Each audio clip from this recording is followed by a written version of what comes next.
This broadcast is brought to you by The Gamesman,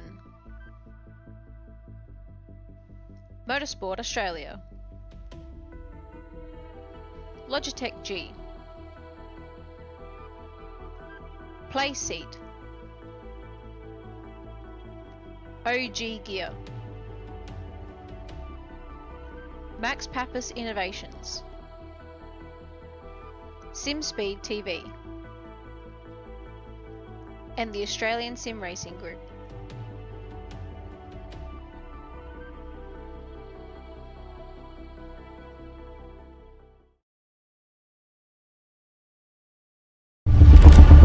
You've always felt it, that spark, that pull. Watching the greats carve through history. Every turn, risk, reward. Now you don't just watch, you step inside. You take the wheel.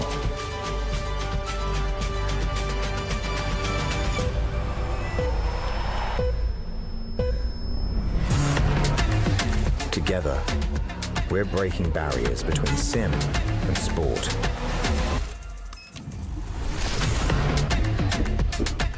Setting a new standard for performance. So with the power in your palms, the roar in your ears, and the position of a pro, let's turn dream to drive and play to podium. Our legacy, now yours. Welcome to the grid.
We are gaming fanatics. Our goal has never been to just play games. We think it's much better to feel like you're actually in the game. This feeling is what drives us as we create world-class gaming chairs. Our one aim, give you a brand new gaming experience. Help you move in perfect sync with everything on screen. Make sure you're having a ton of fun. It took us decades to achieve this, and we're still not satisfied. Every day, we wake up to get better. We'll never stop designing the very best to help you be your best. When it's all said and done, our job's only done if you're in full flow and focused on your victory. May you win, and win big.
The human hand. The ultimate biomechanical tool. We design mice for the hands of the best. Hundreds of tests, thousands of metrics, refining every curve in every millimeter to provide breakthrough performance for every hand and every player. Introducing the Pro X Super Light 2 Compact. Designed with pros. Engineered to win.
Terrific to have you covered wherever you're tuning in, all around Australia or indeed the world. And we make important note of Australia because, as you can see, ladies and gentlemen, on your screen there, as we welcome you into the penultimate round of the Gamesman GTPRO Invitational Series for 2025 across the platforms of the SimSpeed Esports Network and also the Australian Sim Racing Group, we have made our way from Europe back to home turf for the final two rounds of the season. On the provisional calendar, we were supposed to be going to the Circuit of the Americas in Texas. But, of course, that will instead host the United States Formula One Grand Prix this weekend. And when this circuit, the sixth and newest on the iRacing platform, of course, make their way onto, hello, everybody, there we go, on screen there, the joys of live television, ladies and gentlemen. When, of course, we saw that circuit launch on the iRace, or drop on the iRacing platform a couple of months ago, it was almost unanimous, the vote that was had by all and sundry within the driving cohort of this series, the Gamesman GTPRO Invitational Series, that we would have a switcheroo. Out with Coda, in with Shell v Power Motorsport Park in the suburb of Tailem Bend in South Australia, with just 5 weeks until we'll be heading to Mount Panorama, Bathurst, to bring this inaugural campaign to a close. Good evening, everybody. I'm Zach Capen. He is Scott Rankin. This is round 5 of the Gamesman GT Pro Invitational Series, live, loud and free on a Friday night for you, or a Friday afternoon, actually, if you're on the West Coast, as we welcome you in to our pre-race show here, of course. Qualifying coming up at the top of the hour, or the bottom of the hour in Central Australia, and, of course, race start scheduled for just after 8:30 Eastern Daylight Time. And Scotty Rankin, good evening to you. I've got my reservations about this one, mate, because I've seen a couple of tame races here since the circuit dropped on the server a couple of months ago, mate. Hopefully I'm proven wrong. Otherwise, it's going to be a night in which it's going to be grueling for the drivers, and we're going to have our work cut out for us as well. We're going to get a bit of skill set in what they call padding in this industry. But it's interesting because the narrative at the moment surrounds Eclipse Sim Sport and whether they can put one hand on the title tonight. And as we saw in the preview on social media earlier in the week, the focus is now shifting towards the battle for the minor placing. Such has been the dominance of Eclipse Sim Sport so far. Good evening to you. Yeah, mate. Hello and welcome to Shell v Power Sports Motorsports Park at Tailem Bend. Brilliantly technical little track. Very, very flat. No real elevation change. Kind of tiny little bit in the middle half of the lap. And here it is all the way down here in South Australia. About 90 minutes, I believe it is, southeast of Adelaide as well. It's a beautiful little part of the country that I've yet to visit, to be perfectly honest with you. So this one is on the bucket list. But this track, the real technical aspects are to it are that there are actually not all that many braking markers, turn-in markers. This is one of those driver's tracks where you've got to build a flow. You've got to build a way that you drive the car as well. It's not easy. 18 turns here on the normal layout. Then they had the GT layout, which, remember, goes out in over 7 kilometers as well. So that's all that back part. I've actually not seen that different layout used as yet in any series, because this layout is certainly challenging enough the hairpin at turn 6, the switch back through 2 and 3, the fast and carrying the speed, particularly on cold tires at turn 5, race start all the way down that long front straightaway as well. Then the triple right, 7, 8, 9, and then 10. You got to get it right in for there as well. Tricky switch back at 11 and 12. 13's uphill, which provides some interesting racing. And there's an opportunity to try and disrupt somebody through 14, 15, and 16.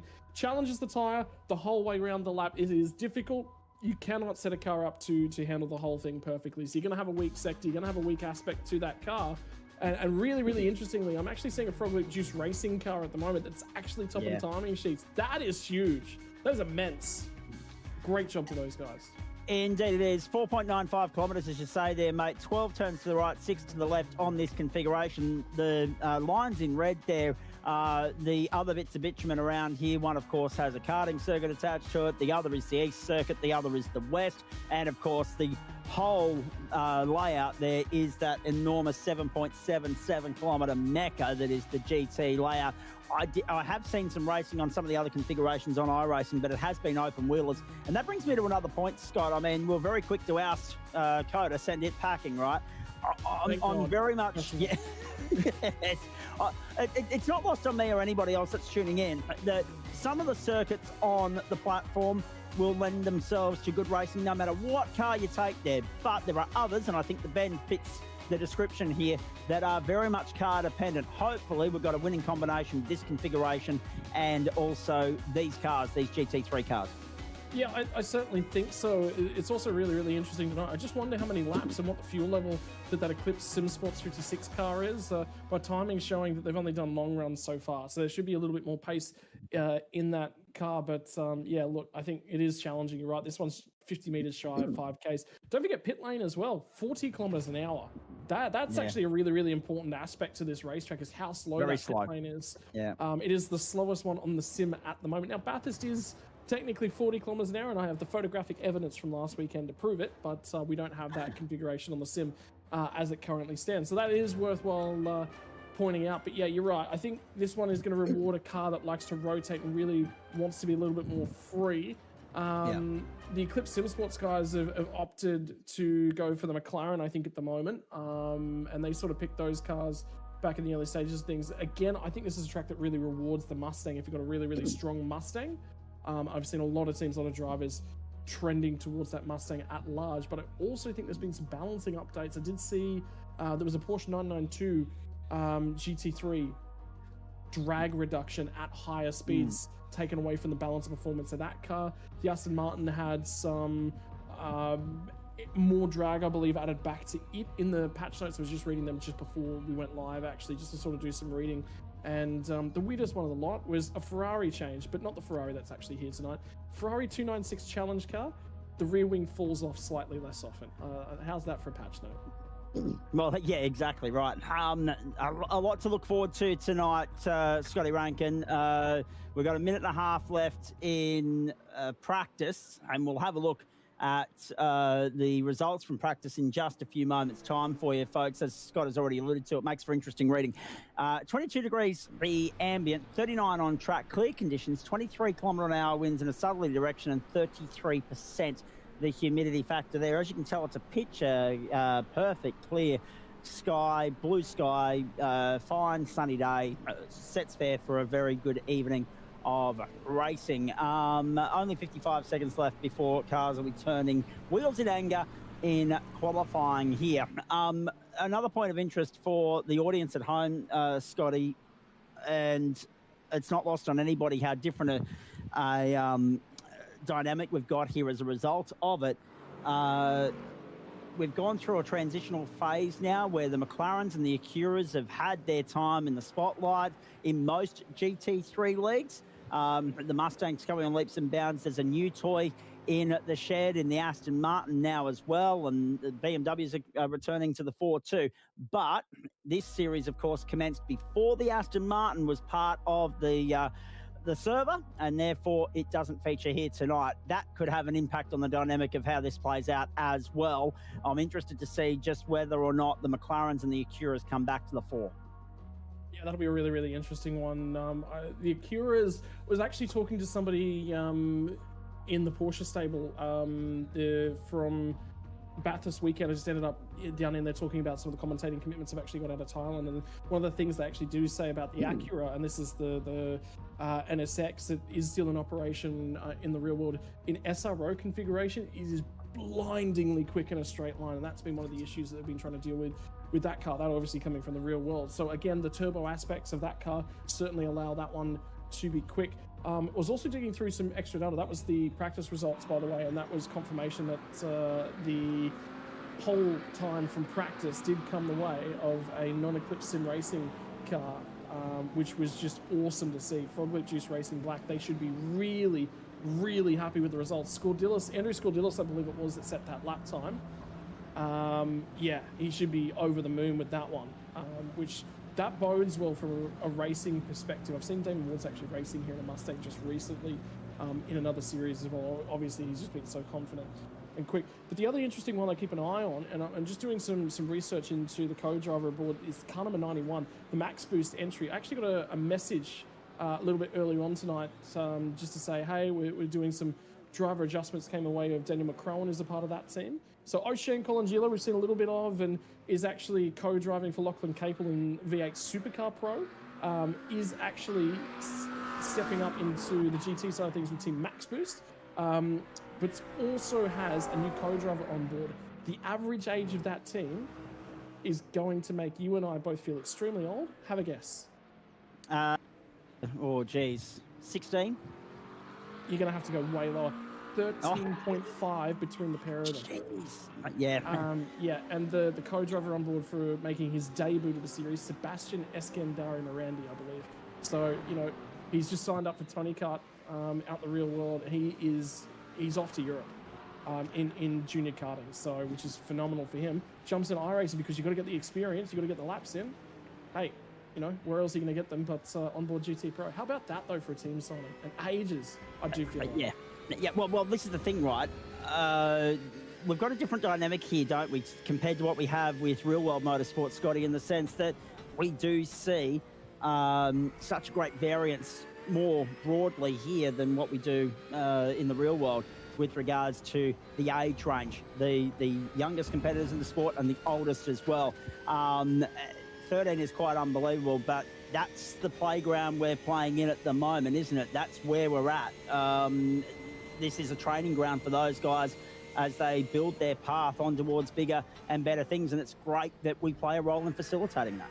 Yeah, absolutely. You can't, you know, one of the biggest issues you have is obviously getting racing time. You know, they say for cricketer, there's nothing beats actual time out in the middle, and that's the same thing here. It's building and working on that racecraft. And that's the big key. So at the moment for these guys, still bringing the tyres up to temperature. You won't see a fast lap on lap 2 on the tyre, which is effectively out lap plus 1 flying lap, which is what we're on at the moment. So we're seeing a lot of jockeying for a little bit of track position. On board Brad Ratsu at the moment, like we said, on the Porsche. So again, see this, expect this car to be quite quick in a straight line as well. So Indeed. This is the qualifying session, ladies and gentlemen. Don't forget, we've got the grid walk still to come as well. And, of course, we also will have the fine-tuning, or the housekeeping, I should say, more to the point, from the last round of the series with regards to our OG Gear hard charges and driver of the day. So we'll acknowledge all of those as we go on throughout the course of the evening. If you've been tuning in since the start of the series back in March, you know how we wheel and deal here.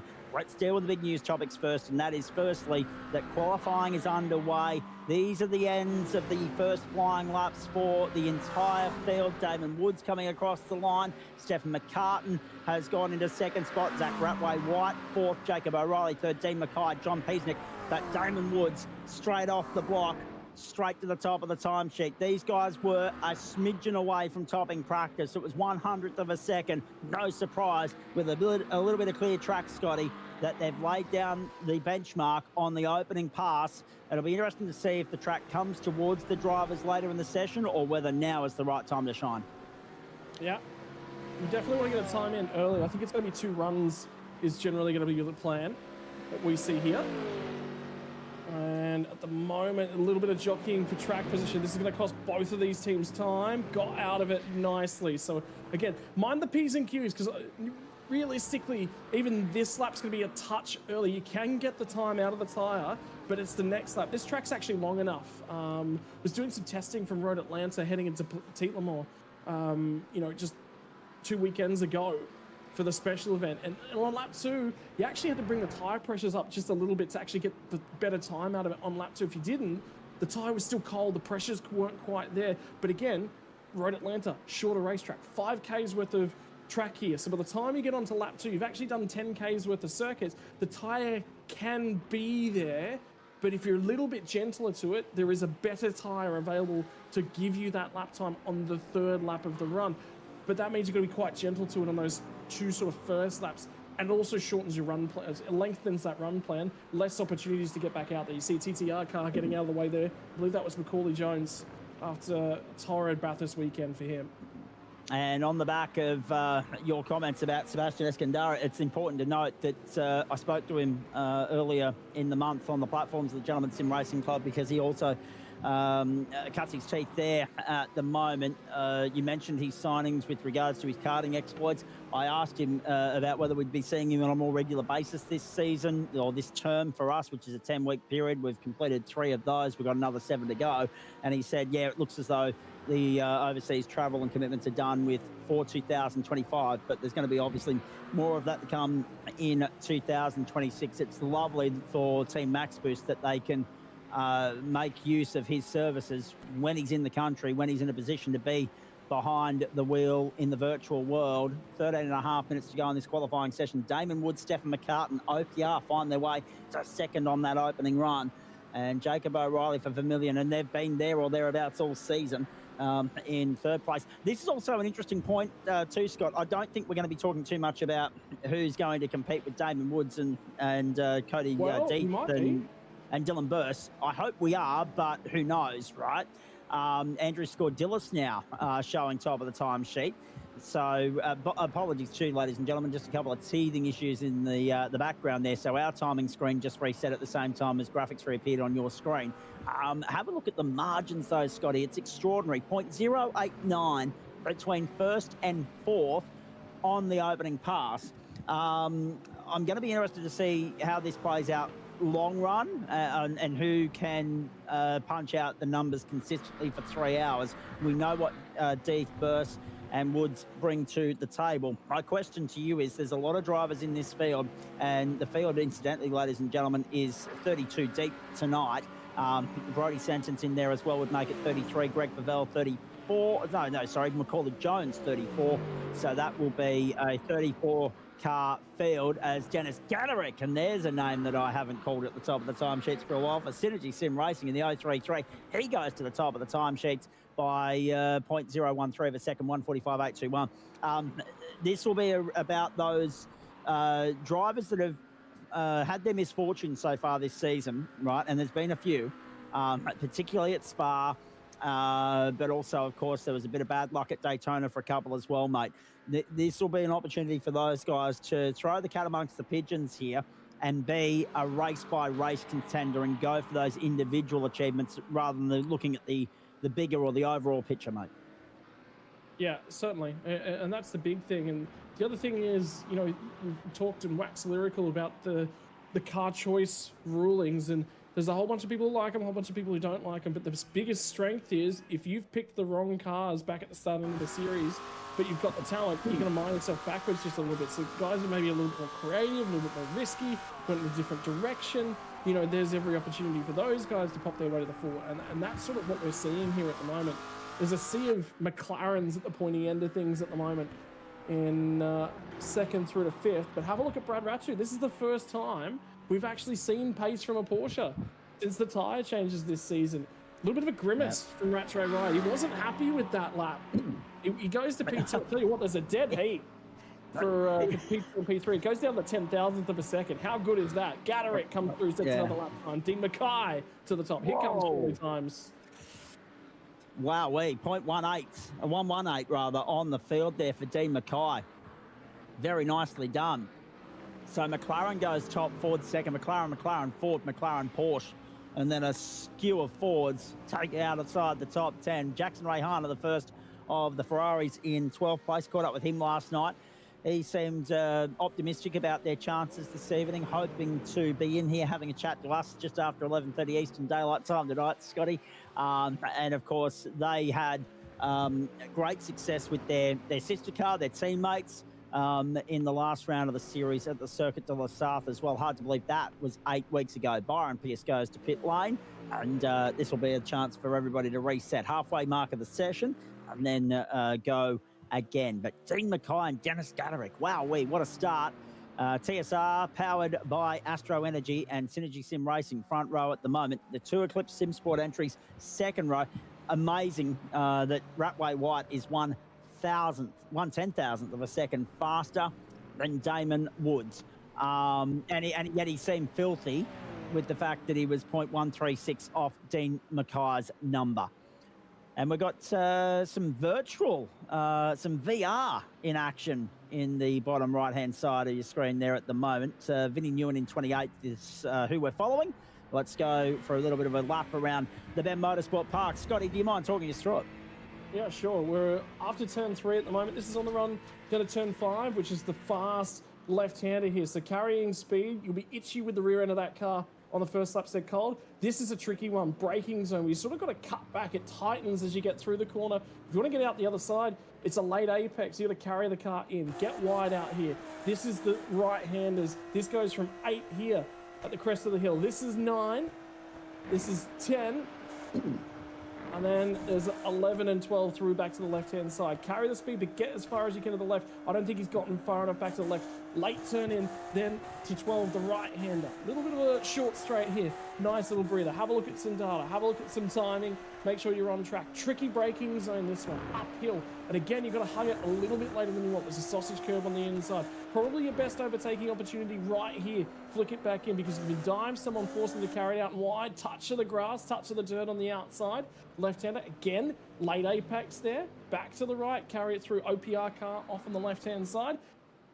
Sharpest corner on the racetrack, this next one, just about. It's nearly as tight as the hairpin, and it closes on you. Actually want to turn in a lot later than you think. If you get to the apex early or push wide, you can't pick up the throttle. You can cost yourself half a second there really easily. Last corner, carry the speed through. Vinny's actually not carried a lot of speed there. He's on his way to the pits, that's why.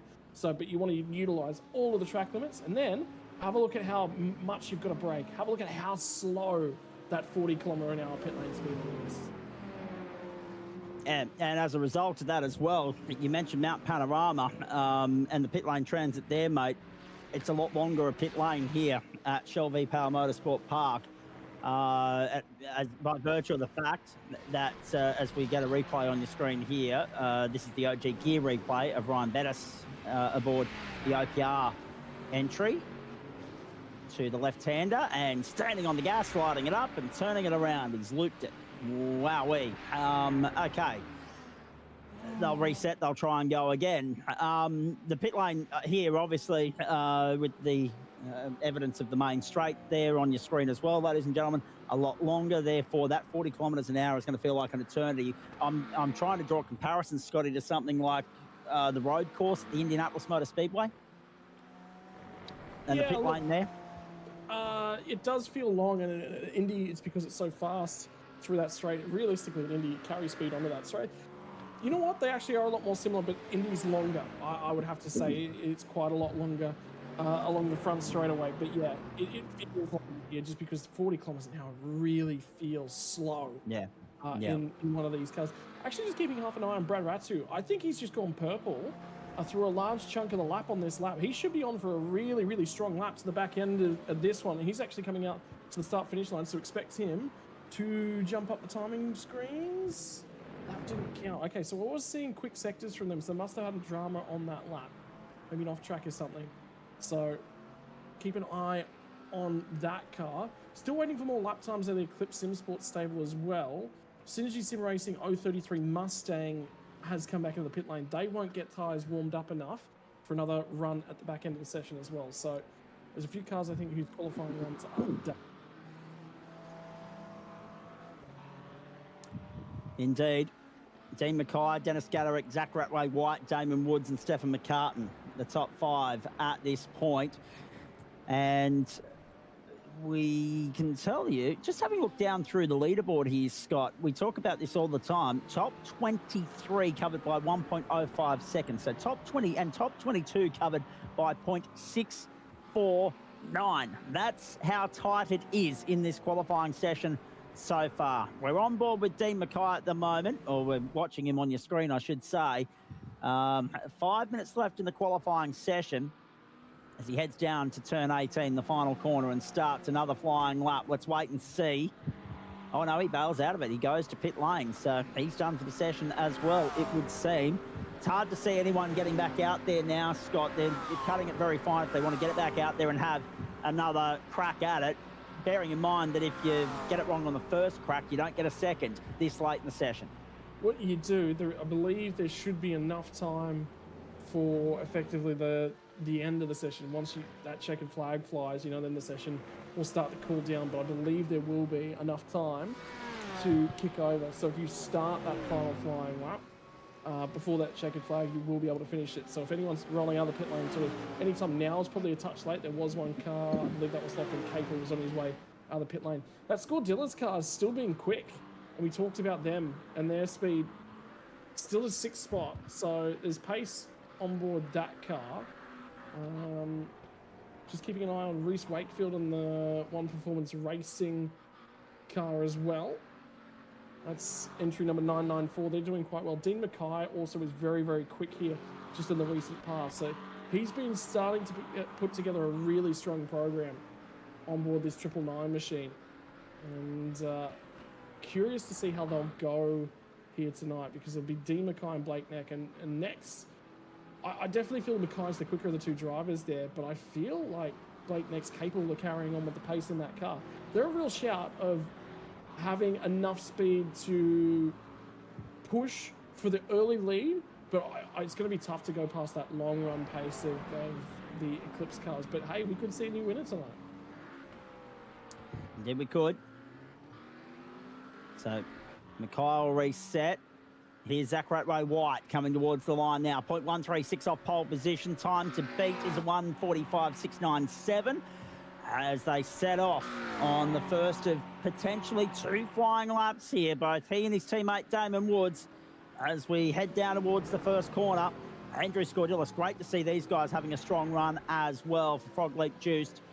In practice, of course, they were very competitive, very fast. The 397 could well be a dark horse to watch tonight. And it's interesting too, because we talk about the race within the race being the guys that can make and break and shape the championship, noting that we think it's going to be only a catastrophic failure as Scordilis goes and does exactly what he did in practice by 0.043 of a second, pips Dean Mackay. So the new benchmark, ladies and gentlemen, is 1:45.654. Here's Simon Mesmo coming onto the main straight. But the funny thing for mine in all of this, right, is we talk about the pretenders, the contenders at this time of the year, the guys that make or shape the individual rounds and impact the championship fight as we go.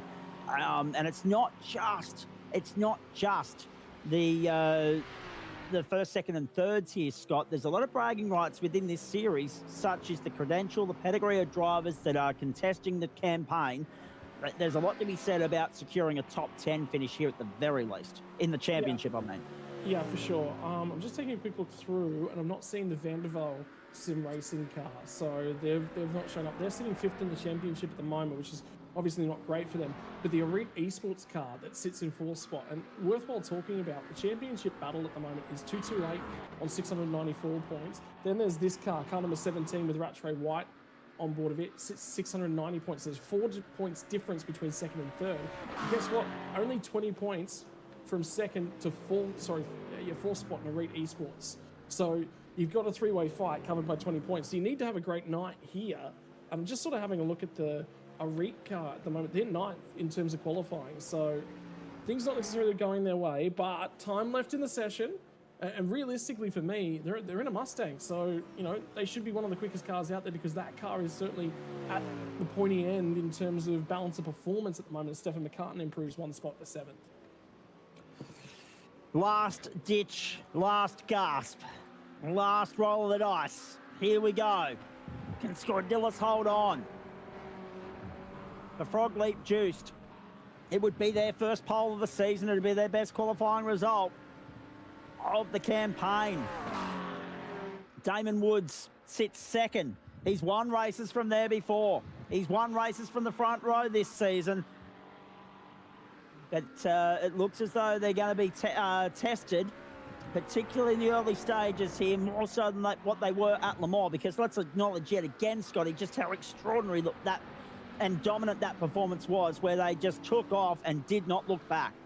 No, that was supreme. Just how quick they were in that car, balance level in that car as well was awesome, was amazing. They just right on point with the way that they were driving that car at that point in time. Rattray White's pace not being to his normal standard as the checkered flag is going to fly on qualifying. And he's actually going to bail out, so he's going to start no better than 7th. Damon Woods is coming through. Last time by was a 6.94 for that car. Did he pick up an off-track? Yes, he did. So it's not going to be pole position for an Eclipse Sim Sports car. And Dean Mackay bailed out of it as well, Scotty. This is falling into the lap of Andrew Scordellis at the moment. Can Ewan Baker improve on 18th? We wait to see. Keep your eyes on the Aretti Esports entry at Byron Pierce as well. They're only 1/10 off pole. Dennis Gaderick's only 1600ths of a second away as well. Across the line we go. Baker, can he improve on 18th? No. No is the answer. But I tell you what, it's intense in the closing stages of this qualifying session. My goodness. 0.043 covers first, second and third. That's how fine a margin we're talking here. And we've now picked up Lachlan Capel, the round 1 winner. He bars out of it as well. He's content with 13th. Will it be a lucky number tonight? We'll find out shortly. Here comes Jackson Rayhana, only half a second off pole. What can he find in the final sector of his final qualifying run? No, he's bailed out of it too. Is everybody in the process of bailing out of it here? I'd say so. Gaderick was full send into the final corner, but he would have tripped up the off-track alert going onto the main straight. Byron Pierce, last roll of the dice. Nope, he doesn't want a bar of it either. So, Andrew Scordellis and Frog Leap Juiced Racing Black, I reckon, have themselves a pole position here at Shelby Power Motorsport Park. The 5th round of the Gamesman GT Pro Invitational Series of 2025, sharing with Daniel Boswell and Nicholas Garriosh. That is a magnificent performance. Have a look at car 397, Frog Leap Juice Racing Black. Pole position time of 1:50.45.654, 400ths of a second further back to Damon Woods, who will start off alongside the Eclipse Sim Sports machine. Dean Mackay was quick in that session, gets pipped late on in the piece for P number 3. He'll start on the second row, and it was only 0.003 of a second, by the way, that separated him from the front row of the grid. Byron Pierce will line up alongside. There's the Elite Esports car that we were talking about. Good opportunity for them to score points over car number 17. Damien Johnson will start the Synergy Sim Racing 033. He'll be lining up alongside of Ryan Bettis in the One Performance Racing car. That rounds us through the top 3 rows. Again, 0.003 of a second between these two teams. Then it's back to Zach Rattray White. He'll have some work to do, and his work cut out for him from 7th spot. Didn't get the qualifying performance through, and you can see that driver's just changed to Johnny Lutzu. Looks like he'll be starting the car on the inside of that row. Stefan McCartan will line up alongside in the Mustang. Rounding out the top 10, Zach is going to be that of Daniel Puan. He is going to be on board the Acura, lining up to his outside, the Josh Purwine 228 car that currently sits second in the championship. Work to do for that car. Indeed they do, and the battle for second in the championship, 3 cars separated by just 20 points at the moment. Bradley Radu, good result for Orbit Drop Bear Neptune. Good to see them back on the grid there in 11th place. John Peasnick relegated outside the top 10 in the closing stages of qualifying. He'll start from 12th. 7th row, Hayden Veld, Evolution Racing. Great to see him and Lachlan Cable back on the grid. Adam Hughes in 14th in the 606 One Performance Racing entry. 8th row, Semi Blacklock in the 862 Orbit Drop Bear Jupiter alongside Damon Mulqueen and Brenton Hobson, of course, the 88 Synergy Sim Racing entry. What can B Hobson do from the outside of the 8th row? 9th row, Jackson Rayhana and Jordan Ross, Summit Sim Sport and Synergy Sim Racing. So there's a lot of S's going on there. It's a good thing I haven't got the Kenny Calendar list going on. Savvy Chapman for Vermilion and Ocean Colangelo. We mentioned the Team Max Boost stable earlier. They make up the top 20. Outside the 20, we get back to Kobe Jones. He'll be disappointed with this one. He actually had a lot of confidence coming into tonight. Blake Warboys, they've returned to sim racing for the V8 Supercars star, who's now a fresh father, which has unfortunately led to him stepping away from the sim world this year. Iridium Sim Sports Car will have Devon Stove on board on the inside of row number 12. Tyson Broad returns to the sim as he takes away a break from fly-in, fly-out work and finally gets an opportunity to do some racing. 25th spot will be car number 35, Pacific Esports, and that'll have Rylan Mueller on board. Bruce DiCavallo, not his best qualifying performance thus far. Tried an offhanded strategy back at Le Mans, did not pay up with the amount of fuel they had to save. Car 222 and Matt Arnold, TSR powered by Astro Energy on a 27th spot, just over a second back. Have a look, 1/1000th of a second separated the two drivers on this row. Be Vinny Ewan in the other of the Juice Racing entries. That's the red machine, hence all the red wheels. Throw it back once more to Iridium Sim Sports 826. We'll see Dan Patrick on board the Porsche on that car. Ben Jeffrey had a lot of issues back at Spa just after that tyre update on the 525 Bluebell Racing entry, unfortunately for him, Zach. Indeed, Craig Schultz, the 9.5 SimSport entry, and Greg Patrick, Full Send SimSport, round out a 32-car field tonight. So, actually, sorry, no, 16th row is 17, although it's 16 and a half because the safety car, I don't think, will be starting this race. Macaulay Jones is lined up there, and there are all of our course cars. Brodie Sentence showing down in 37th position, having not set a time in qualifying. I'm not sure if those guys... They are taking the grid. Okay, so they have opted to start rear of field. Now, I'm not sure the reason for them not setting a lap in qualifying. We'll find out very shortly, I'm sure. Hey, we've got a full roll-up lap ahead of us tonight, so we've got a bit of padding to do, Scott Rankin and I, but not before we get through the Gamesman grid walk. And, of course, we do this to acknowledge place seat pole position, and we do bring in, at this point in time, Andrew Scordilis into the booth. If we can do that, please, Jay Kennedy.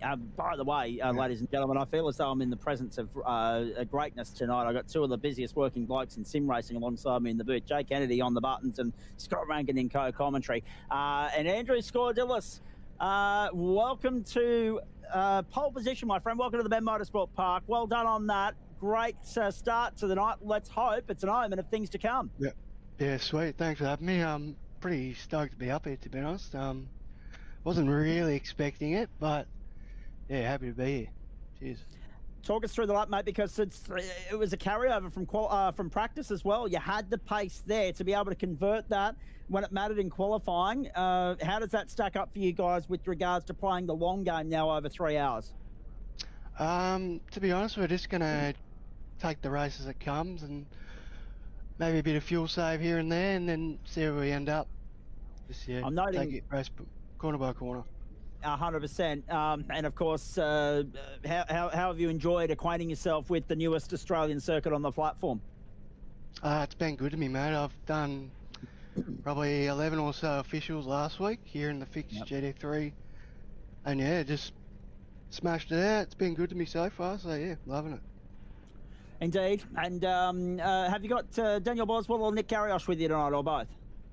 I got Nick Garriosh, so he'll be in the car next, and yeah, he'll do pretty good. See where we end up, eh? Where are the goalposts for you guys? Well, I mean, obviously you've exceeded your own expectations, judging by the way you're talking with regards to qualifying. Where are the goalposts after 3 hours, mate? If you can keep it straight.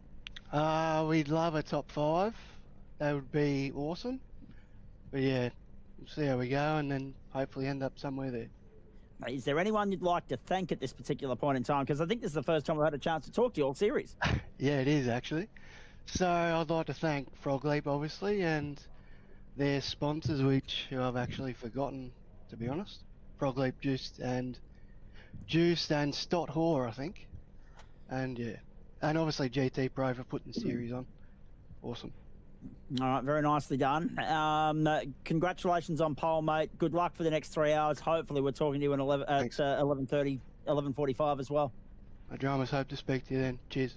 Indeed. Out with Andrew Scordilis, in with Harrison Lillis as the Gamesman grid walk continues. We say hello to the bloke from Orbit Drop Bear Motorsport who's going to be chatting to Scott Rankin.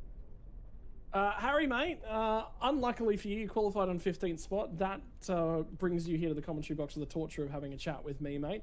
Sam Blocklock is going to be starting the car here tonight. qualifying, I mean, after Spa, you guys were feeling quite confident, quite happy with the way the car and the prep work was going, but 15's a little bit deeper than you guys would have liked.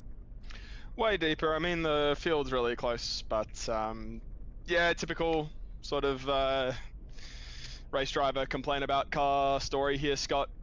Just just hopeless. I am really trying to look for the positives where this car might be good around the lap, but there really is just none. I haven't had this in a long time, so it is what it is.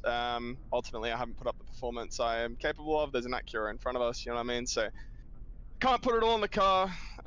Just not the best night for me, comfortability-wise, that's for sure. Yeah, it looks like certainly there was a little bit of a struggle.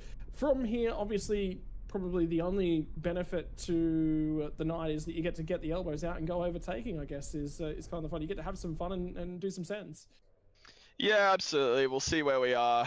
Sam has been a really reliable, strong race starter. He's had some sensational pace, and he's always given me the car in a good spot. I have a lot of respect for him for that. So best of luck to him here, and we'll see where we come out when I'm in the car. Hopefully close enough to someone to get the elbows out, like you said, and make something of a night that's not off to the best start.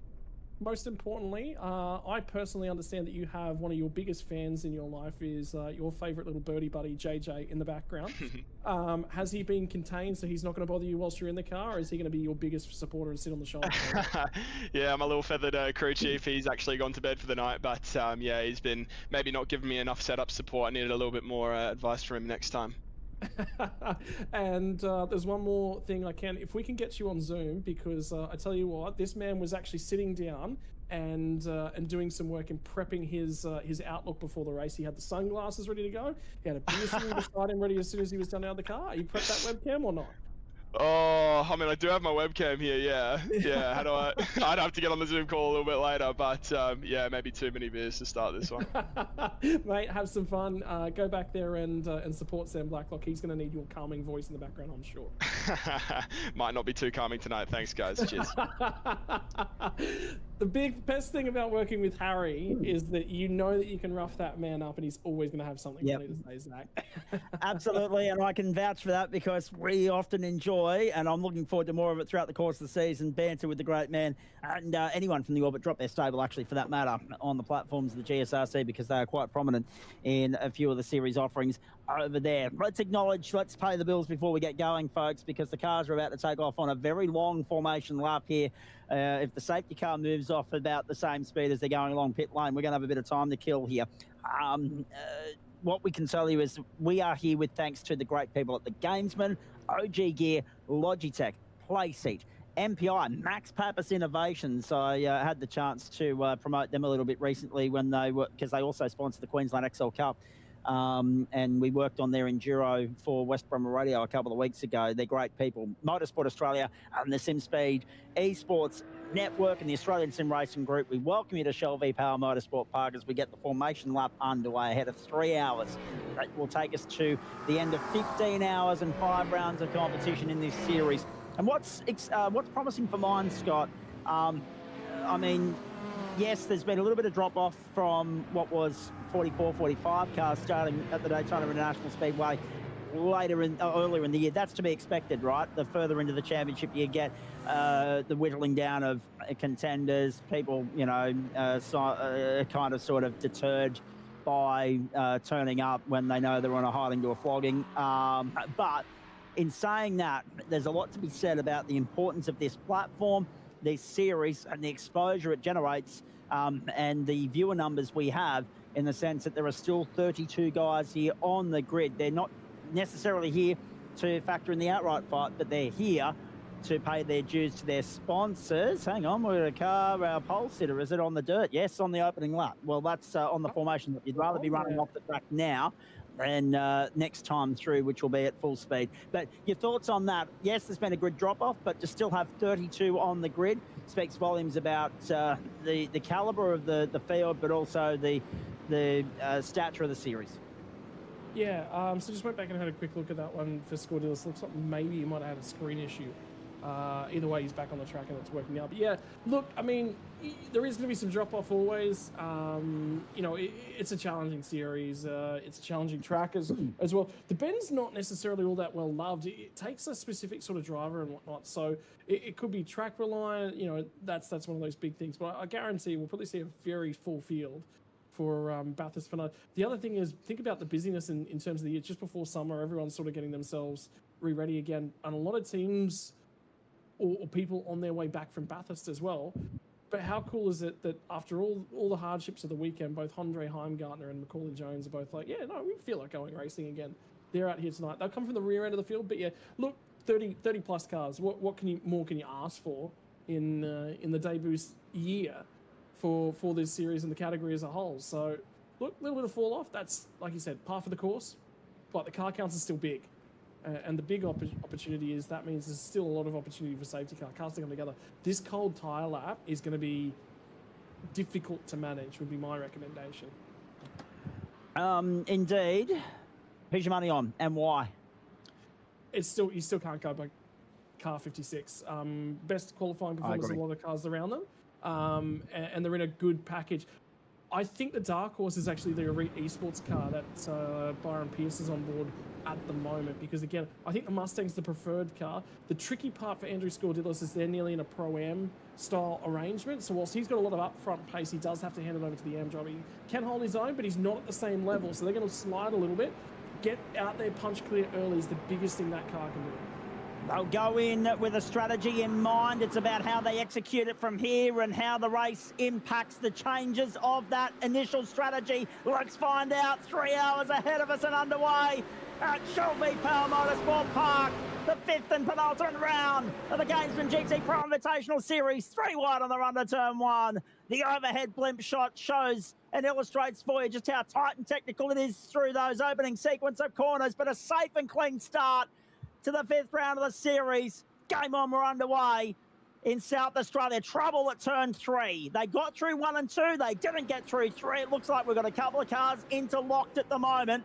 Will we have a safety car very early in the piece here, Scott Rankin? We'll find out. It's middle of the back of the pack at the moment. I didn't quite catch who it was. The guy that's actually been on the offense in his opening lap is Gianni Lutzu in the number 17 car. He is really trying to fire off nice and quickly, as is Ryan Bettis, who's having a real challenge for it. Dean Mackay's not had a great opening lap at the moment, so they've dropped off a fair way. And you can see the distance. That'll be one of the 953. It's Craig Schultz on board that car. He'll go backwards for 9.5 Sim Sports.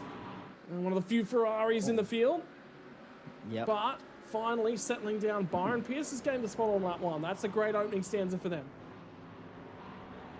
Look at just how dominant the top 2 are compared to the rest of the pack on this opening lap. They have absolutely streaked clear. 1.5 seconds to the good as they make their way through the initial sequence of corners on this opening lap. They're almost at the end of the opening lap, actually. 2 hours and 58.5 minutes to go for you on the platforms of SimSpeed and also the Australian Sim Racing Group. Great to have you along for the ride across YouTube and Facebook this Friday night, the 17th of October. Happy birthday, Casey Stoner. Across the start-finish line we go. Big weekend of motorsport, headlined by the Australian Motorcycle Grand Prix, of course. But our focus is here for the next 2 hours and 58 minutes, and we're right on board with Sam Blacklock. So it's been a good start to orbit drop there. Jupiter up 5 spots on the opening lap.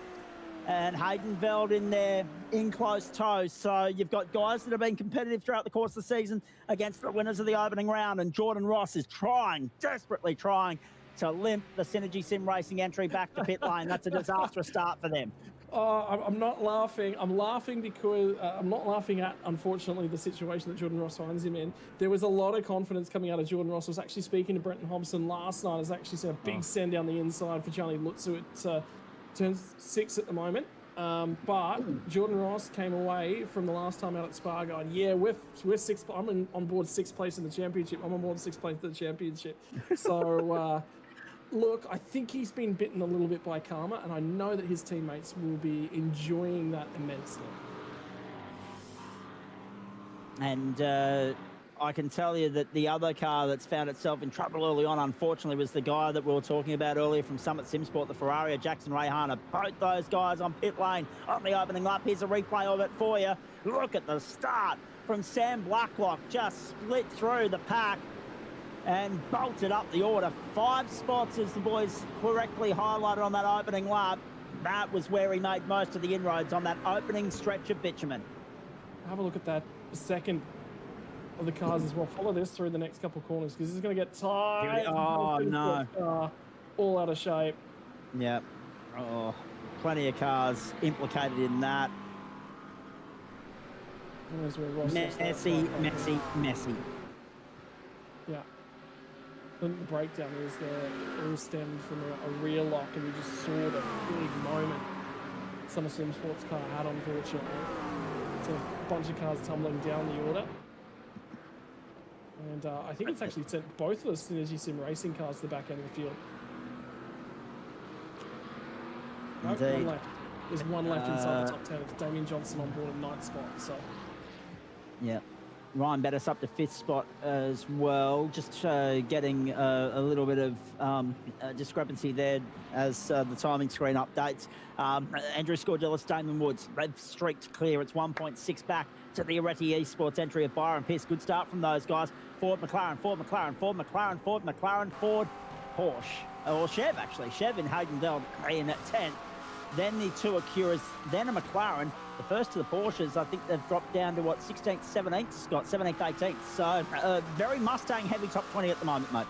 Yeah, but unfortunately, you did see probably the best placed Porsche get rotated on that first lap as well in that instance. So unfortunately, they've gone tumbling down right to the back end of the field. You're going to see probably quite a fast-paced early running to this race. But again, lots of long, loaded switchback style corners. This is going to be a high tyre wear track. So you're going to be 4 tyres at each of the pit stops here tonight. You will not think about double stinting the tyres. There is just, and that's going to be common for GT3 racing into the future as well. As soon as you're running sort of anything more than half an hour, you want a fresh set of boots underneath you every time you come to the lane.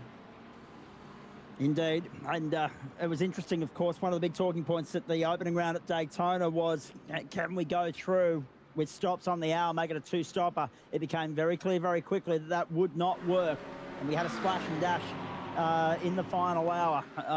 Given the circumstances, I dare say we're probably in for something similar strategy-wise here tonight, but it's about when you do that splash and dash, or do you rely on maybe some interference from the safety car and some neutralisation of the field.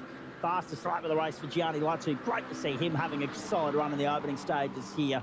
The McLaren up into 6th spot at the moment, and currently chasing Ryan Bettis in the One Performance Racing Mustang, who is chasing Dean Mackay, who was very quick in the early stages of qualifying, of course. They're trying to stay in contact with Byron Pierce, but Pierce is trying his best to leave them in the rearview mirror and try and go after both Damon Woods and Andrew Scordellis. And Pierce, to be fair, right, very impressive at Spa. That was a real breakthrough performance for those guys in the Areti Esports stable.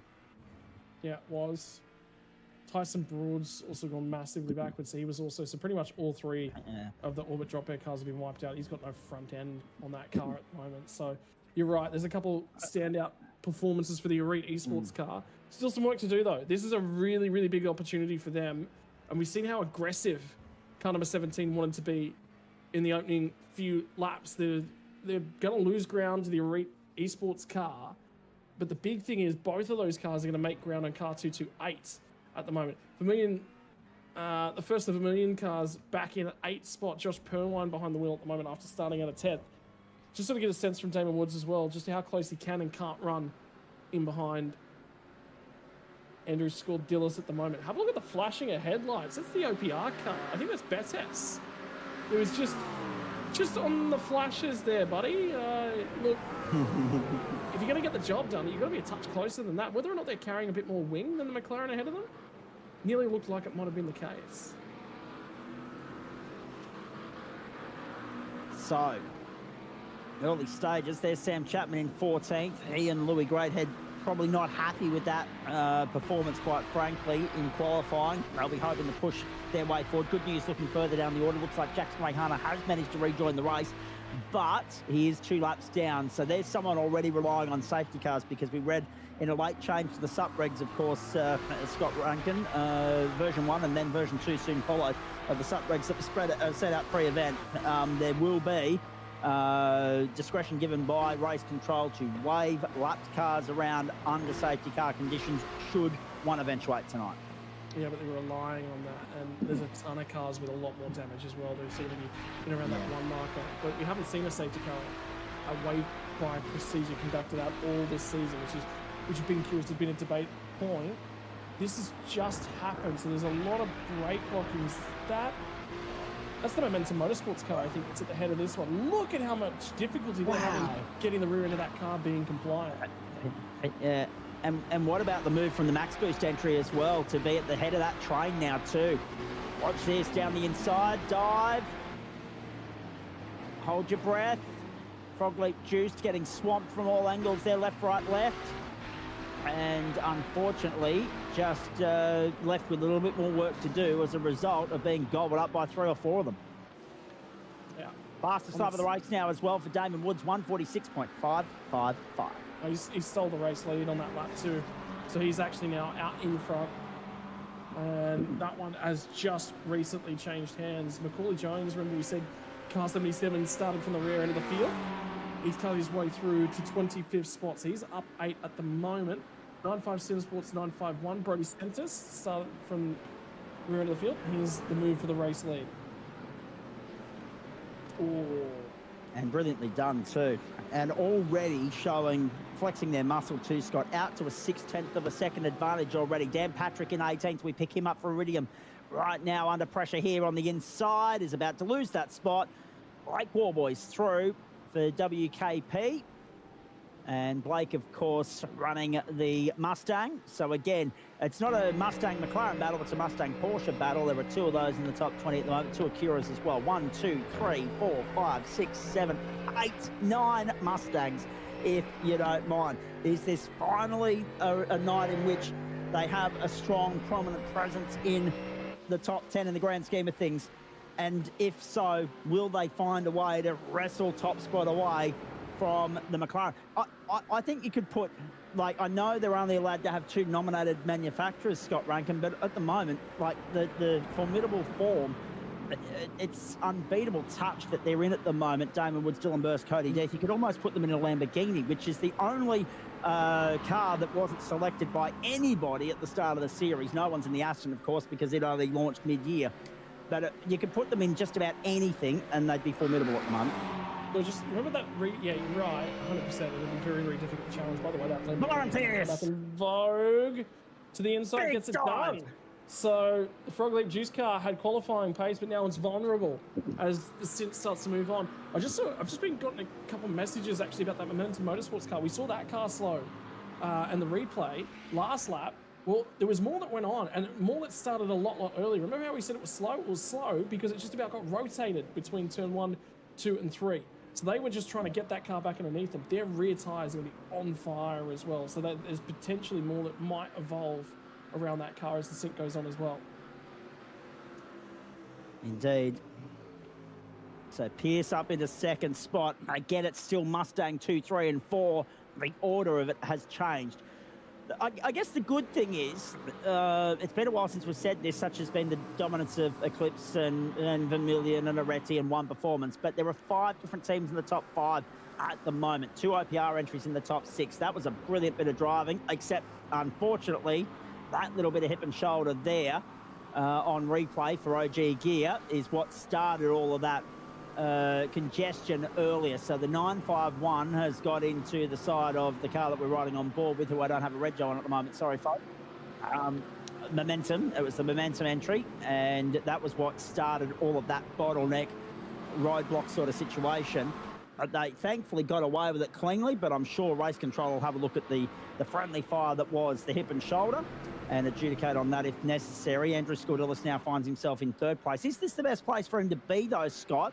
I mean, yes, he's under pressure from Ryan Bettis as well. We know Bettis is a solid contender and a very solid steerer, and he'll be just easing his way into this race pace stint.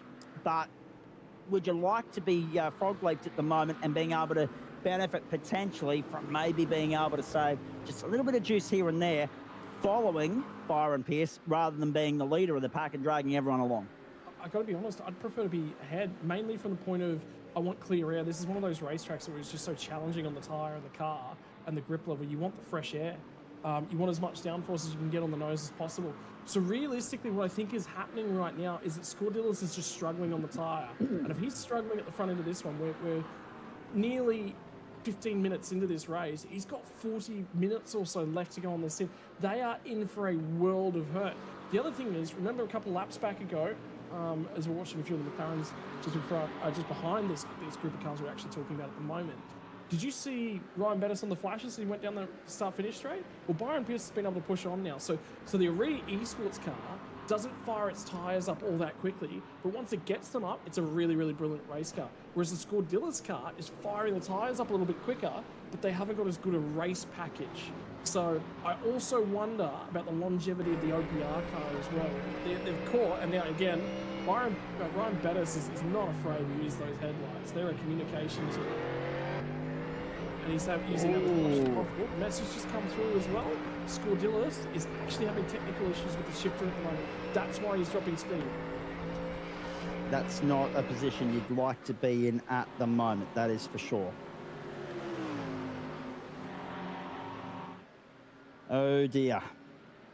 So, let's continue to watch that one as it plays out. Let's see if there's more to come from that, and if that impacts the strategy for Frog Leap Juiced as well, whether Scordilis has to jump out of the car earlier than planned and fiddle with it and maybe jump back in and do the run to the checkered flag, Scott. I guess that is the benefit of the co-driver system, but at the same time it's a curse too, because there's no merit, there's no benefit to those guys pitting now. They give themselves an invoice for the rest of the night. He's going to be compromised for the remainder of this opening stint at the very least. Yeah, have a look at Johnny Lutz, who is starting to get aggressive as well. It was in behind. This is Vinny Newen, who cast back to deeper in the field. That's the second of the Frog Leap Juice cars at the moment. He's just trying to track down Greg Patrick just ahead of him as well. There's actually an overtake just in behind. Macaulay Jones just did an absolute dive bomb on Brody Sentence.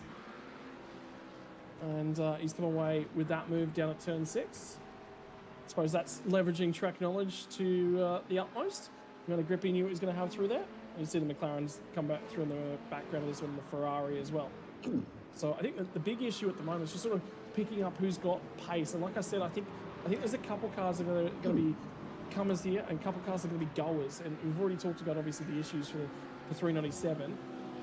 But yeah, also just got to be a little bit careful. Dean Mackay is really getting harassed at the moment by Johnny Lutz. He's probably not too far from Lutz overtaking him at this point in time. Indeed. So here we go, down the main straight, across the start-finish line. Adam Hughes down on the inside of the round 1 winner, Hayden Veld. So Veld relegated to position number 11, but still +2 on where they started. Hughes back into the top 10. Solid run. They're trying to remain in contact with Damien Johnston and Josh Perwin.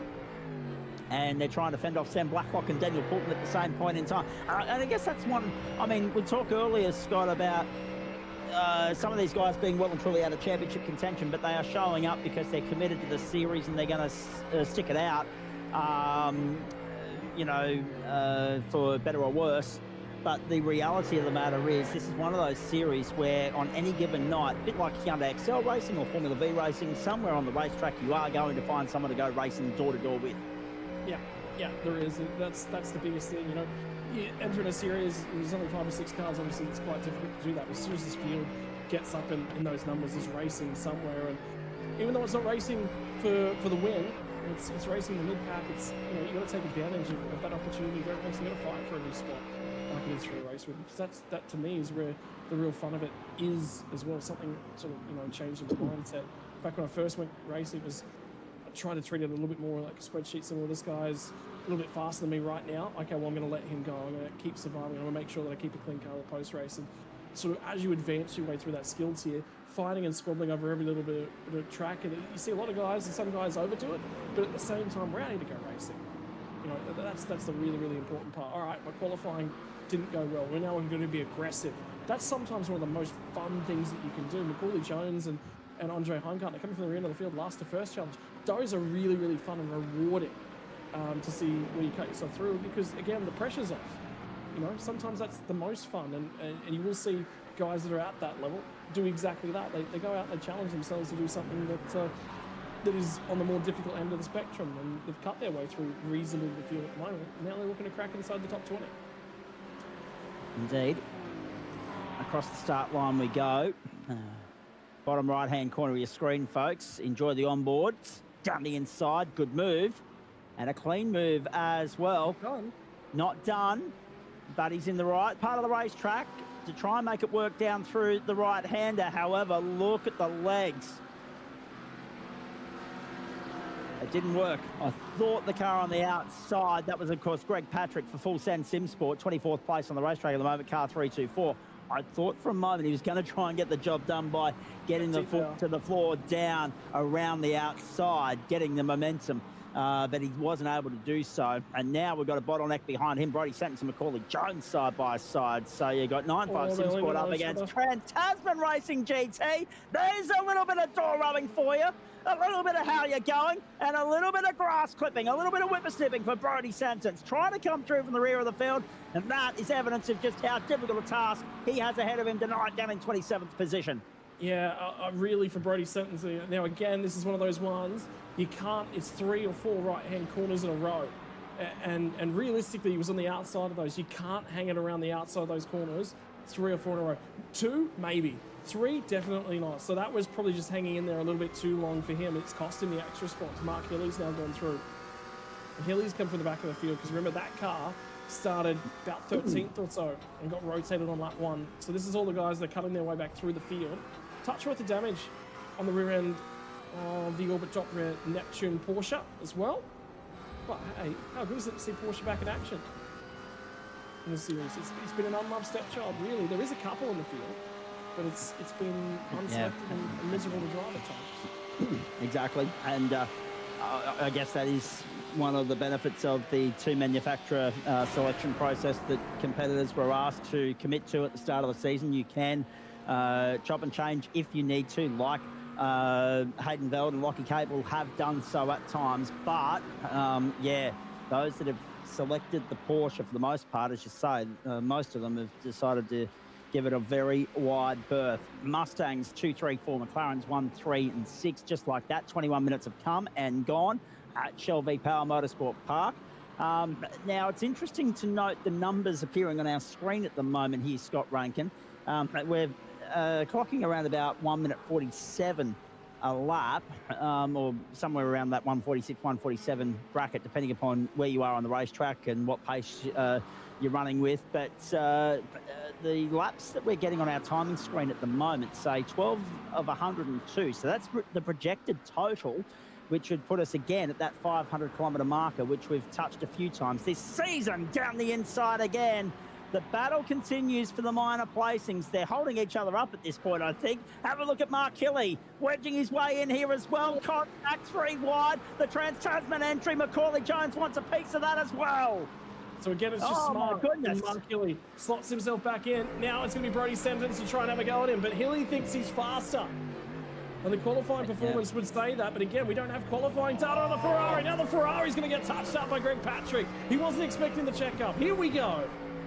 I tell you what, Patrick, unfortunately, has had the best and worst seat in the house in all of this, because he's been so incrementally involved in the tussle, but he's lost out in the process of being involved in it as well. Down to the 27th spot, he's lost 3 spots in the process of the period of time in which we've been following this battle, ladies and gentlemen. It's a great scrap, though.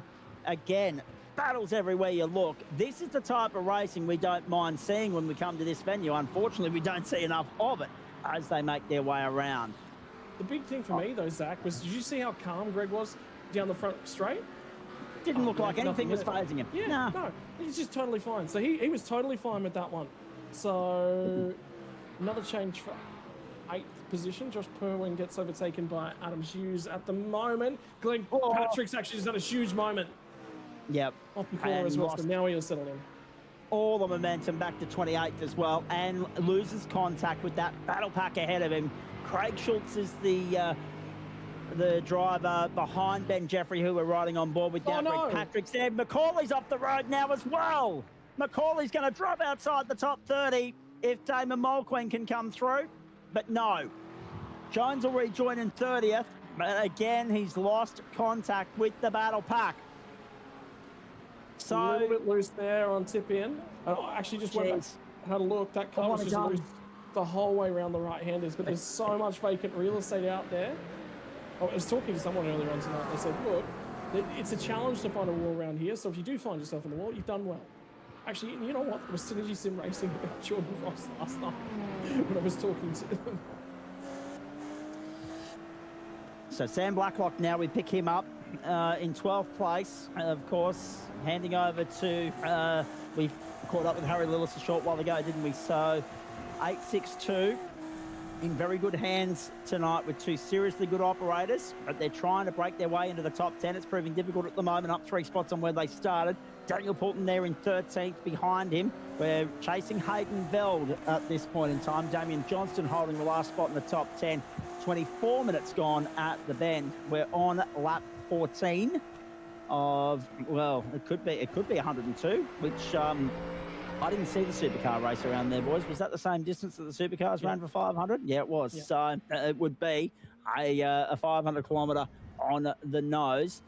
But again, a safety car changes all of that. There's a different view for you, ladies and gentlemen. Jay Kennedy might be able to offer some insight as to who we're riding on board with there. Is this Dean Mackay's pedal set up? Yeah, there we go. So you're riding on board with him, looking ahead to Andrew Scordillis. That's the view he's given us from the home office, the sim rig, as he makes his way around to complete lap number 14. Damon Woods, Byron Pearce, Ryan Bettis, Andrew Scordillis, and Dean Mackay, the top 5. Go for it, Scott. I was just going to say, this is a perfect opportunity to judge a man based upon his cable management in and around his computer and sim room. As you can see, ladies and gentlemen, cables going everywhere. I like it because that's exactly how my sim looks. Of course. Yeah, organised chaos. Would we have it any other way? Probably not. Don't worry, it's the same here. At Caban headquarters as well. Mackay's had a little bit of a squirrely moment through 1, 2. Oh, there's the trying to get by on Gianni Lutsu. Lutsu on the inside. Brilliant from Lutsu. Forceful. And you get the feeling that because of the friendly fire we're seeing thus far, you've got to be forceful with your overtaking manoeuvres tonight. And it's not done yet for Lutsu. Mackay back down the inside. Lutsu around the outside. And have a look at the OPR entry of Stephen McCartan wanting a piece of it as well. Lutsu goes into P5 for Eclipse Sim Sport. Brilliant from the McLaren. The big thing is, we just talked about with the Macaulay Jones and Brody Sentence issues that those two had. You don't want to go right around the outside. So Dean Mackay was trying to do everything he possibly could to allow him to feed back in. So this goes all the way back to turn 1 where he has a moment, gets offline. And look at Lutsu. Right down and on the curb, gave him no opportunity to turn that car in early whatsoever. And it just carried on and carried on and carried on. And realistically, how much Dean Mackay wanted to fight this one, that nearly cost him in the extra spot. He didn't just about lose 1 or 2. So this is where it's smart. Sometimes it's go, okay, I think I'm faster. I think Lutsu was eventually going to get past this car. So yielding early to slot in is the big thing. And again, he just had to make sure he cut across the nose of Stephen McCartan and shut that one down because McCartan was thinking about it. Back to the main straight we go, and the battle continues. Meanwhile, up front, it's 1.1 seconds for Damon Woods, clear of Byron Pearce, clear of Ryan Bettis, and Scordillis back into 4th place. So Pearce, we're reliably informed, and you can see the evidence on your screen there. 10th, couple of tenths, not even a tenth in it the last 3 laps, but he has taken half a second almost out of the race leader Damon Woods. But again, you don't want to burn your rubber too early in the stint because the compromise will be lap speed wash off in the long run. So you got to weigh it up. Scott Rankin, do you want to lead now or do you want to play the long game and lead after 3 hours? Well, yeah, I think the bigger thing is just looking after tyres. And realistically, remember what we said about Byron and how slow he was in those opening laps as well. He was just bringing the tyre in gradually and just looking after it a little bit. And I think we're starting to see the benefit of that now as he goes to try and track down Damon Woods. So McLaren's just not been as kind to its tyres as everyone else at the moment. And that'll be the big key as we go into the middle part of this stint. 27, 28 minutes on the nose right now. So Oh, hello. Trouble. That is Damien Johnston, of course, the 033 for Synergy Sim Racing. Down to 20th position. They were 10th. So Hayden Veld and everybody else has jumped up a spot as a result of this. And again, it looks like another isolated single vehicle incident. Yes, it was. And again, how many times have we seen that tonight, Scott? And it's not manufacturer specific. No discrimination here. That car twigged left and then snapped back hard right. Yeah, so it's rear tyres that are copying the beating here tonight. Realistically, a lot of issues trying to keep that one underneath you. Kind of feels just a little bit like an open car park. And it's the back end of a weekend with everyone out there trying to test their drifting capabilities at the moment, and they're just not quite able to keep it underneath them as long as they want to. This is the big thing about the tyre update, Zach, is they're generally fine. For that 20-minute period, they're great, right? They're really, really good. It's this next period right here. And I ran the Mustang. I was not a big fan of the Mustang back at the start of the year. Hated the engine. I just generically did not like the feeling in that car. And I've been slowly coerced to do some more laps. And this is a really early pit stop for Vinny Ewan, and they might be shortening their pit stops right throughout the night. But what I'm thinking is it's burning out the rear tyres, you know, at the back end of the car, which it does do. Normally it's difficulty with traction, but it's those long corners back to back to back. Again, it's the right-handers coming off the triple right-handers. So the tyre's not letting go until they swing back to the left hand. It just does not want to settle. So I think left rear tyres are in a fair bit of trouble at the moment.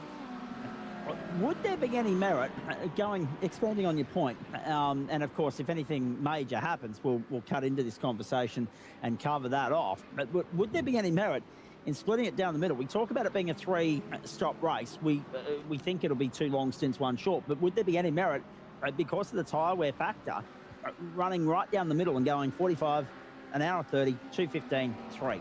Done. Yes, so I'll give you the strategies the way that I'm sort of seeing it. Remember, you're getting, I think it's about... You need Sandman's whiteboard. Yeah, that's what I was just thinking, is just start to do some sort of telemetry and do some drawing on this one. And there's actually some good things in it.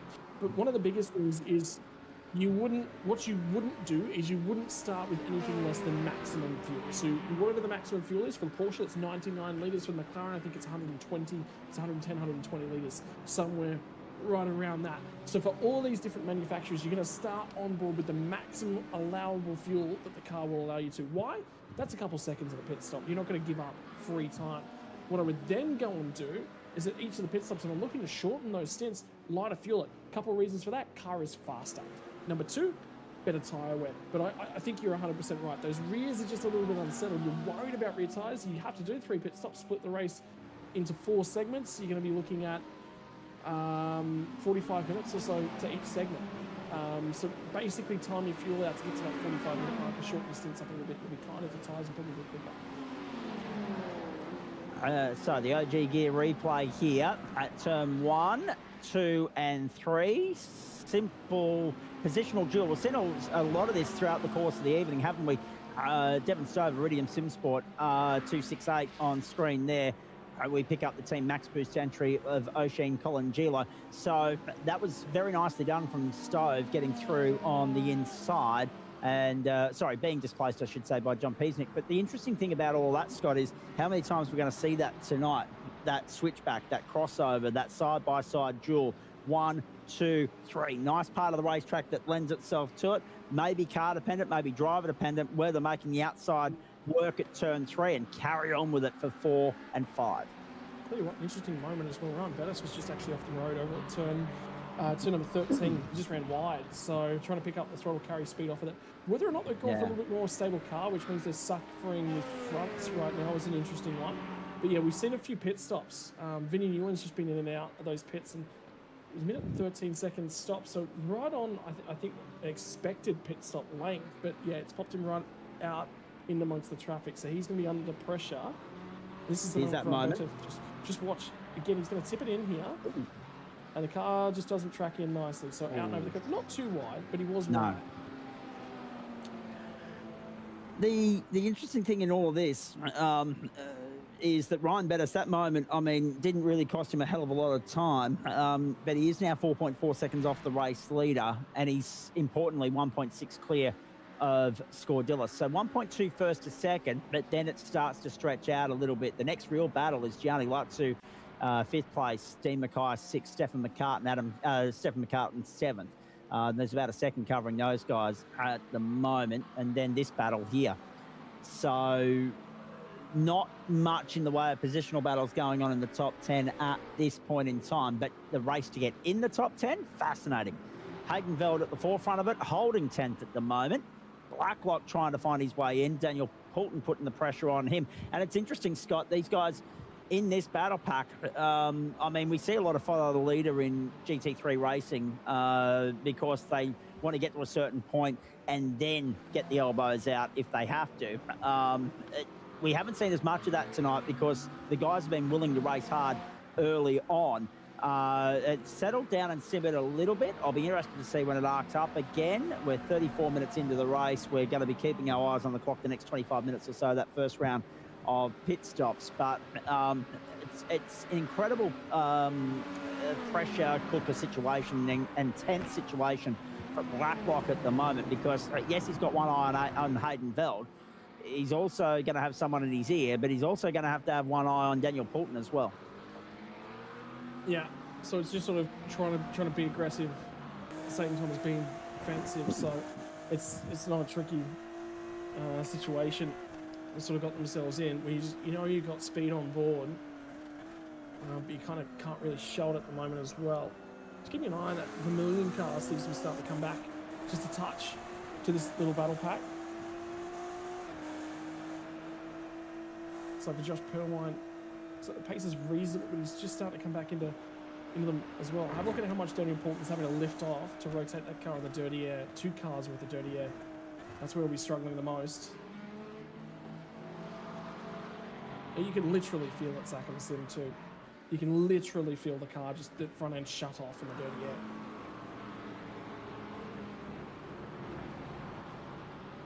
Some picturesque stationary static shots of the circuit for you at the moment, courtesy of Jay Kennedy, ladies and gentlemen.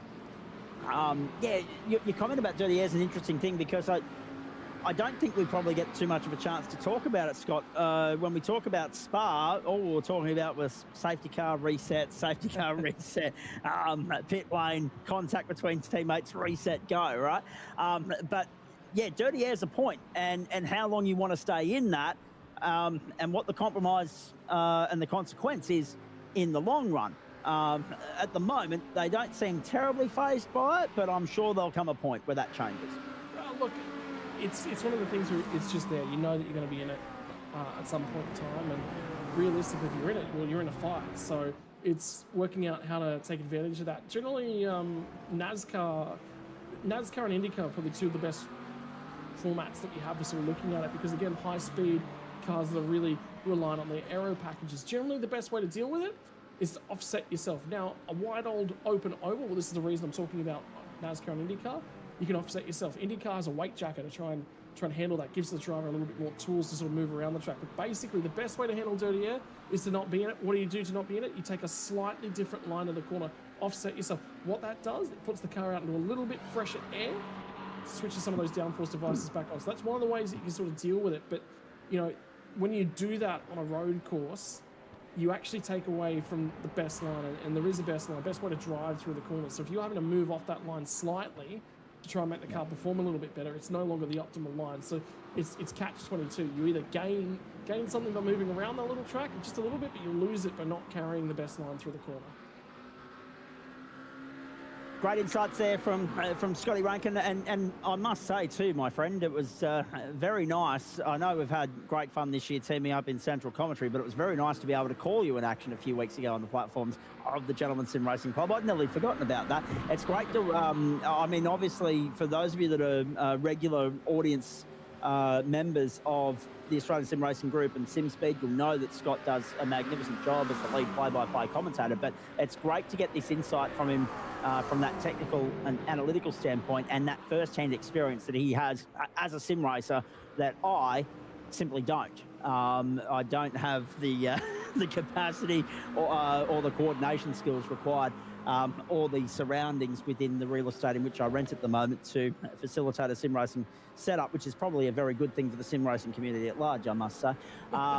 This is Friday Night Motorsport. It's live, exclusive and free across SimSpeed and also, of course, the Australian Sim Racing Group platforms, YouTube and Facebook. Terrific to have you along for the ride. Quick good evening to my colleague from Queensland Raceway, Moston Rudge. If you tuned into our XL Enduro coverage a couple of weeks ago, Moz was there in central commentary alongside me and Mark Jones. He did say to me earlier this evening, because I said, look, when we have a phone conversation, Scott, like you and me, it goes on forever and ever and ever. I didn't have 2.5 hours at my disposal this evening. I said, look, I've got to cut this short because I'm broadcasting, and I'm broadcasting in Australian Eastern Daylight Time, so I haven't got all night. And away I went. He said, send me the link, I'll tune in. What a way to prepare for two big days of racing out there at Queensland Raceway this weekend as well. 2 hours and 21 minutes to go here. We've picked up Ryan. Is that a silent H? Ryan Muller. They're in position number 17. We haven't seen too much of the Pacific Esports Racing entry on screen this season. Great to see them getting a little bit of screen time tonight. Ocean Colin Gilo giving him the hurry up at the moment through the back section of the circuit. Now, this is, of course, where the West Circuit rejoins with the International, this back section of the track. And I must say, Scott, one of the great things that I've enjoyed watching about the Shell V Power Motorsport Park is that West Circuit offers up terrific racing. We've seen it used in the Shannon Speed Series. We've seen it used in the Supercars Championship. I wasn't surprised that it wasn't an option for this Enduro tonight. You get pretty bloody dizzy, but it is a magnificent configuration, particularly for those more nimble, lighter horsepower cars, as we see Ocean going down to the inside of the right-hander. Can the move be executed safely and cleanly? Not yet, but still there, down the inside still. Team Max Boost versus Pacific Esports. Colin Gilo wins the war momentarily. Can Muller get the run? No. Concedes and tucks back in. Nicely played. When we take one-make categories there, Scott, like your Toyota 86s, or even an open wheel category like a Formula Ford or a Formula V, throws up terrific racing, that West configuration. Can't wait to see more racing on that in the iRacing calendar in the months and weeks ahead. Yeah, this has been a tricky one because anyone that's in Australia kind of loves this place. Anyone outside of Australia looks at it and goes, what is it? Where the flaming heck did this track come up on the schedule from? So, yeah, so that's an interesting little bit of insight. I actually haven't had an opportunity to witness much racing on that West layout, unfortunately, but yeah, I'll be excited to, particularly, like you said, the smaller stuff, 86s, Formula Fords, those sorts of things. Brilliant style of racing. Actually, talking about the Super Utes, they would be brilliant. The first time I actually saw the Super Utes in the more modern configuration was actually back here a couple of years ago, back before they got the V8s. They were in the diesels back then. Got to catch up with a whole bunch of different drivers from the categories. Amar Sharma has the only set of Greek girls in Super Utes. We've spent a lot of time talking to Amar about data and bits and pieces. But Trans Tasman Racing as well, Aaron Borg in that category as well. He was brilliant to sort of sit there and chat to about all things racing and opportunities for him in the future. So, you know, it's the sim racing world, and Ross Rizzo actually gave me this moniker when I went to Queensland Raceway. Caught up with Sandman there actually earlier on in the year. Looked at the Super 2 pile and he's just like, yep, beat him in sim racing, beat him in seat racing, he's really, really good sim racing, the whole way through Super 2. Okay, look at this. Again, just Byron Pierce chipping away at Damon Woods. We've picked up our leaders again because for the first time in a while, that margin is less than a second. So Byron Pierce could well be in the tow range, the slipstream, when they get back to the main straight next time round. Lap 24 on the platforms of the SimSpeed Esports Network, the Gamesman GTPRO Invitational Series on a Friday night. This is the closest anyone's got to our championship leaders for, well, at least the last 3 months. You'd have to go back to Spa, helped by the safety car, of course. The fact that anyone was able to get within a car length of these guys, they just absolutely obliterated the pack at Le Mans. But Byron Pierce is giving them a real shake for it tonight. So it's McLaren versus Mustang. This is what we've been waiting to see. At least two manufacturer scrap at the head of the field. It's 0.9 of a second across the line, and we are approaching the 3/4 of an hour mark and therefore will be in that window for that first round of pit stops that Scott and I have been talking about for much of the opening stint. It'll be interesting to examine, and if we can go with them lap by lap, because obviously Byron's just got the edge, and I mean just, we're not even a tenth of a second here. He's got the edge over the full duration of the lap, but are there parts of this circuit where that thing on screen, the McLaren for Eclipse Sim Sport, is slightly better than the Mustang? Well, having a look, there's your sector times at the moment. And he's quicker than him in a straight line at the moment, so getting good drive up the final corner, and that toe is definitely starting to help. But this is where he starts to pick up the dirty air. So the second two sectors are a little bit tougher. He's not taking as much out of him in the first sector this time, and Damon's just starting to pull away a little bit better in that next sector. And the other thing to consider as well, about 5 seconds down the road, the first of the lap traffic is going to be a problem for these two. So lap traffic already a factor, and we're not even 3/4 of an hour in, but again, that comes back to things like unscheduled pit stops, early incidents. Tyson Broad is showing a minute 39 down on the leaders at the moment, whereas Frogleap Juiced, Vinny Ewan's a lap down. Jackson Ray Harner is 2 laps down. And Synergy Sim Racing, Jordan Ross has got back out there. It remains 7 laps down. So it'll be a case of just collecting a handful of points and pushing on, hoping for a far better end of the season. A little bit of silver lining at, or consolation prize, if you like, when we get them out Panorama in 5 weeks. And I don't think yet, Scott, we've had the chance to analyse just how gruelling a week that is. We talk about tonight being a gruelling slog for all and sundry here with the Bend, and potentially 500 Ks here. Some of these guys have already done 500 Ks at Phillip Island. They've got another 500 at Sandown to come in a couple of weeks in the supercars. Then on that very week, November 21, they're on track for the GT Pro Grand Finale with thanks to the Gamesmen, 7:45 Eastern Daylight Time here on the platforms of the SimSpeed Esports Network. And then they back it up. Some of these guys will be either main game or on co-driver duties in the Logitech G Pro Invitational Bathurst 1000, which is Sunday, November 23, all day, ladies and gentlemen. Get your sports bar ready for that one. Us on one screen, first Ashes test on another, Las Vegas Formula One Grand Prix on a third, if you don't mind. You won't know where to look. It's going to be an enormous day. Yeah, you're right. That's going to be an incredibly grueling week, and it's worthwhile starting to. I'm looking forward to it, chomping at the bit, because again, Gen 3 hardware at Bathurst. I've got to be honest with you, I haven't gotten the opportunity. Normally, I'm the one chomping at the bit to get it behind the wheel and do the special events. It's just not lined up well for me, unfortunately, this year. But what I can sort of say is that co-driver clash is back. It was hugely successful last year. Here's the first of the lap traffic, by the way. Tyson Broad with damage on the front end of the Orbit drop bear car. Unfortunately for him, is the first of the lap traffic to go 1 lap down. But yeah, co-driver clash was hugely successful last year. Ryan Wood managed to win that one, and then the open invite to this year that he actually didn't end up taking up. But he had a lot of fun with that race. So co-driver clash will return on your Wednesday night. Friday night, we're here for GT Pro and the championship finale.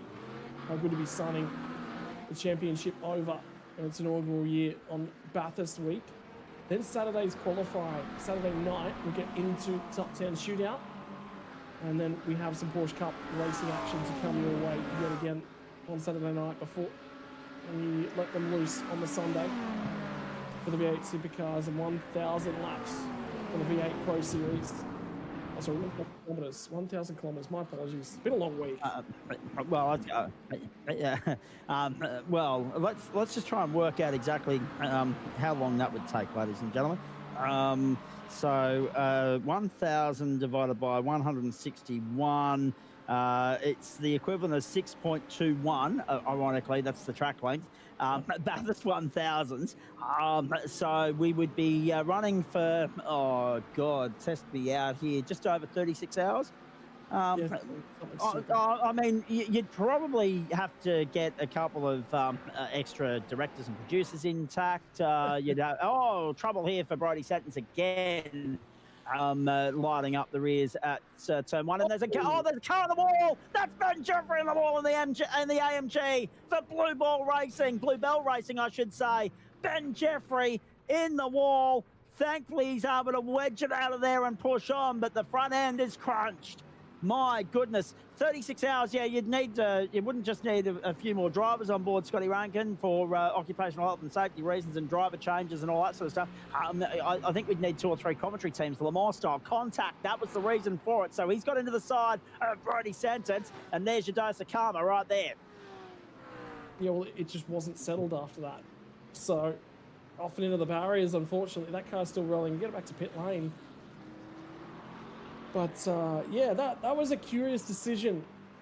I don't know why Brody Sentence turned in, because he knew that Merc was sort of going to be there as well. So he's not necessarily had the greatest night at the office.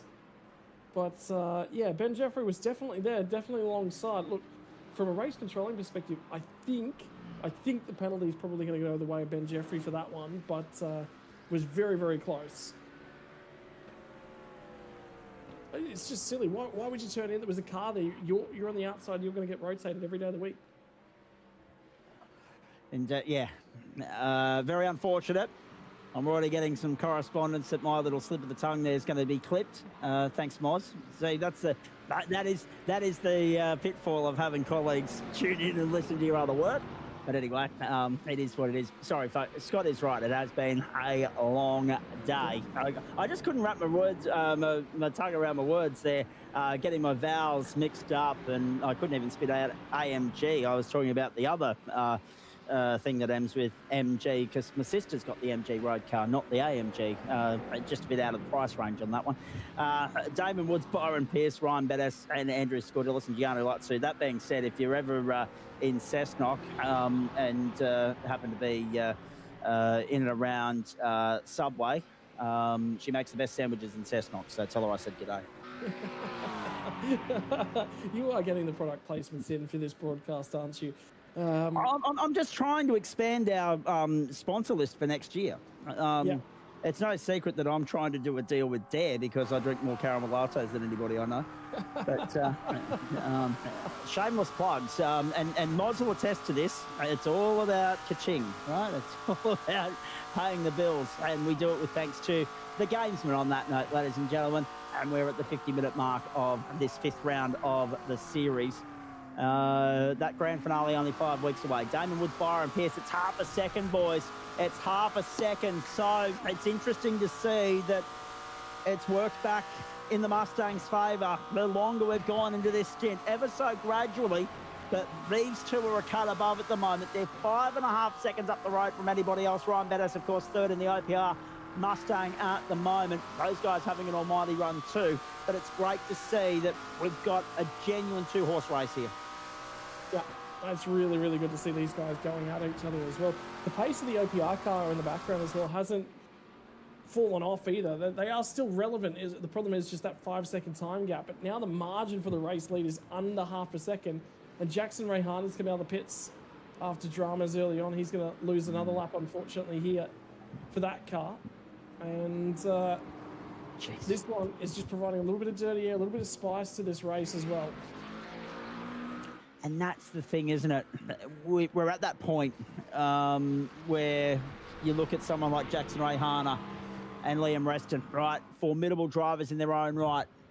Absolute, well-credentialed, top-shelf operators. But they just have not had luck this season.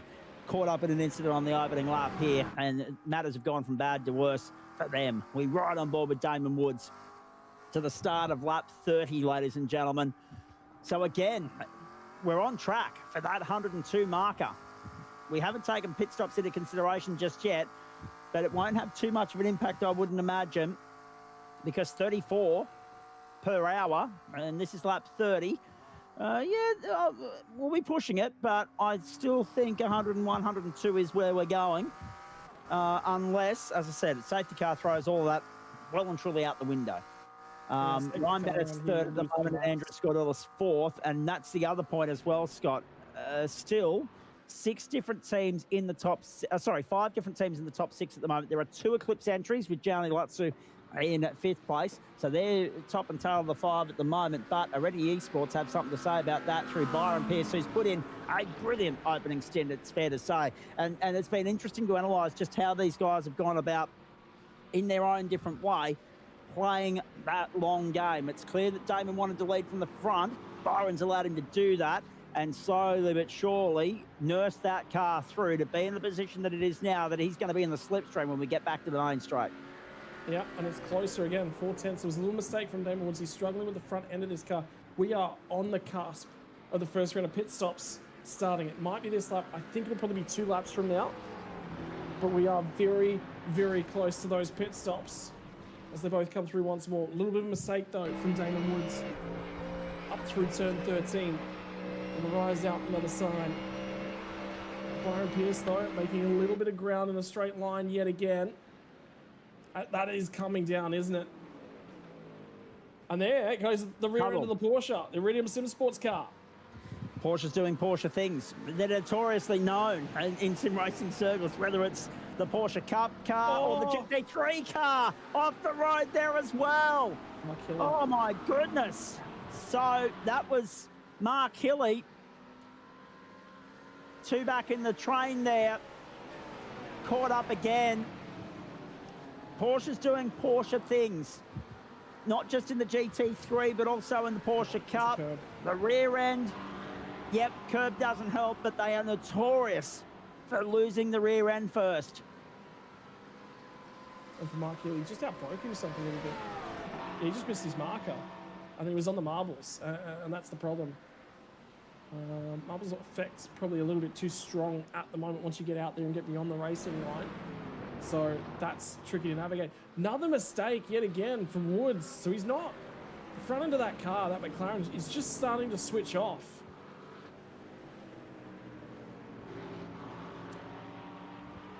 So the question is when?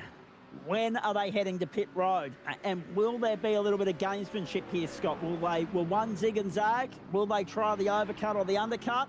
We're perilously close to finding out here on the platforms of the Australian Sim Racing Group and the SimSpeed Esports Network. It's great to have you along for the ride. Across the start-finish line we go, but we've gone back in the meantime to the final intermediate. Hayden Veld's wide, and down the inside is Sam Blacklock moving into the top 10. You mentioned the dirty air. You mentioned when these guys might make their move. Yep. Assisted by a slight little misjudgment there by Hayden Veld, and it's going to be 2 for the price of 1 down the inside. Beautifully done, Daniel Poulton. So Veld's got his work cut out for him now. Poulton's on the right side of the racetrack for the right-hander to come back to the main straight. Veld hangs tough around the outside. That was brilliant from the round 1 race winner. Now look at the Vermilion entry. Sam Chapman weighing into the mix as well. Are we 3 wide? You better believe we are, ladies and gentlemen, at the Ben Motorsport Park. Down the inside. Chapman's going on the inside of the OPR entry. Poulton gets displaced back to 13th, and Hayden Veld holds onto 11th somehow in all of that. Yeah, and is this Kobe Jones going to be vying in here for a little bit of opportunism as well? So in this little group, you've got yourself a Corvette, a McLaren, an Acura, and a Ferrari at the back end of it. And Poulton's going to show the nose once again as they get through 5. The run down to 6. He's got the nose up to the inside. Kobe Jones is going to enter like a freight train around the outside. He goes from spectator to involved in this one, and the Acura doesn't want to put the power down. Yep. I tell you what, I'd be thinking about undercutting just to get out of this train. Jones had the right idea there. He's trying to overlap and undercut and go up the outside, but he ran out of track. He had to tuck back in. He was the most impressive in my eyes because he was in the Ferrari, and we know that they're a bit underdone this season. He was the most impressive at Le Mans beyond what we saw from Death and Burst and Wood Stable in the Eclipse Sim Sport entry. They are, of course, you know, a cut above, but Jones and his charge through to the top 5 in that thing, which, again, hasn't been prominent all season. Again, he's the best placed Ferrari tonight. Again, his teammates have had bad luck. But Kobe Jones is a name to watch going forward in GT3 racing. He just needs the right machinery under him. Yeah. Andrew Scott to pit road. There's the first of the pit stops, Scotty. Andrew Scott to pit road. Nobody else has zagged just yet, but Frog Leap them zigged, and that'll be if Scordillis is still compromised by those gear selector issues, that'll be to sort that out. Yeah, there's an opportunity for him to get in. Potentially with some tinkering because it's a long pit stop. There's another car feeding in the background. Everyone else has gone long. Blake Warboys is the car that's dived in. So the WKMP Sim Sports entry dives in. But I tell you what, we're crossing the start-finish line. There's only 2 minutes and 20 seconds or so to the hour marker. There's realistically somebody Yeah. could be making it. It's going to be tight. I reckon the front two will be in this lap, and if they are, they're going to be about a minute or so shy of getting home on fuel, which is too early. Scordilis has actually exited the service, so he'll do a driver swap to try and sort that shifter.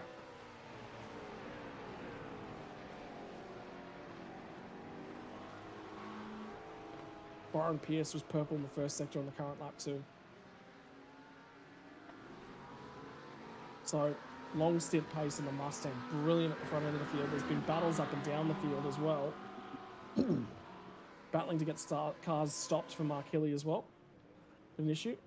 There's Nick Garriosh. So Garriosh has taken over. So again, Scott, they've had to change the strategy on the go there. They probably would have wanted to double stint Scordilis and Garriosh bring it home, but Garriosh is going to do this middle stint, and then they've got that option whether they leave Garriosh in the car because Scordilis can't work out those issues that he's having, or he might be in the position and Garriosh might hand him back the car, the reins, the keys to the vehicle to bring it home.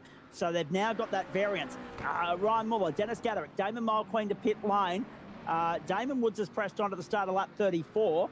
Look at where we are. You're right, Scott. There's all of a sudden an instant chance, an outside chance, that this thing becomes a two-stopper for those that have nailed their strategy. However, in goes Josh Perwin on that note, and a skew of others as well. So it is touch and go, whether you can do two stops or whether you're going to have to pull the trigger and do a third here and just bite the bullet. And that could be the difference in the long run. Will there be some gamesmanship? Will there be the potential to do some fuel saving on the run home if you need to? Yeah, it's going to be really, really tight. The fact that the front two have gone that extra margin. And just think about Byron Pierce. He's been running in that tow for such a long period of time as well. There's every opportunity that he's going to make it home on fuel as well. They've really pushed that Mustang a long, long way into this race, and they're starting to look pretty. For the guys that have pit, they've just sorted fresh, cold tyres on. There's going to be a little bit more exchanging of positions at the back end of this pack as well. On board. OGG replay, Scott, talk us through it. Devon Stove, main straight. Yeah. So this is the Porsche that had the issues a couple moments ago. Yeah, he's not got the... No. Did he get a black flag? Surely he gets a black flag for that. Well, it hasn't popped up on our leaderboard just yet, but we'll wait and see if he does get held. And even then, he was compromised anyway because he had to pull it up and then get back in a position where he wasn't going to call out the tyre wall on the inside. Byron Pierce to pit lane. Leader's also gone into pit lane. In Damon Woods, Ryan Bettis, Gianni Lotsu, Dean Mackay, Stephen McCartan. This is the critical lap for everybody. They've got to the end of lap 34. We're on lap 35. That's the one thing I always get I always get tripped up because two different timing systems that I operate with and utilise with sim racing commentary, ladies and gentlemen. I've always got to remember that we round up on this one. So when we start lap 35, that's what it says on the timing screen. Rather than just counting up from 34 to 35 like it does on my other one. Byron Pierce is the leader, and he has actually, hang on, has he gone on for another lap? Yes, okay, this is interesting. So Pierce, my apologies, I've misread that. Pierce, Blacklock, Poulton and Chapman have got to lap 35. Game on in this round of the series. Unbelievable that they've been able to go, well, this is the 62nd minute of the stint, Scott. I'm not sure they can go much longer, but they've broken the threshold. Well, I think the whole field, the bulk of the field's going to get home on the fuel. So fuel, realistically, so this brings us back down to a two-stop race now. So we're in that window, which is brilliant from that perspective.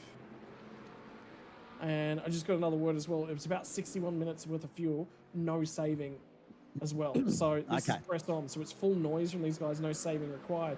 But the fact that Byron Pierce has been running in that slipstream for however long he has, huge benefit. And the other benefit that he's going to have as well is the overcut. The cold tyres are diabolical, remember, as well. Is that another... sorry, my apologies, it was the Vermilion car that went through. No, they pit previously. It was Jacob O'Reilly on board 228. Yep. So... And have a look at the margin. It's extraordinary. From Byron Pierce back to Sam Blacklock, the margin that he's managed to put on the guys that have also gone the same length of time in terms of this opening stint, and that is interesting. Blacklock's pressing on. Blacklock's going again to 37, and so is Poulton. Morella takes over the Areti Esports 79 from Byron Pierce. Chapman goes to pit lane. Killy is yet to stop. So too Bruce de Carvalho there in the Momentum Motorsport entry. He's yet to stop too. Everybody else, it would appear, Scott, has transited pit lane. But look at those transit times. So the stops are in excess of 40 seconds. The transit is in excess of 1:14 for some of them. Yeah, I'm seeing minute 17, I think, for the 606 car as well. So a very, very long pit stop. I'm keeping an eye on. It's the cold versus hot tyres battle as well. Jacob O'Reilly's the car is actually specifically focusing on. He's right underneath the rear wing of Lachlan Cable. So there's an overtake for position as well. But now they've got to try and heat those tyres up. And this is the battle. This is out-lap tyres for Lachlan Capel, whereas Jacob O'Reilly came one lap earlier. So the overcut was on for Capel. Did a really, really good job with that. But O'Reilly's on slightly warmer tyres. He's just able to close. And realistically, Jacob O'Reilly cut Capel a lot of brakes on that lap. He should have had to go way earlier than he did.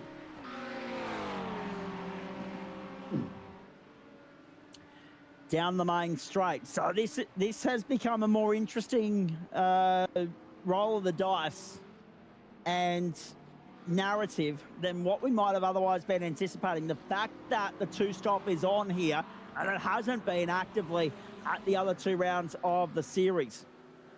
I'm not sure what it's going to be like when we get to Mount Panorama, but 61, 61 and 61 is 183, and we won't go 183 minutes because even if the white flag flies at 2 hours 59 and 59, we're home before 3 hours and 2 minutes, right?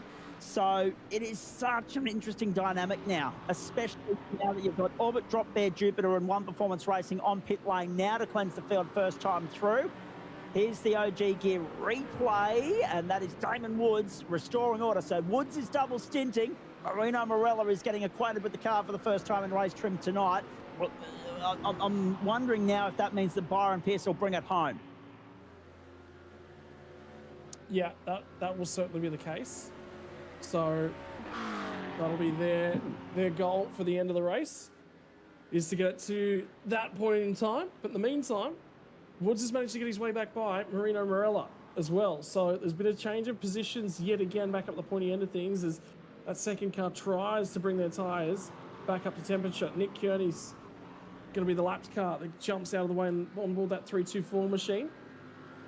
So again, warm tyres versus cold tyres. You've got to be aggressive when you've got the hot versus the colds.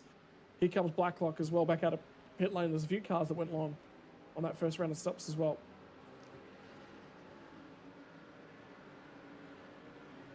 So, Reese Wakefield there in 10th place. Back onto the racetrack now in the 994 entry. Lewis Greathead takes over from Sam Chapman, sits 11th.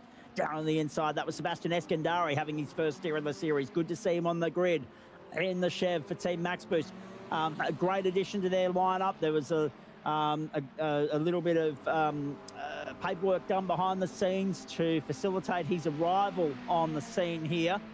And it was at the discretion of the event organisers that they were able to subtract a driver from their 4 nominated lineup that hadn't actually featured on the grid yet this season and put this guy in. And the bloke behind him is a seriously good peddler as well from over there in Western Australia.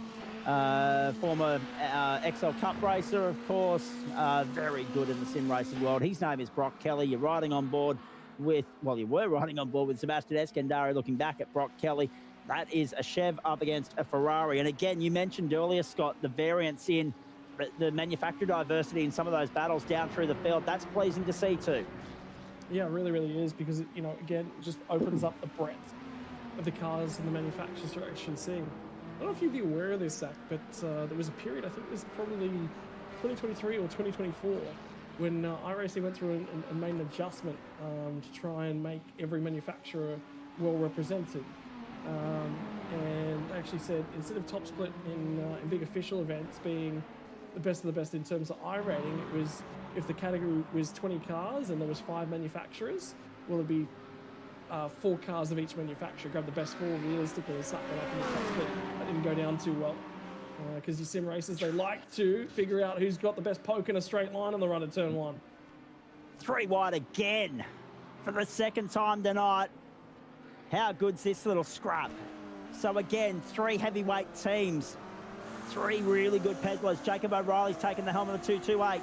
Lachlan Capel still in that Evolution Racing team, of course, with Hayden Veld. So Veld out, Capel in, and Reese Wakefield, who we're riding on board with here as well. The Acura, the Chev, and Jacob O'Reilly. Is he running the McLaren or the Chev, the Acura tonight? I think he's running the McLaren, if memory serves. We don't have that information on our screen at the moment, ladies and gentlemen, but I have confirmation in my earpiece that he is. And my colleague, Mostyn Rudge, has departed for the evening, so he's got an early alarm tomorrow morning going out to Queensland Raceway to commentate the action out there. So that's probably not necessarily a bad thing, because that's less sledging from him that I've got to cope with for the rest of the night. I'll hear about it tomorrow, no doubt, I'm sure. Calling the Queensland Touring Car Championship with him. 1 hour and 51 minutes gone here. A very interesting part of the race now, because you've got some of the drivers that are already in the groove, Scott, that are doing the double stint, and you've got a few drivers that are a little bit wet behind the ears as far as tonight is concerned, getting in amongst the thick of it for the first time. But even more interestingly, my friend, right, here's another interesting little caveat that we haven't really talked about yet, and that is, if it is a 2-stopper, there's a lot more seat time for some of these drivers than what would usually be the case. Remembering that we saw Cody Deeth jump in and do, what, about 35 minutes, maybe less, the Fuji round of the series earlier in the season. Yeah, but you generally have a primary driver and a co-driver. You generally have somebody who's going to go out there and rip and tear and do everything they possibly can. So they come into that with a plan. And remember, we've gone 61 minutes, so we're comfortably past that hour marker as well. So everyone understands that there is definitely no fuel question mark lingering over heads here tonight. But so the confirmed strategy is basically going to be that of somebody's going to get 2 hours behind the wheel and somebody's going to get 1. But the teams will have an idea of who that is. And don't forget as well, we talked about Frog Leap Juice Racing car. Stu, I believe it is Nicholas Garriosh who's behind the wheel at the moment. Well, when you have a look at the lap times for that car, 46.3, and Garriosh really, and again, he's done a great job to get behind the wheel. They've done a great job to this point, but he is a second off the pace realistically for what that car is capable of. So, for him, he's just got to do the best that he possibly can. And he'll know that his job is to keep that car clean and hopefully keep it inside the top 10 for Scordelis to go and have a burn off late on into this race. That's his job. His job's not to be out there and be the quickest driver. He does that, he'll end up off the racetrack. So, log what you can. And you want to have a speedy driver and an anchor driver is generally the way we talk about it. Yeah. That is the battle for 10th on your screen. It's Lewis Greathead, Jacob O'Reilly, so Tour of the Million stable, Lachlan Capel and Reese Wakefield. Somebody not embroiled in this scrap, but he'd like to be, is actually in our waiting room, if you don't mind, dragging Sam Blacklock in for a chat. Jay Kennedy, it'd be great to catch up with him and get his insights and thoughts on all of that. And that was a blinder of a start, Sammy Blacklock. Good evening. Good evening, boys. Thoughts on the first hour and the fact that this looks like it's going to be a 2-stopper? Yeah, look, just got in the car and did my job. We started quite far back. Lucky enough to have a really good launch. And just put my head down. We know our car was quite good on fuel, so I was just saving a bit and sort of not too worried about, cars passing and whatnot. And it seems to be working out okay for us now. And I think the ultimate goal is hopefully we can stay in the 10 by the end of this. That was a blinder of a start, mate. You went like a scalded cat. You've consolidated nicely. You've handed over to Harry Lillis, a 9th place for him at the moment, just ahead of Greathead and O'Reilly, who we were focusing on there a few moments ago. How have you found, because it's quite interesting, and I was talking to Scott about this during qualifying, in a time where we've had 8 weeks between rounds, you guys have gone off and driven other GT3 cars, you've acquainted with the new toy in the shed, the Aston, Lillis has gone back to BMW, etc., right? What's it been like to reacquaint yourself with the Acura and learn that on this racetrack? Yeah, it's been interesting. I've never actually driven anything other than the V8 here at the Bend, so yeah, that was a bit of a learning curve. And then obviously, back in the Acura, which we haven't driven since season 2, I think, of GSRC. So yeah, a bit of a sort of step back in time, but also a bit of a new challenge with this track. And yeah, it's it's been tough for us. A lot of us in the team have got a lot of other big events on. Obviously Harry with Ivra, a few of the other boys in the other cars have got Ivra, and then obviously we're prepping for V8 Scops as well. So yeah, it's been a huge day. I think I jumped on the sim at about 10 a.m. and I haven't really gotten off it since. And obviously, the other obvious question I've got for you before I get Scott Rankin to throw a few your way, and bear in mind if there's anything that we need to jump in and cover off whilst we're having a chat to you, mate, we will, but stay with us as long as you can. Who finishes this one? Are you going to play that by ear, or have you got an intention, a plan to jump back in and take over from Harry and bring it to the checkered flag? I think the plan is for Harry to stay in. He's normally the quicker out of the two of us. At least when we've all put in the same amount of prep, Harry's just a gun in these cars. So I think that's the plan. I mean, I've already had a beer, so I'm no stranger to having a beer and having a race. But I think we'll see how Harry goes, and I'd say it'd take something pretty unusual to happen for me to jump back in the car. Don't worry, he's only had one, ladies and gentlemen. He's still below that legal 0.05 limit. Scott, before he has number 2, let's throw a few more questions at him. I'm sure you're curious to get to pick his brain about what was a pretty good opening stint considering where he started and where he handed over to Harry up. Well, I think it's challenging as well because he finds himself on your side of the border. So realistically, it's an hour earlier. Let's not go there, Scott. It's too early in the evening to highlight the stupidity of the sleepy state of Queensland. But anyway, continue on. But no, I got the opportunity to catch up with Sam Blacklock actually a couple of weeks ago. We ended up for a weekend actually up on the Gold Coast. We went out for dinner. It was a beautiful night. Got to meet his partner, got to meet mine, and the questions that were raised across the dinner was how do you put up with him and how do you put up with him? Sent both ways. So that made for an interesting night. But look, I think the challenging thing here tonight, mate, is obviously you want to go full guns blazing. You've gone quite long on that strategy. The overcut, I think, has been quite powerful because the cars behind you actually come out and fought quite aggressively on those outlaps. So I think that's actually fallen right into your hands. Yeah, exactly. And, when, like I said, our car had, such good fuel economy to start with, we just tried to maximize that. And, it could all come tumbling down, if we get an untimely safety car, but we could also get, a timely safety car to help us as well. So, it's a bit of a gamble, but I think if the race runs green from here, I guess we'll see where we end up. You got to play to the car's strengths and weaknesses, and outright pace for us just isn't there. But we're playing the long game and looking forward to seeing how it pans out. Mate, finally, good luck. Go get him and make sure that I sent Harry down to make sure that you didn't have a trouble-free opening stint. So make sure you go and give Harry exactly the same in reverse. Don't let him settle for a moment. I won't let him crash out. He's already had a couple tonight, so I'll go and get on that. Thanks for having a chat, boys. Somebody text him and get his parents to let JJ out of the cage and send him in the shop. That's it. If anything's going to ruin your race. No. Mates and virtual beers. How is there a better combination on a Friday night? Hey, just quickly, Sammy, before I let you go, you mentioned the supercar. How taxing, how grueling is this part of the year where obviously both the ASRG and the officials, all those enduros are playing out as well, mate. You're getting well acquainted with the sim rig, no doubt. Yeah, and the girlfriend's getting acquainted with not seeing me as much. So she's not too happy about that, but completely understandable. It is a busy time of the year.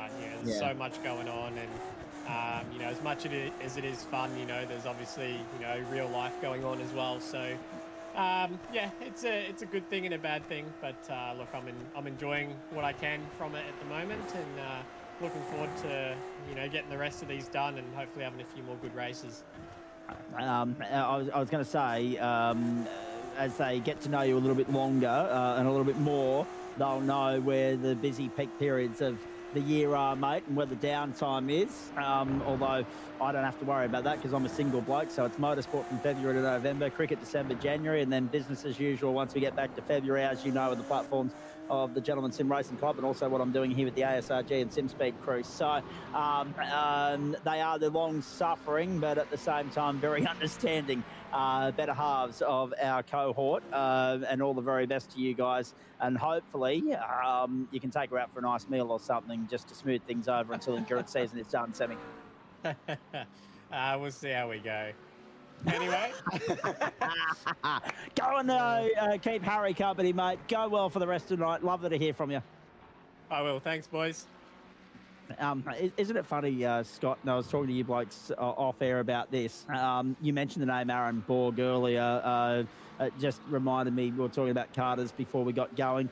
You talk about Sebastian Eskandari. Having called both of those guys in karts, it's always interesting watching how things go full circle and how you bump into each other as you move further up the pyramid or even sidestep into the virtual world. But the interesting thing for mine in all of that is normally the priorities are family, health, and everything else. But for these guys, it's clearly sim racing endurance season. Yeah. My partner's about to get the full taste of that, I think, because of the 24-hour race on from Le Mans next weekend, and I'm moving with her tomorrow. So, yeah, she's going to be thrown straight in the deep end. Spare a thought for her, ladies and gentlemen. But, yeah, look, I mean, the interesting thing is we wind our way to the midpoint of this race, and believe me, we're actually only 10 minutes away from the halfway marker on this one at the moment. I think Scordilis just said he's having issues with actually getting back into the server. So we'll have to see how he goes. His teammates actually getting a bit of a working over up and down the field. And Andre Heimgartner is getting an opportunity to witness the rear end of that Ferrari. And they've sort of been locked together as they cut their way through the field, these two cars as well.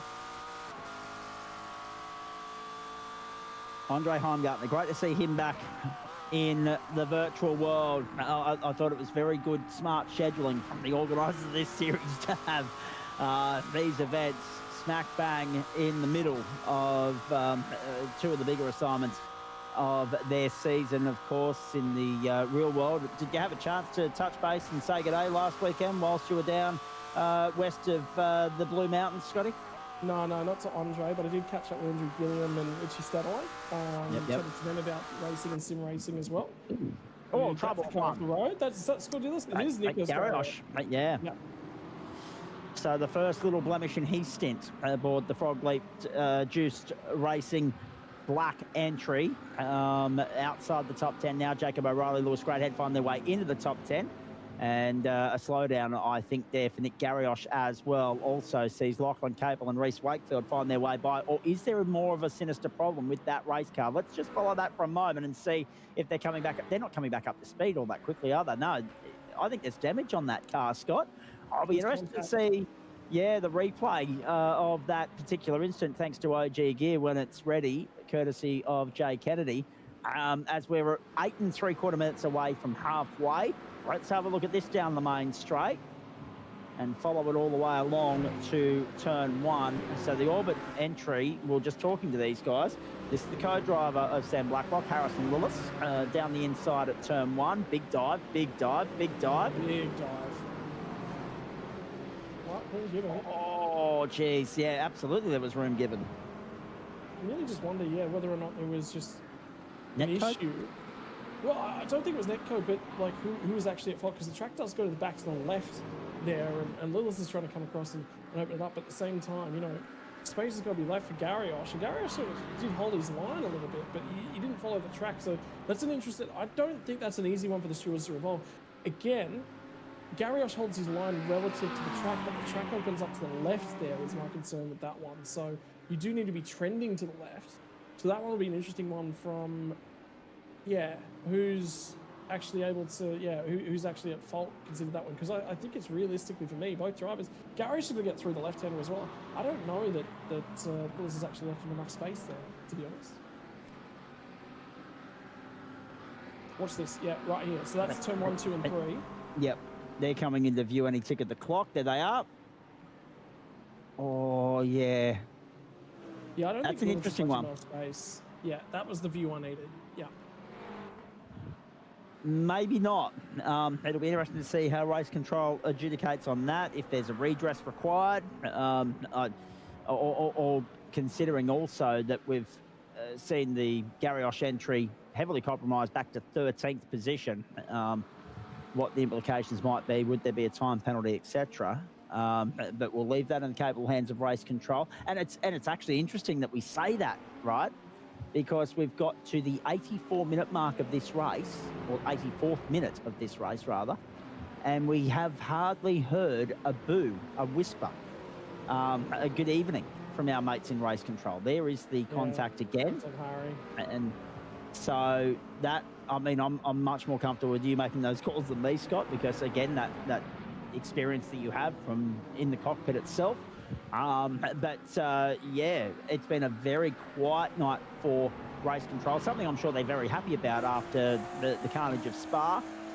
And also they had a bit of adjudicating to do at the Circuit de la Sarthe, but it's been a very smooth night for them to this point, to the point where you've barely seen any correspondence from them popping up at the top or bottom of your screen, ladies and gentlemen. And that's a good thing, because after the day Brenton O'Brien's had, where he's juggling real-world commitments and ASRG commitments, he was at Phillip Island, of course, today for day one of the Australian Motorcycle Grand Prix, where they've had, and I can say this because it's been published by Speed Cafe, they're currently discussing the potential for a repeat of a couple of years ago because of weather conditions. It'll be interesting to see what comes of that tomorrow. Maybe they need to move it to another time of the year, I don't know. But poor old Brenton O'Brien's had his hands full down there. So I'm sure he'll be very happy to have an early night. Yeah, he'd love an early night, but 3 hours worth of racing here tonight, it's not going to part way and give him that opportunity. As we're 5 minutes away from the halfway marker on this one. Let's see, what we're going to finish again about 11:30. This one's going to come to its conclusion before we kick off the post-race show. It's a long night on a Friday night. Think about fatigue levels and fatigue management. You're talking about heading to Bathurst for the 1,000 and for the championship finale of the GTPRO series. I think it's fatigue management, you know. Yep. How many teams are doing double duty? It's not a huge night for Brock Kelly. In fact, by the time we finish at 12:15 Eastern Summertime, his night's only getting started. He'll still be able to ring Pizza Hut and get a delivery. I mean, there's another product plug inadvertently, but everybody on the East Coast, they need to be getting something out of the fridge and putting it in the microwave if they need a little bit of supper. But yeah, certainly a long night, especially when, and I had this argument at the start of the year with our good mate, Sean McNamara, who we barely mentioned tonight. It's important to note for 9.5 SimSport, we've had that argument where because of the fact that we run to Eastern Daylight Time, and that's how our broadcast is advertised, at the end of every round so far this season, boys, I've had the great privilege of saying to the audience, have a great morning, everybody. Bye for now. A trend that Greg Rust started, actually, when he took over the hosting of the Formula One broadcast back in 2007 on Network 10, when we were, of course, in Europe or North America or South America. But yes, as soon as that clock goes midnight, Sydney-Melbourne, it's a new day. So you're right, it's a very long night, and then morning, because it's not easy, Scott or Jay, actually. Jay normally goes straight on and does another broadcast for another part of the world. So I'm interested to see how he goes burning the candle at both ends. He's very well versed in that caper right now. But for these guys, it's not just about the fact that it finishes after 11:30, right? The adrenaline, the blood's pumping. So what sort of procedure have these guys got in place to wind down at the end of the night to combat, if they've got an early start like me, for instance, tomorrow, making sure that they can shut down, switch off, fall asleep as quickly as possible? Well, don't forget as well, sim racing's, it's one of the few esports that is actually a physical sport. Probably about the only one is virtual cycling racing. I don't know if you've ever seen that, where they're actually cycling their bikes and trying to keep up with the peloton and all the other bits and pieces of Zwift. Yeah, tricky. Tricky, very tricky. That other than that, this is kind of the next best one in terms of physicality and the physicality rating. For those of you watching along and you're tuning in and you're going, what's this sim racing business all about? Well, the wheels are generally quite high tuned, and you can have brake pedals that have up to 200 kilos worth of braking force every single time he's stomping on that pedal as well. So it's a physical KP. You've got to physically be fit, let alone the mental fatigue. Hitting apexes, when you hit a zone and you're just in that zone, in a rhythm, it is so easy. Here's a man that's very rarely in a rhythm in Solon Mazzomo, but he's always up for a lovely chat. So, you know, he's also got karting gloves on. He likes the feel of a thick karting glove as well. His Alpine Stars. And he's strapped into the sim racing seat as well. You see the harness and everything, the belts that are going on. And he's chilled out. Somebody just told him he's on camera too. I guarantee you. The full sim racing experience there. And that's the thing too, right? The world's your oyster with this sort of stuff. We see a great, vast variety of different sim racing rigs and setups and cockpits and whatever else. Some people go for the VR headset. Some people go for the motion movement. Some people don't, right? Mesmo, fully strapped in, locked and loaded there. And of course, a big shout out to our good mates at Logitech at this particular point in time, because that's right up their alley. Of course, they'll be front and center of our coverage at the Logitech GTPRO Invitational Bathurst 1000 in 5 weeks' time. Have a look at this. Have a look at this. Lewis has got his work cut out for him. O'Reilly's got by Greathead. Cable's got by Greathead as well. They've swabbed on Louis Greathead. They're trying to go with Harrison Lewis, who's moved up to 8th. This is a battle pack for 8th, 9th, 10th, 11th and 12th at the moment, ladies and gentlemen. And Sebastian Eskandari's trying to latch on as well in position number 13. Yeah, this is not going to go by the wayside. You're going to have to just get through this one, and it's starting to all build. And again, it's circulating in and around Harrison Lillis as well. As that car's just struggling to just maintain speed. Have a look at the 228 as well. That car's second in the championship coming into tonight's race. I don't think it's going to be second. It's a long way down. We haven't actually talked about our race leaders in a good long while. David Woods has pulled away from Marino Arella, but he's also going to hand that car over. So the championship battle is going to be between second and fourth place for who's going to be second heading into Bathurst in the final round. So keep that in the back of your mind. So it's very critical that car 228, with Jacob O'Reilly on board, gets this overtake done, because he'd love to move up a little bit further. He'd love to go in pursuit of a few more championship points to keep themselves relevant heading to Bathurst. Oh, that was a little bit of grass for him. Yep, and every little slip up like that at the moment could end up being costly. And again, we haven't mentioned it too much tonight, Scott, but debris, bringing that back onto the racetrack. Yep. Then, of course, dealing with, right here on your screen at the moment, dealing with that compromised grip at the next corner, scrubbing those dirty tyres clean again. So many different factors playing out here. Great to see Lockie Cable back in the top 10.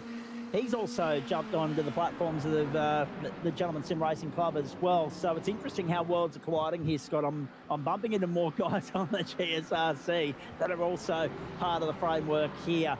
So diverse, so widespread is the sim racing network in this country, and the opportunities to participate in it as well. Down the main straight, Jacob O'Reilly chasing Harrison Lillis. They are 4.5 seconds behind Stuart Ellis at this particular point in time. Good to see him out there in position number 7. John Trott, his teammate, is 6th. But again, first to second, 3.9. So Damon Woods has extended that advantage over Marino Morella, and that's going to make life a little bit difficult for Byron Pierce in the final stint, potentially. That margin has bloomed out beyond anything it was in the opening stint. Dylan Shepherd there in 3rd place is 7 seconds away. 2.5 then back to Zach Ratway-White, who's had a very quiet run tonight, it's important to note. Dean Mackay is 5th. Probably the best run from the 999 that we've seen so far this season. And then it spreads out, and then all of a sudden you get this bottleneck. So the first 7 cars on the racetrack not really embroiled in any sort of positional battle, but then 8th, 9th, 10th, 11th, 12th, and very soon 13th with Sebastian Eskandari. It is on like bloody Donkey Kong. Yeah, certainly is. Got to keep pressing on. You got to keep challenging yourself right across the 3 hours in the duration. We're beyond that halfway mark now as well. No, the point I was just going to make. Well played. So, you know, keeping yourself in the battle and keeping yourself going right across the duration is certainly a challenge. So looking around, everyone's got a championship that they're necessarily playing with. I actually haven't even looked at or thought about the weather here tonight, but it is sunny. There'll be no rain in this one. Could you imagine if we go to Bathurst, there's rain at the mountain? both GT3s and the Champ 3s. I wouldn't rule it out because, as you know, and as you witnessed firsthand, everybody's absolutely raving about the spice that was added, the spectacle that it became because of the intervention of weather in the real world. So I would not be surprised if the sim world operators are having a look at that and thinking, yeah, let's live and let's spice things up a little bit and test these blokes out. And it is the ultimate test, right? We talk like, I mean, yes, we've been to some magnificent famed circuits, Le Mans and Spa in this series, even Daytona as well, right? But Bathurst is a step up again, so it would not surprise me. We haven't had a wet round. We've had a slight sprinkle of rain at the Fuji International Speedway in Japan in the second round of this series. It would not surprise me in the slightest if the boys have something up their sleeve in their book of tricks, ready for that final round on November 21, and especially for the 1,000 on November 23.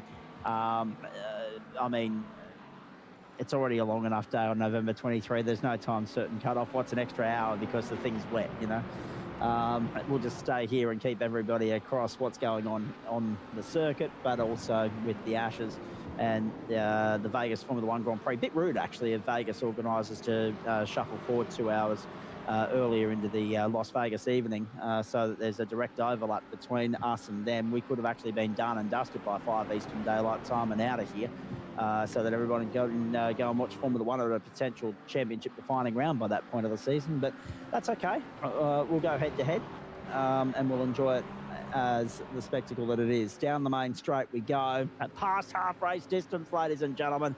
Still anyone's guess as to how the lower half of the top 10 plays out, but it's starting to firm up really nicely for Damon Woods, Dylan Burse and Cody Death, to the point where we're talking about the real possibility of those guys, if they hadn't already, Scott, with the 90-odd point advantage. And that's the one thing we didn't do off the top of the broadcast tonight, folks, is run you through the championship points. 782 for the Eclipse SimSport stable that's currently leading the race.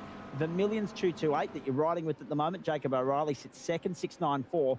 The second of the Eclipse SimSport entry, Zach Ray White, third, 690, and 674 for the Areti Esports entry that's running second at the moment. So those guys are in an almighty duke out for second in the championship right now.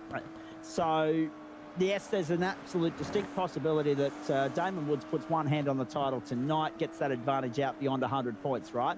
But they've still got to turn up and get the job done when we get to Mount Panorama. And we know that if something untoward's going to happen in this series, well, it did happen at Spa, but it's also quite probable that it might play out at Mount Panorama too. I just think it as well, right? Car 56, they've got to do a driver swap yet. Damon Woods has done correct the first 2 stints, which means that Cody Dean has to get behind the wheel again. Should be, I would expect Cody to be right there in terms of pace. That's just the kind of driver he is. So I'm not expecting that car to fall away too much. But does that open the door for when Marino Morella gets out of that car as well? Does that open the door for them to get back involved in things as well? Jacob O'Reilly's sick of this Acura sitting right in front of him. He would desperately love to see the back of this and to be looking through the rear view mirror. That's Orbit drop back. Jupiter car.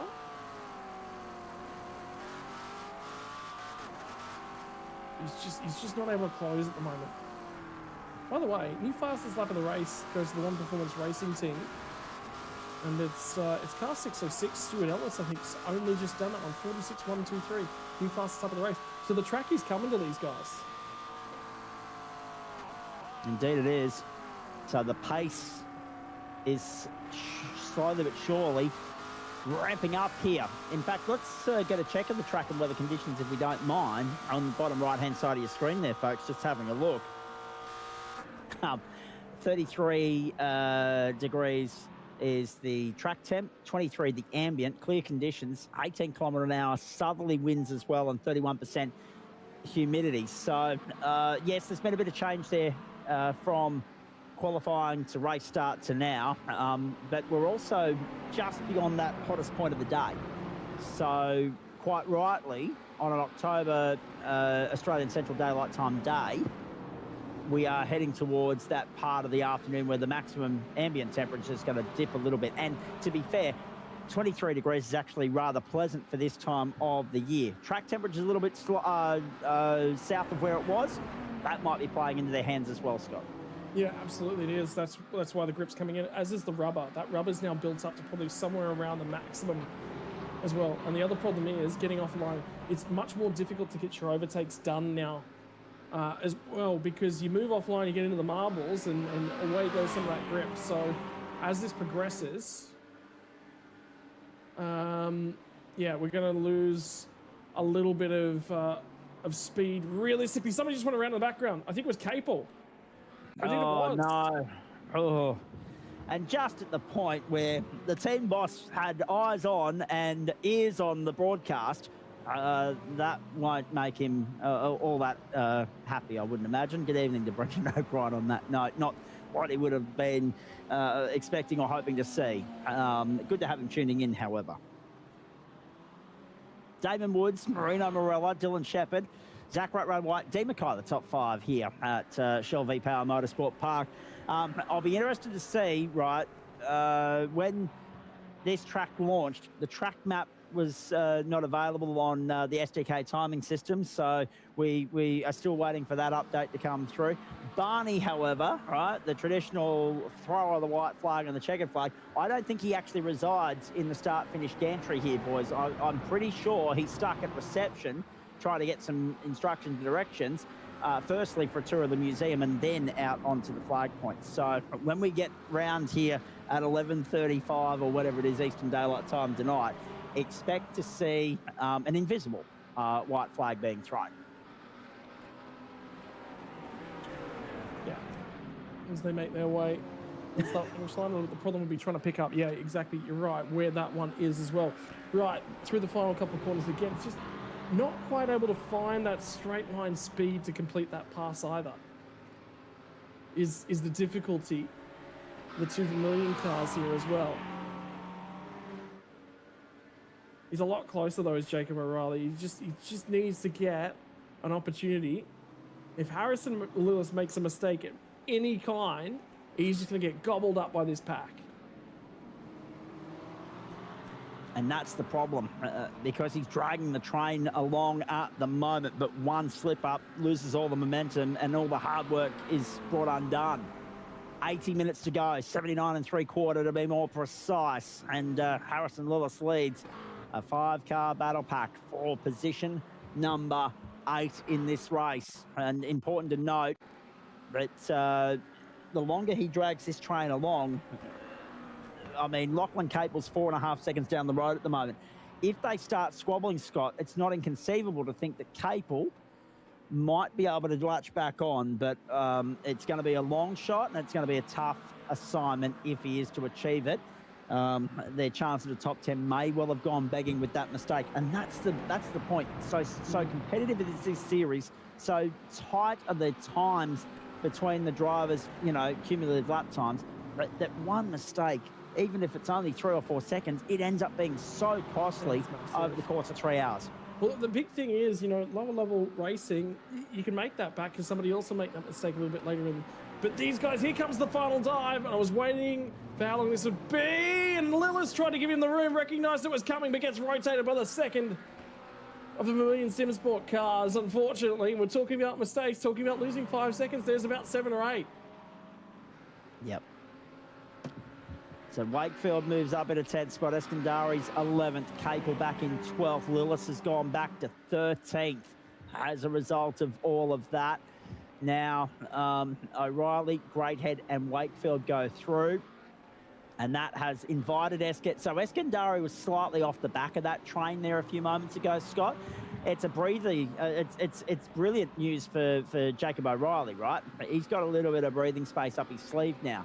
But it's for the other two, for Greathead and for Wakefield, that final spot in the top 10 that Wakefield holds at the moment is under threat because Eskandari's caught them. So Eskandari's all of a sudden a factor, a contender in the mix here. Yeah, and he's been tracking these guys down steadily as well. Just hanging on to them, moving his way fractionally forward. I do wonder whether or not there might be a touch worth of damage on the front end of the Lewis Greathead car as well. It's going to be front left corner, if anything. But yeah, obviously not going the way that they necessarily wanted. Also worthwhile noting as well, Dean Mackay slid that car back all the way back to fifth. So this will tell a story. So Harrison knew that Jacob O'Reilly was going to go for a send, and it was going to be sometime in the near future. So he doesn't even try and cover this one here. He just goes, yep, this is happening, and he lets it happen. So he lets him go down the inside. Now he's trying to just turn it back and make sure he can slot into that next spot. And Lewis Greathead's trying to be opportunistic. Yep, and like what we saw earlier with Harrison Lillis, and we still haven't had any correspondence from Race Control on that, like Harrison Lillis's incident at turn 1 and 2, that one no doubt will have caught the eyes of Race Control as well. So that's 1 Vermilion and 1 OPR entry, one Orbit Drop Bear entry, so ODB. I'm getting my analogies and my acronyms mixed up.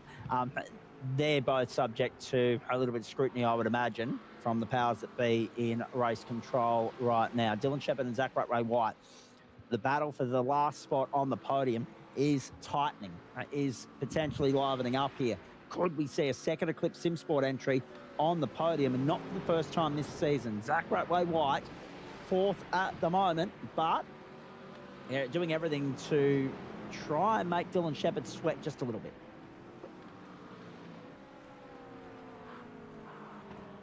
Yeah.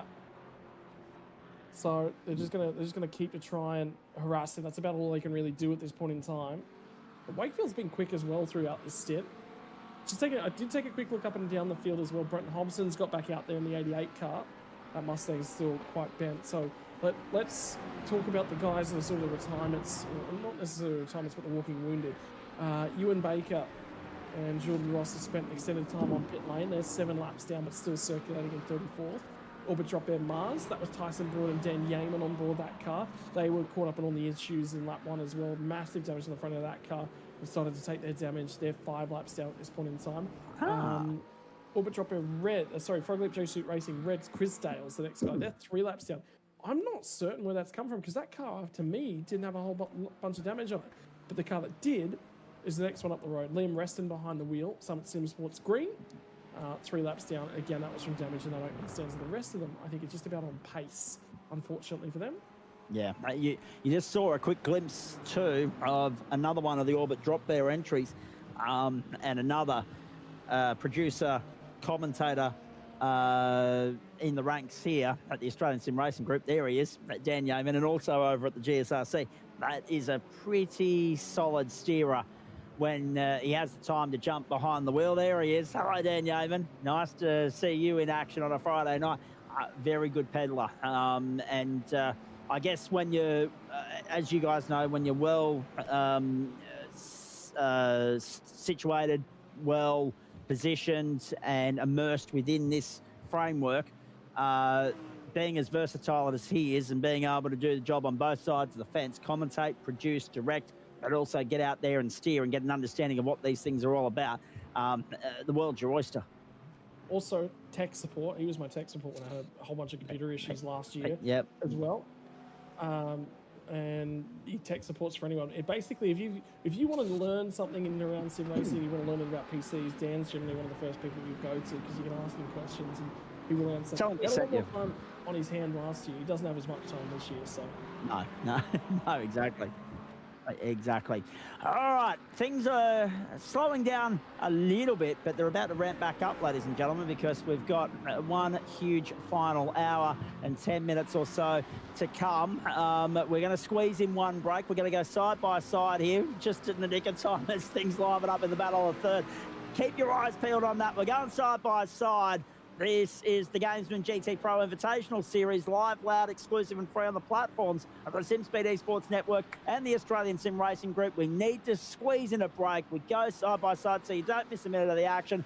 We come back for that crucial final round of pit stops and the run to the checkered flag on the other side of this. Hope you're enjoying Friday Night Motorsport with us as much as we're enjoying bringing it to you.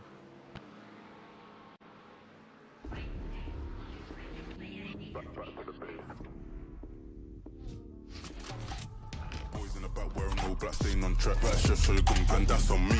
Out here getting this P if you work for the devil, better retreat. Coming too icy, come too clean, could never move shady, ain't no fiend. Shotgun, London, what's the outcome? Hop on the front door, it's like midnight. Don't lose your grip, cause you might fall out again. Off-white whip, need for speed. I'm not switching the lane. Pick up the pace, go like that, and we're back to the base. Back to the base.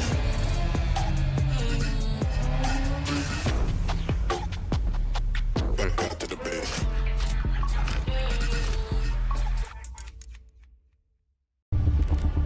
You've always felt it. That spark. That pull. Watching the greats carve through history. Every turn, risk, reward. Now you don't just watch. You step inside. You take the wheel.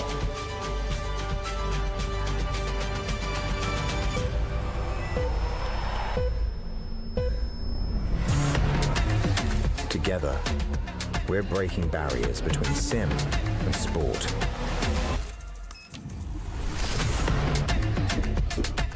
Setting a new standard for performance. So with the power in your palms, the roar in your ears, and the position of a pro, let's turn dream to drive and play to podium.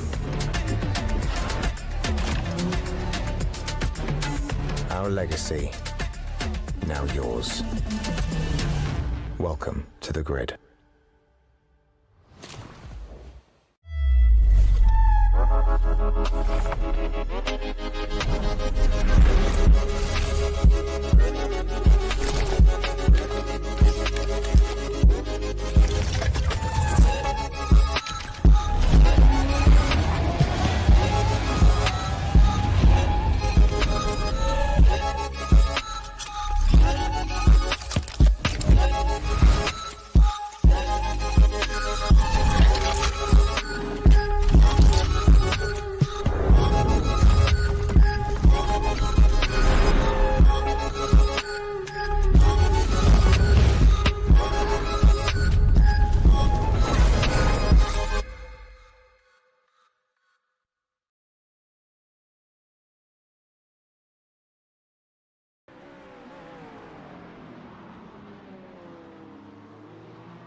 Friday Night Motorsport for you live from Shell V Power Motorsport Park. This is our live exclusive and free coverage of the Gamesman GTPRO Invitational Series, the fifth and penultimate round of the season, the first of two on home turf.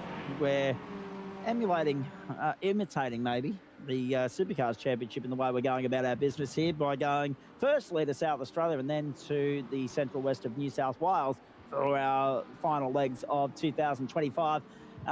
The Shell V Power Motorsport Park venue, the international circuit within, offering up a pretty good spectacle so far. And again, we had our reservations. We're a little bit skeptic about arriving here this evening. We weren't sure what sort of spectacle we would be in for. But again, the best GT3 racers in the country. Delivering the goods and keeping us on our toes here. We haven't had too much in the way of downtime or lulls in this spectacle so far. Lewis Greathead, breaking news as we return from our side-by-side there to pay the bills. It's important that we do that. A huge thanks to the people that make it possible for us to bring you all the action here and support the Australian Sim Racing Group. Lewis Greathead has copped a 10-second invoice for that incident earlier on with Harrison Lewis. Which at the moment would put him 5 seconds behind Harrison Lewis. So it's a double blow for Lewis Greathead at this point in time. Under threat here from Reece Wakefield, and Sebastian Escandara just sitting there patiently in position number 11 at the moment. Jay Kennedy's in the producer's hot seat for us tonight. Zach Cape and Scott Rankin with you here in Central Commentary. Hope you're enjoying it. An hour and 8 to go. We're on the cusp of the final round of pit stops here, Scotty Rankin, and then The gloves will be off as these guys try and get their way through and improve their on-track position as best they possibly can on the run to the checkered flag just after 11:30 Eastern Daylight Time this evening. I'm just looking at the clock, 10:29 Eastern at the moment. So, we're heading in excess of 11:36, 11:37 tonight. We're riding on board with Eskandari. And we have got Lewis Greathead defending Weiss Rakefield to the inside at turn 1, 2, and 3. Nicely done from the Vermilion entry. But again, the invoice is coming his way. Whether he serves it in the next stop or they apply it post-race, we'll wait and see. But that's a tough one for him. But again, on a quiet night for race control, they had no choice but to act on that. Yeah, look, I think it was pretty clear. There was obviously no right to the corner from the trailing car. Lewis will sit there and feel probably a little bit aggrieved because that's not a car taking its normal line, but at the same time, he's got no rights to sort of be in there. His comment will be, I'm offline, that car's so way offline that realistically, he's turned in from so late that I should be entitled to feel a little bit aggrieved that he's chopped across my nose. But yeah, no, I think that penalty was coming every day of the week. It was just a matter of what the severity of it was. In the meantime, though, here comes this battle because Dennis Katarik is going to try and race his way back into the top 10. And remember, Damian Johnson was on board that car for the opening stint, and he had a little bit of a moment. They would be inside the top 10 if not for that.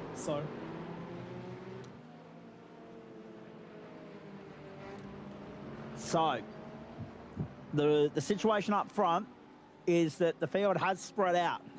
But again, what's kept it lively and interesting from a commentary standpoint, a broadcast standpoint, has been those interpositional battles for the lower placings. All points, count at the end of the season. Points pay all the way down through the leaderboard. And it'll be interesting to see what the moving and shaking looks like in terms of positional gains and losses throughout the entire field once this round is done. There on your screen at the moment is the race leader. A fair vote for driver of the day last time out. What those guys did to the field, they obliterated the field. It was a real dagger in the heart of the competition. If they thought they stood any chance of stopping those blokes, Lamar kind of sort of solidified that I don't think they're going to be able to do so unless they bring their absolute A-plus game. Marino Morella and Byron Pierce sitting second at the moment. What a great run from those guys so far. But unfortunately, this second stint has very much fallen the way of Damon Woods. It's going to be a huge road back for the primary driver of that car, the 79, to get his way back into the fight here. Now, the lead has extended out beyond 10 seconds for the first time tonight for Damon Woods. An hour and 65 minutes to rock and roll here at Shell V-Power Motorsport Park on the 4.95 kilometre international circuit, most synonymous, of course, with the Supercars Championship when they visit the venue, of course, which launched back in 2018. So it's taken only 6.5 years for it to join the sim racing world. And what a great investment it was from the Shahins at the time to get a new permanent racing circuit up and away in Australia. Of course, Castle to Shahin, I like to call it, Scott Rankin. It is their castle, it is their palace. We're just playing it at the moment. But it's also magnificent to see that iRacing have embraced it as well as part of their continued expansion. I mean, the Autodromo Hermanos Rodriguez in Mexico, the latest circuit on the server. I know that the Adelaide Parklands are coming. And it's amazing, isn't it? They announced Pukekohe years ago, and they announced the Bend much later, and the Bend arrived first. As everything in the sim racing, well, in the motor racing world, I think that has a big thing to do with something starting with M. Oh yeah, 100%. Yeah, we know exactly what that is to do with. But yeah, look, I think it's actually probably a record for a track in its time period that it's been around for, and being on iRacing. What, 6 years it took to get on the service? Yeah, well, this is their 7th year, so, or is it, hang on, no, 8th year. This is their 8th year, so 2018, 19, 20, and add 5 on there.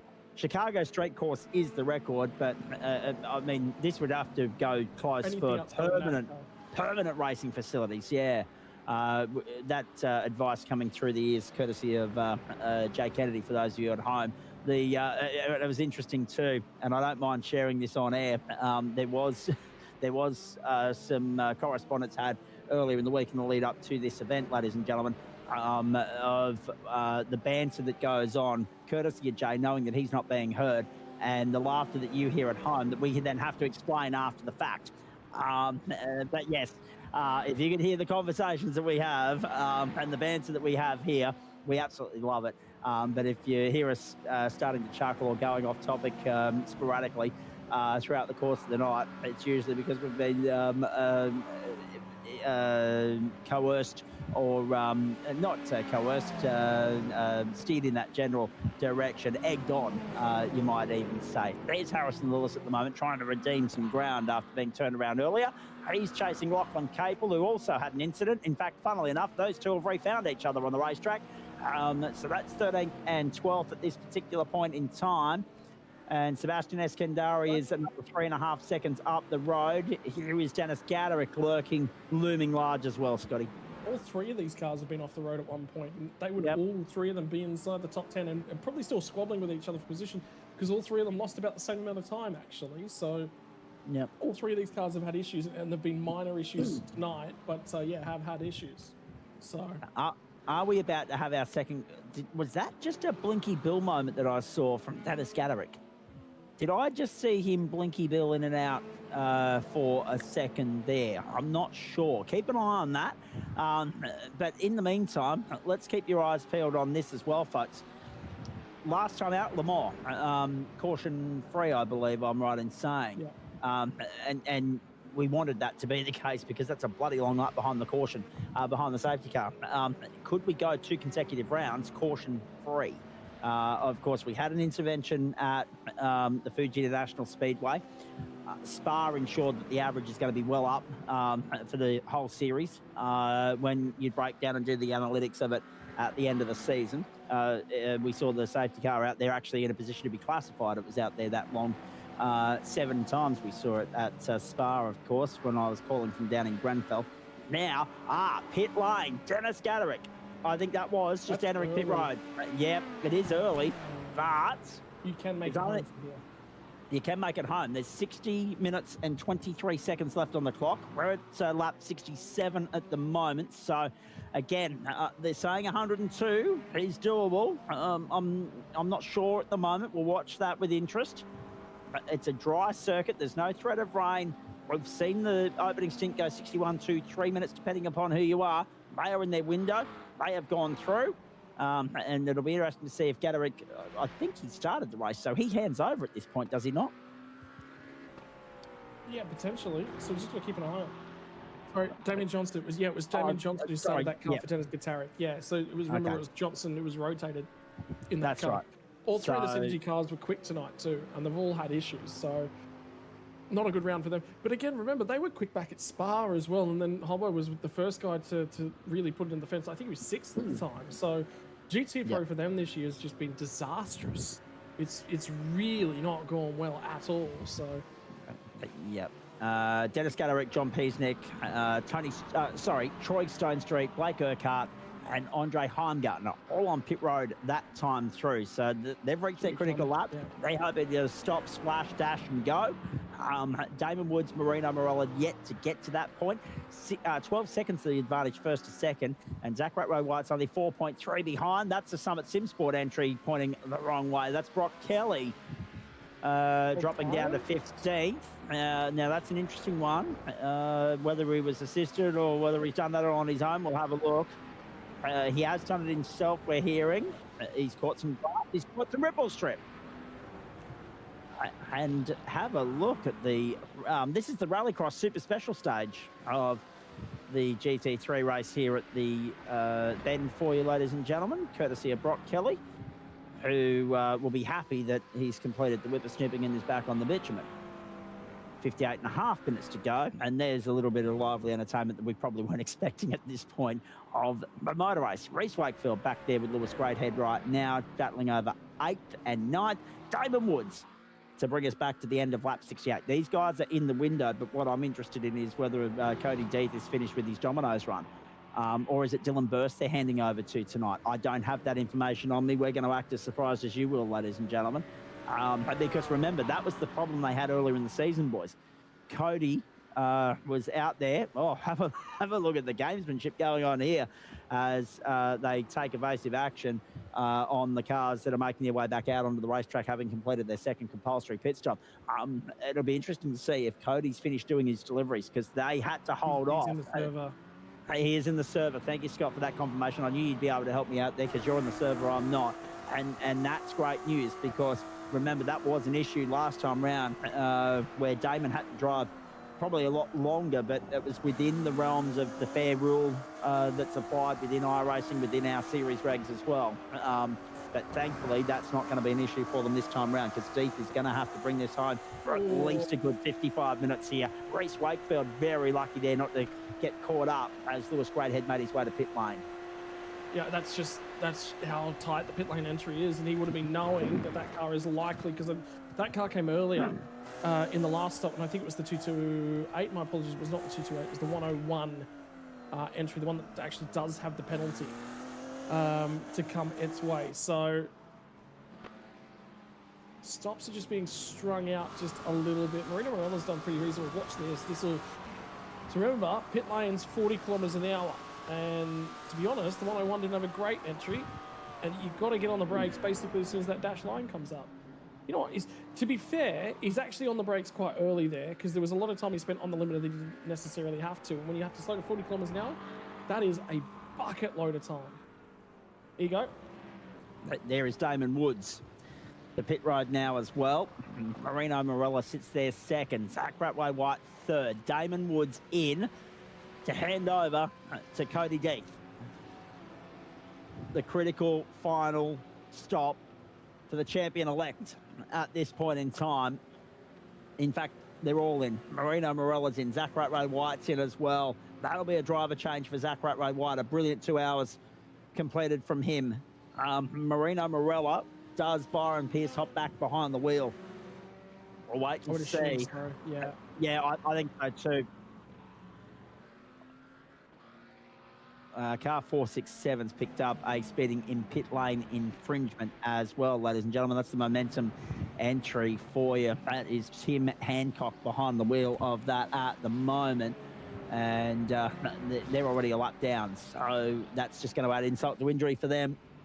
And I guess that's the other thing as well, Scott, because of the way in which this race has played out and the field has spread out, incidents have played their part, a couple of unscheduled pit stops because of damage, yada, yada, yada. Harrison Lillis comes through as the race leader momentarily as we await Cody Deeth re-entering the racetrack now, effective second on the racetrack.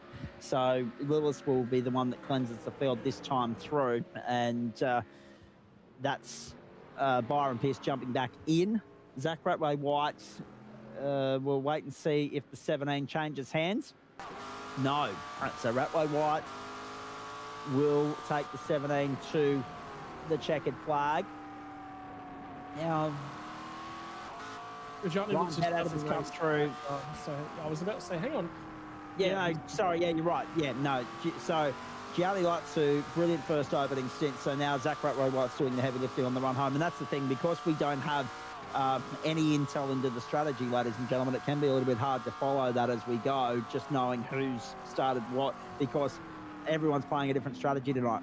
Some are alternating at both stops, changing drivers in and out like Byron Pierce. Some are going 2 and 1, some are going 1 and 2. So just trying to keep our head around all of that. Apologies. So Zach Ratway-White will bring it home, and he's within half a second of Byron Pierce. So that battle has livened up significantly, that battle for second and for third and fourth, which is effective second, third once Harrison Lillis jumps into pit lane probably the next time through. Another lap on the stint for him. This is lap 33 of the stint for Harrison Lillis towards the end of lap number 70. And Jacob O'Reilly there in ninth place. We're riding on board with him at the moment. Fastest lap of the race, Cody Deeth and Damon Woods. That'll surprise nobody. 53.5 minutes to go. And because of my lapse in concentration there, boys, I forgot the other point I was going to make. So, Scott, can you make sense of that for me, please? I'm just looking through a little bit of the strategy at the moment, looking up and down. So The critical thing as well is as these tyres come up to temperatures, this strategy is going to shuffle itself around just a little bit. And remember, that Jupiter car's gone long on their strategy a couple times. So this is them trying to make that long run play. So again, they're going to be overcutting here because there's hot tyres in the car. But when they come back out, I'm actually really curious to see who'll do the final stint out of that car as well, whether or not it'll be a double home for Harrison. Remember, we've spoken to both drivers of that car tonight. Correct. And Colin Gilo's gotten back behind the wheel of the max boost entry. Indeed. So Colin Gilo takes back over from the young gun, Sebastian Eskandari, who drove a faultless stint for his first arrive and drive in the series, quite frankly. And those guys firmly now fighting for a position in the top half dozen in this field. Be interesting if they can fight for a top 10 towards the end here, or whether or not they're just going to have to be content with just outside. It really depends on where Harrison Lillis rejoins this motor race, considering that he is now on the 35th lap of his second stint here. Of course, the second stint for the car, his first stint in the race of 2. We had that confirmation from Sammy Blacklock earlier, didn't we, that he will go through to the end. Also another driver change. We noticed earlier, Adam Hughes is back on board the 606. Having taken over from Stewie Ellis. Stephen McCartan's back in the 51. Rockland Capel's back aboard the 31. Still aboard the 31, I should say, with Hayden Veld having done the opening stint. So, yeah, a lot of difference in strategy tonight compared to what we have seen in other rounds of the series. But that's good. Variety's the spice of life. There we go, picking up our race leader, Harrison Lillis, on the cusp of completing the pit stop to cleanse this field. Most positions gained so far, but out of the top half dozen. But that will, of course, change when he comes in for his final stop. In fact, we'll have a look at hard charges and other things for you very shortly, folks. Remembering that the hard charger at the last round, I can't believe I'm about to say this, boys, but it's an entry that wasn't even on the grid tonight. And that was, of course, for OG Gear. That was the Trans-Tasman entry, Brady Myers and Jake Maloney. I don't think we've mentioned those guys tonight, have we? No, they're not out there, unfortunately, tonight, not turning laps. So I think it's to do with just a lot on. Yeah. I know there's another Bathurst 1000 that's going to be running on the Sim World this weekend. Even talking to Lillis and the guys from the Orbit Drop Bear stable, they're preparing for endurance racing weekends and stuff as well. I think they've got about 4 races on this weekend, including this one. So, you know, it's sort of structure and plan your way through to it. And I think this sort of got left a little bit down the order in terms of what they were thinking about setting it up. He's race leader to pit lane. Indeed they are. And Sammy Blacklock's about to take that one over. Harrison Lillis is about to splash dash, catch his breath, reset, go again for the final stint here. And Damon Woods is about to, through Cody Death, his teammate, re-inherit the lead of this car race. Again, for the 3rd time on the trot, 4th time on the trot, the race has been set up so perfectly for Damon Woods that the task at hand for Cody Death is just ridiculously easy. It's a case of get in there, run an elongated test session, bring the thing home. But the only thing that would throw a spanner in the works to that equation at the moment, Scott, and this is the point that I was trying to make earlier, I was trying to get my bearings right again, as the fastest lap of the race is posted by Ryan Bettis, if you don't mind, 1:45.949. I'm going to get to the driver of the day from the last round of the series in just a moment as well, folks, because I found that information by scrolling back through our socials here. But let me cover off the point that I wanted to make first. Because of the way in which this race has played out, the longer we've gone green, the longer things have spread out. Gone has been the chance for a few of these guys to get themselves back in the mix. Should we get an unlikely safety car, it's fair to say, at this particular point, that would obviously rattle the cage and liven things up a little bit. But at this point in time, Scott, you're pretty well confined to where you are within reason at this point in time of the car race. So there'll be a few people that yet again are looking at this one and thinking it's a chance gone begging. There's a move down on the inside. There's a move down on the inside. Jacob O'Reilly on Adam Hughes. A real dogfight here between those two. In fact, poor old Jacob O'Reilly's seriously outnumbered there, isn't he? He's got Reece Wakefield and Adam Hughes for OPR right in front of him, and Stephen McCartan straight behind him. And again, Hughes came a fraction earlier in the pit window, so he's on slightly warmer tyres. Stephen McCartan's on the warmest tyres of the group, so he's got a lot of pace and he's punchy in behind these guys at the moment. Reece Wakefield came the same time as Jacob O'Reilly, so lost a little bit of ground, but the pit stop for Hughes was quite long compared to the rest of the group, whereas Reece Wakefield, very short stop. And they're just trying to harass O'Reilly with the group of them together as well. And again, that's because McCartan, just in behind, is on older rubber, but it's warmer rubber. It's up to temperature, it's pressure. It's offering some of the best grip it's got right now, whereas every car ahead of it, this is the problem, you know, when you go for the undercut, you got to pay the penalty, and then you've really got to attack on warm tyres versus the cold tyres, because if you don't get it done now, you're just sort of forced to suffer with some of the best pace in the scene. Ewan Baker was in pit lane and was very slow. No, that's just pit lane speed limit. Never mind, ignore me. Pit lane speed 40 kilometres an hour, yeah. Yeah, as the cars whiz past, they look like they're standing still. Yeah. You'd be quick. You'd be quicker jumping aboard a push bike. And that's saying something. We mentioned earlier the hard charger, but let's also tip our hat to the driver of the day from the last round of the series as well, ladies and gentlemen. We need to acknowledge the co-driver of this entry on screen at the moment, the 228. That is, of course, Jacob O'Reilly behind the wheel at the moment, but his teammate Josh Purwin was nominated driver of the day last time round in the Logitech. In the Gamesman GTPRO Invitational Series. I'm getting my two series mixed up because we've been talking about Bathurst and supercars and all that sort of stuff. But yes, for the Gamesman, the driver of the day last time out, Josh Purwin. So congratulations to him. And a very nice result. And he was up against some really stiff competition. Damon Woods, of course, who absolutely obliterated the field at the front. Zach White, Josh Anderson, who put up a very solid performance. And, of course, Kobe Jones, who was my nomination on the night for being able to get that Ferrari as far up the field as he did. So, yeah, well done last time out to Josh Purwin, the Gamesman GT Pro driver of the day, as voted by those of you that follow our socials. And if you don't already, of course, GT Pro Invitational Series is where you go to do that. And don't forget to subscribe to the two YouTube channels, the Australian Sim Racing Group and also the SimSpeed Esports Network, for all continued coverage of this series. Remembering that the next one is the big one, and you're probably going to be very sick of us by the end of that weekend, ladies and gentlemen. You're going to have us all Wednesday night. You're going to have Scott and Sam Men in here with the co-driver clash.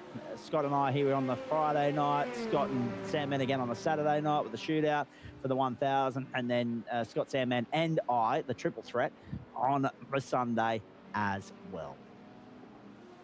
Yeah, that's going to be an interesting one as well. Gen 3's really shaking things up.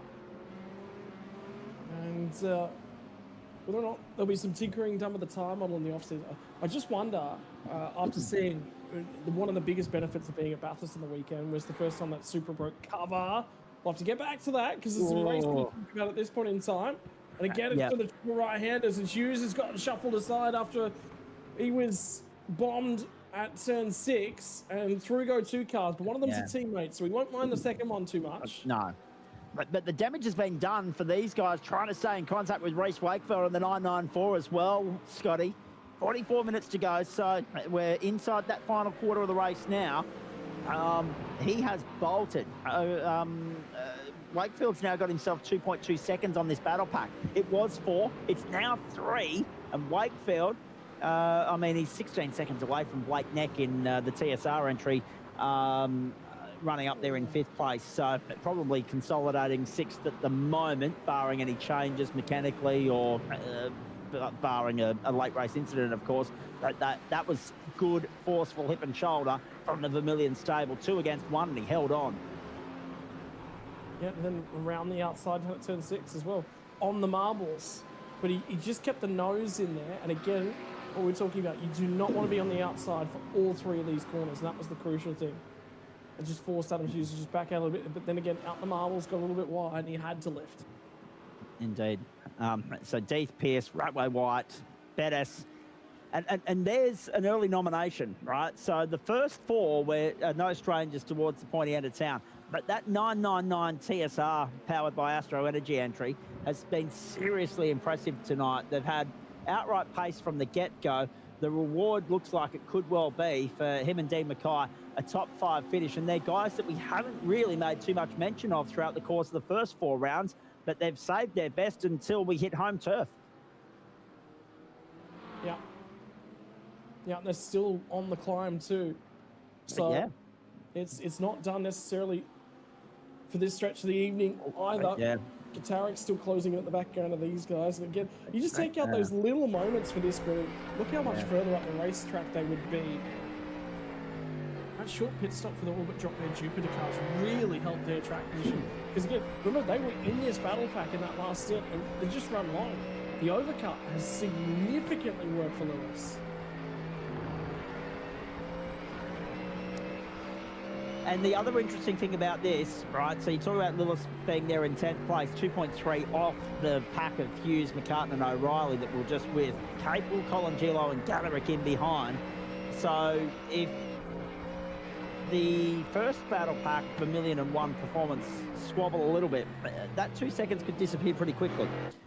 And it'll be very interesting to see. The problem for Lillis is he's got 5.6 seconds back to these guys, so he's working on his own at the moment, and that's a good move. Colangelo through on Gaderick. Lillis, Capel, Gaderick, Colangelo, if they can work together, they kind of need to work together. 5 seconds is a lot to overcome, but Lillis being 2 seconds away from Hughes, McCartan and O'Reilly, that could get really interesting towards the back end of this remaining 41.5 minutes. Lap 77, and the other thing that's going to liven up as well, boys, is the battle for second outright, because Zach Ratray White is now within 1.2 seconds of Byron Pierce. So all of a sudden, we go from talking about McLaren versus Mustang and 2 manufacturers dominating to 1 team potentially still claiming yet another 1-2 finish and cementing their dominance of the season so far. Not that we should be surprised, but I tell you what, I'd love to see, just because I think Byron set it up so beautifully with the outright pace early on, I'd love to see those guys wedge themselves and stay between the 2 Eclipse SimSport entries here at the end of the night. But he's going to have to work hard to do so, because we know what Zach Ratray White brings to the table, don't we? Yeah, for sure. That battle for second place, by the way. Have a look at the margin between them. There's only a couple of seconds in it. Yeah, so that battle is not over and done with yet. And I tell you what, he took 6 tenths out of him in the most recent lap. I think traffic's hurting that car in P2 at the moment. And that was Kobe Jones making a move as well. You just saw it on your screen there, going through into position number 17 on Bradley Ratu. So again, Jones flexing his muscle and showing his credentials. Not as far up the pointy end of the field as he'd like to be, but still making moves late in the piece. And this is the time to do it. This is the point of the night where you want to be making your move, making it count now, or forgetting about it altogether. And there is Pierce. 2.1, that's lap traffic ahead of him. 2.19 was the advantage a moment ago over the Eclipse SimSport entry of Zach Ratray White. Let's watch that closely throughout the final 40 minutes of this race, noting what Scott was saying earlier about where the Mustang has the flex compared to the McLaren. And now that Pierce is back behind the wheel, he almost needs to try and rattle off qualifying numbers. But I don't think even that is going to erase the 12-second deficit, near 12-second deficit that he has to Cody Death at this particular point in time. So those guys may well have to settle for second, which would, again, be their best finish of the season so far.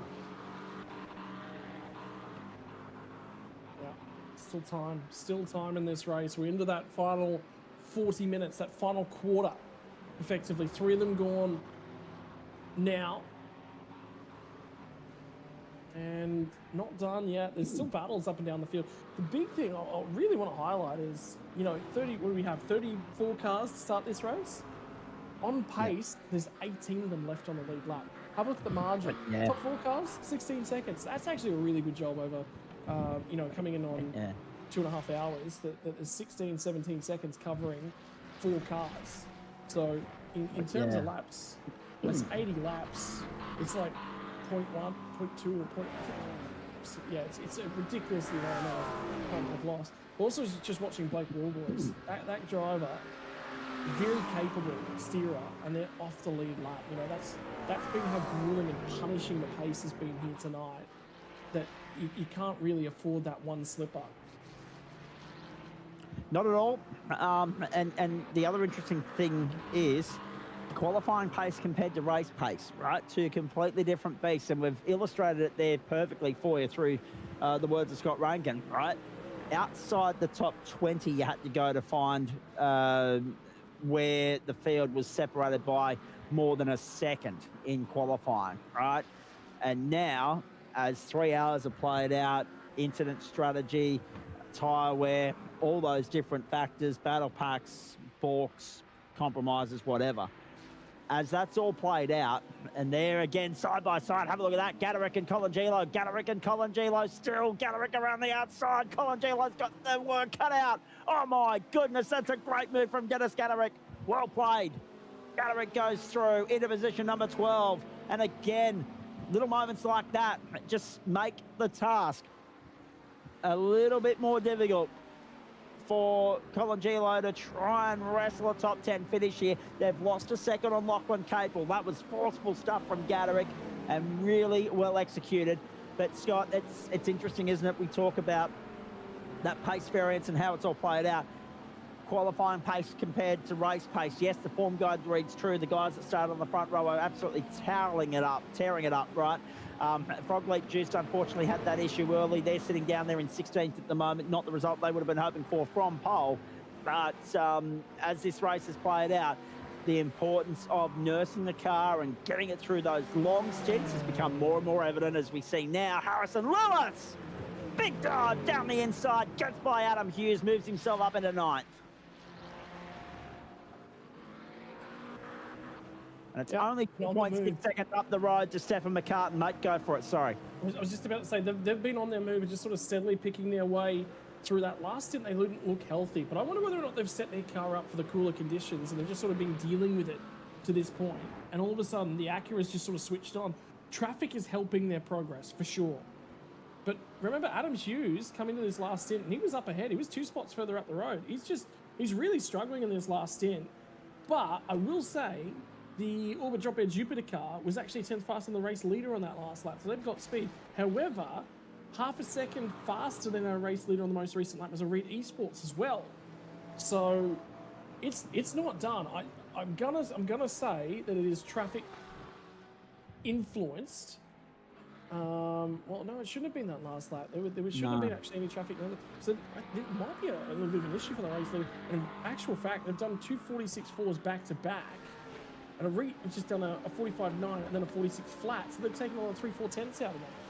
So, yeah, just a little bit underdone, I wonder, for Cody Dees. But the problem is we've got 35 minutes left to go and maybe 20 laps. That's not enough time. They've got to be pulling more out of the race leader or get a little bit of a freer kick from the traffic, really.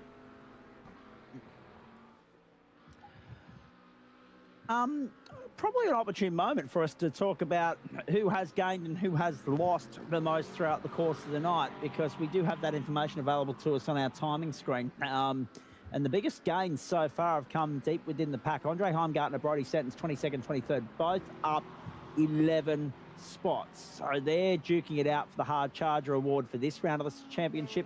At the moment, unfortunately, the biggest in the minor sector, Nick Garriosh down 16 from pole to 17th, and that's only just happened this lap as Kobe Jones has continued his charge and gone through. The 16th position is now his for car number 25.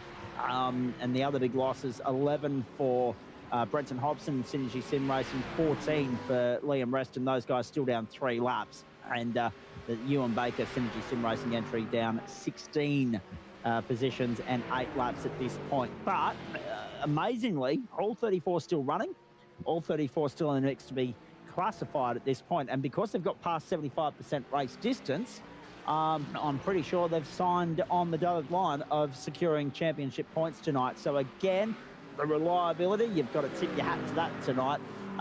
The fact that we've had, yes, we've had a couple of little teething mechanical problems and a little bit of damage here and there, but mostly a night in which everyone's going to go home having completed the race as we watch Blake Urquhart and Blake Warboys duke it out here for 20th and 21st at the moment. But yeah, it's going to be one of those nights which is great to be able to report to everybody at home, in which we haven't seen anyone retire through mechanical attrition or otherwise structural damage. So gone are the issues that we saw really plague the round in Belgium back at the start of July. This is getting spicy between the two Blakes, Scott. Yeah, it is. And Warboys is starting to make some time. We've actually done some racing actually with Blake Urquhart back when I first started on the scene as well. Fiery personality. He's got a little bit of fire underneath him there. So it's always good to see him getting the elbows out and trying to be defensive. But Warboys has been really, really quick the last couple of laps. This is happening, by the way, just in behind P3. That's Zachary White just ahead of these guys. And Ryan Bettis is just in behind. So they're going to try and squabble on. But realistically, Bettis will want them out of the way as soon as possible because he's actually not all that far back off of Zachary White. Good racing to the pair of them. Yeah, and now Warboys is going to try and take advantage. But they both got out of the way and tried to let the lead lap car go without any gain or loss. So that's good sportsmanship. Yeah. And that's the thing, right? Okay, there's a couple of championship points in it, but this is more just a friendly banter bragging rights type battle now, isn't it? Oh, yes and no. I think the big thing is this is Blake Warboys getting back behind the wheel for a steer. That's good to see him too. Yeah. Correct. You know what? I actually did some NASCAR with him just recently, and he was having some fun with it. Getting a replay coming up. So this is the Porsche. Yep. And I think he's about to lose the rear end here, Scotty. Yep, turn 6 it is. Again, the rear end of the Porsche again proves to be the Achilles heel of the motor car. Yeah, but that car's been running around with damage on the rear end since the race started, so I'm actually surprised that hasn't happened earlier. So I was expecting that to happen probably in the first hour after everything that happened on the first lap. But yeah, Warboys was interested in getting into some NASCAR, so I was teaching him actually about the way that air affects the cars and things. He was just a really, really good chat. Very sporting guy, lovely to chat to, very relaxed when he's behind the steering wheel, and you know, one of the most interesting things where he was trying to learn the car and the way they went racing, and he's obviously got the natural talent, but the way the ovals sort of go. So I was coaching him on how to beat me whilst we were racing each other, which was one of the most surreal experiences. He said the same. I've never had a guy coach me on how to manipulate the air around a race car whilst I'm racing him, so that I can try and beat the guy. I said, mate, I want to go battling. That's what it's all about at the end of the day. That's why we get behind the wheel of simulated race cars. So there's a lot guys can learn. Side drafting, by the way. For anyone who's sitting out there and watching and goes, oh, well, this is pure racing, this is GT3s, V8 supercars, is pure racing. NASCAR's got a lot in it. Particularly learning how to manipulate the air of the cars. You can get guys take air off the rear end of a car, and you take downforce off that car, and then the car just gets really light and dancing in the rear end. How about the block from Urquhart in the run of turn 1, though? Yeah. I would have thought we were maybe about 30 minutes away from seeing defence work like that, as forceful as that, quite frankly. But no, very well played from Blake Urquhart. Blake Warboys tucks in there behind, 20th against 21st at the moment. They're both a lap down, these guys, so only 17 remain on the lead lap. Nick Garrioch at risk of being the next one to go a lap down, but he would have to lose 10 seconds between now and the checkered flag, which, given the pace of the night so far, would take a fair bit on his part. That's still Warboys and Urquhart going at it. Garrett continues his charge through into 11th, gets by Lachlan Capel, and Colin Gilo wants a piece of that as well. Not yet. Capel defensive on the inside. Through we go. Turn 1, turn 2, turn 3, and now it's just starting to drag a little bit, Scott. We're getting to that point of the night. I thought we'd be here a lot earlier, actually, to be fair. It's nice to see that we've got to a point whereby my initial thoughts are starting to come to the fore, in the sense that this is now becoming the grind that we thought it might be. These guys are now going through the motions and just urging themselves, encouraging themselves to the checkered flag, and we're still more than 28 minutes away from that marker. Cody Deeth, his lead is 9.1. So Byron Pierce has chipped away at it, but nowhere near enough for Cody to be sweating anymore just yet as they make their way around. Pierce has got 4.2 on Zach Ratray-White now as well. So that's important to note because it looks as though he's seen off the threat of the second of the Eclipse Sim Sport entries and may just be about to secure a Mustang position to finish. This is interesting, actually, to keep your eyes on this a little bit on why. These two on their own, they're actually co-drivers for V8 Pro. Main game entry, Lachlan Cable and Oisin Colangelo has entered the T stable after the start of the GT Pro season. So she's already registered laps on board the Max Boost entry. So she was sort of chained down to this car, but she's Lachlan Cable's co-driver. When they actually get on board a V8 supercar, which is really interesting. And both of them on board Chevys. I want to say off the top of my head, I have a sneaky suspicion Cable's a Ford Mustang. So, you know, right now they're supporting Chevy. Correct. I'm going to come back to you. Actually, I'm going to go and look that up and see exactly the manufacturer that they do drive for Phillip Island. So Colangelo there, 13th, we right on board. And great to see Team Max Boost. We talk about the sim racing world and the teams within it, and the calibre of teams in this series. Team Max Boost is a team you've got to keep an eye on, ladies and gentlemen. It's, star power is on the rise. Evidence, Sebastian Escandari, of course. But Colangelo, a solid steerer as well, and great to see the 13th placed car number 91 doing great things at the back end of this race and still in the mix for at least 11th. They're 4 seconds away still from Adam Hughes, who was 10th. And as far as the top 10 are concerned, Eclipse 1 and 3, Areti 2, One Performance Racing have 4 in the top 10. That's an extraordinary achievement from those guys. Not the position they would have been hoping for, but still 4th, 6th, 8th and 10th. We've got a Vermilion entry in there, and so too that TSR powered by Astro Energy entry, and one Orbit Drop Bear entry as well in the form of Harrison Willis. So it has been a magnificent performance from all those guys. There are the drivers. Actually, there's a bit of important information for those of you that are tuning in at home wondering exactly who's behind the wheel at the moment, because I got tongue-tied earlier. I couldn't bloody well make sense of it, even though it was right here in front of me. There they are on the right-hand side of that totem pole. They are the exact drivers that are behind the wheel at this very moment, driving these cars through to the checkered flag, which is still 25 minutes away. So again, we're heading beyond 11:36 Eastern Daylight Time when the checkered flag will fly on this race. So it's still early on the West Coast. You can have pre-drinks and head out and get on the dance floor and have a boogie. Everybody else pretty much curling up for the night at this particular point.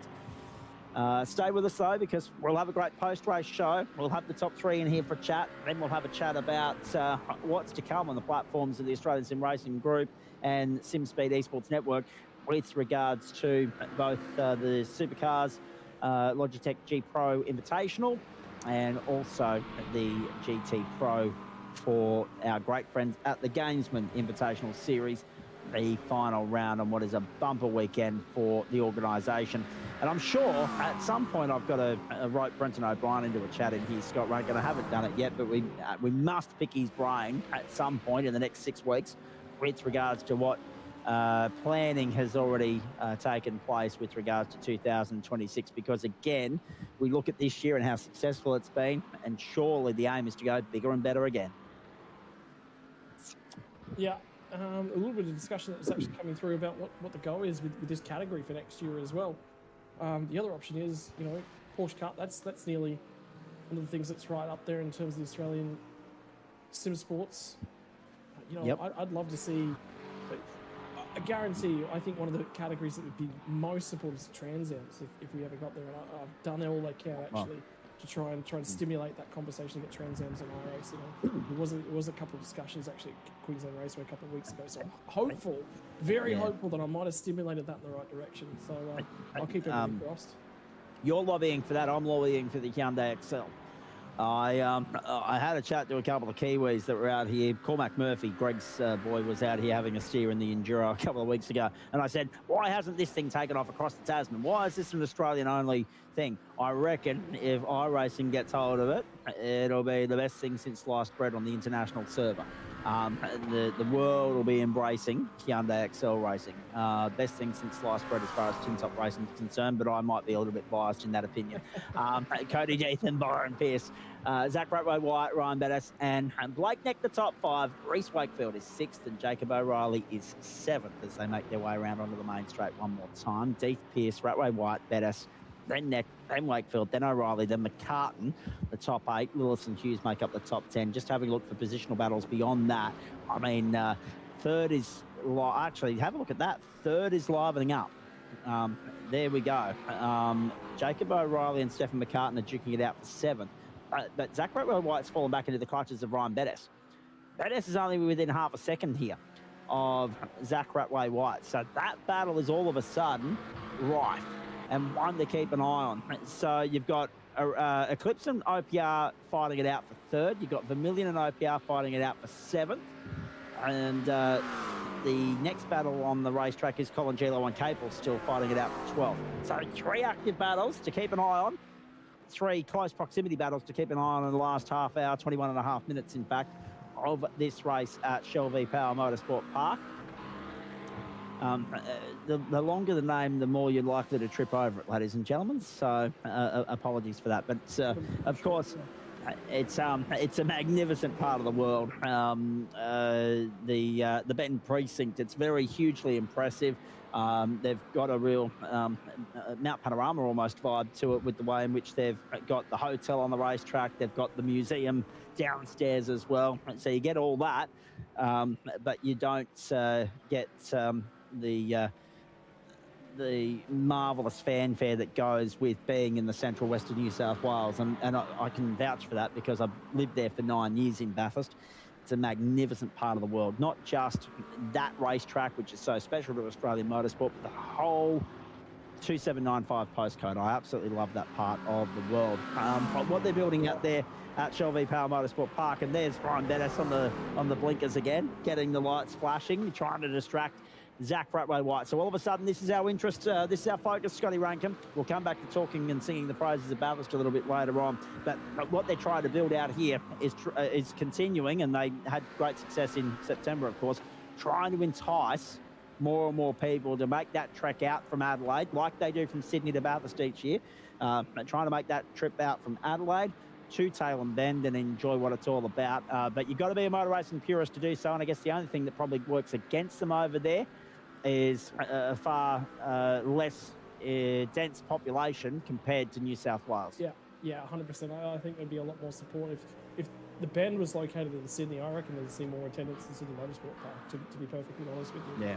But for me, if you want to see better attendance at this event and the Bend, you got to put it 1 week before the championship finale, or maybe 2 weeks before the championship finale. That's probably a stretch. But if you put it, say, the Bend on one weekend, maybe mid-November, and then late November to Adelaide to finish the championship. Could you imagine there'd be people flying over maybe a winery tour, South Australian winery tour, and motorsports events they decide. Take the partner and there's your week's holiday. Take the family. Motorsport at both ends. How about that? Yeah, exactly. Top and tail it. I mean, obviously that part of the year at the moment is fairly congested because they've also brought in a new event on the calendar over at Malawa for the Trans Am Series. So if you've got a way in which to make it a triple threat, then, South Australian tourism should be all over that. Right, that was just a little bit. They were both lucky to get away with it, Scott. Well, the thing is, there was no overlap. So realistically, Ratway-White's entitled to move back over and take the racing line because there's no overlap. So he's made his defensive move. He's moved back to his racing line. It's just because Bettis was moving to try and switch him back at the exact same time that they misread each other. But Bettis is definitely not struggling for traction at the moment, whereas Ratway-White, I think his rears, I think with the cooler temperatures, the car's not rotating as much, which means whereas Bettis has got this Mustang pointy, and as the temperatures are coming off, it's actually become a much better race car. I've just had some correspondence from someone that might be prone to bias on the subject. Good evening to the Vermilion Esports Stable driver known as Sam Chapman, who's just slid into the inbox and said, how good is South Australia? He said, racing and wine, what more can you need? Well, I could think of a few things, but I'm not going to go into that discussion at this time of the night. 18 minutes to go. Attack right by White and Ryan Bettis. He had 2 wheels in the grass there, Scott. He's vulnerable now. The battle for third is alive and well. We haven't seen too much in the way of squabbling and positional battle for the podium all night long here, but this one's on in earnest. Closing stages of the race. OPR trying to wrestle their way onto the third step of the podium and make it 3 teams in the top 3 and secure a rare podium berth in this series. The Stack Ratway White's going to put up an awesome defence. And the weaving begins, the craft, the gamesmanship is on now. No, that's too much moving. That's too much moving. The stewards will be onto this. The stewards will be watching this for sure. And if they're not, you can confirm that the OPR stable will be putting on the stewards. That for me is too much weaving. And it's awkward changing a direction. Like if it's clean and it's smooth, I've got no problem with it. It's actually not too bad. But it was awkward, snappy change of directions. I don't like that. And it's not like it's an early part of the stint, Scott, where race control are more likely to turn a blind eye to that, because the argument could be mounted that you're weaving, you're trying to warm up the tyres. He's not doing that now. Yeah. They're 40 minutes into a stint here. Ratway White fighting for dear life. I'm not sure the McLaren's going to be able to fend off for another 16 minutes. Look at the enormous pressure he's under from Ryan Bettis here. And OPR, the 43, could be about to find itself onto a podium berth in this series. It is extraordinary. I mean, you look at the series so far. Round 1, Evolution, Vermilion, Eclipse with a podium. Round 2, of course, was dominated by the Eclipse stable. Eclipse, Areti and Orbit drop there at Spa. Round 4, 2 Eclipse and a Vendaval. So if I'm doing my homework correctly, and I hope that I am, this will be the first time this season that we've seen OPR on the podium. That's what's at stake here. Yeah, they've got to earn their way there. And for Zach Rattray White, again, another driver whose preparation for this one will have been sort of have an issue. Now he's chasing the draft of Tommy Wall just ahead of him, the 222 entry. Who flashed the brake lights to let him know that he's on the way through. Didn't get the exit that time, Ryan Bettis, and the toe down the straight line. Now for Rattray White, he finished on the podium last night in the championship finale of the Oceanic Dirt Sim Events series. So it was dirt sprint cars from Lanier. And he's been chasing that podium for such a long time as Zach Rattray White. Whatever they rolled out with last night was good. So it was preparation for a dirt event. There's preparation for tonight. There's preparation for a V8 Supercars race on Sunday. The man is racing all the time. And again, he's covering the inside. Take your eyes off this. How can you? You just can't. I'm not sure. No, I'm not sure you can. So there is 15 minutes left on the clock, ladies and gentlemen. We are 11/12ths of the way through this thing, and still an enthralling scrap playing out for position number 3. And it's interesting when you look through the analytics of the season, Scott. There has been an Eclipse Esports entry on the podium, an Eclipse Sim Sports entry on the podium. 2 in round 4, 2 in round 2, 1 in round 3, and 1 in round 1. So odds 1, evens 2. If Byron Pierce gets, if Ryan Bettis gets by here, that trend very much continues. And you know I love my mathematics and my statistics. That's a quirky one, but I'm happy to run with it. Yeah, it's going to be an interesting one. This to the end here is going to be tricky, because I just wonder, I'm actually just going to go digging through the steward's office as well, just to see whether the feed we have and the line that we have with them, whether or not there was a warning. And lap 91 was reported by the OPR.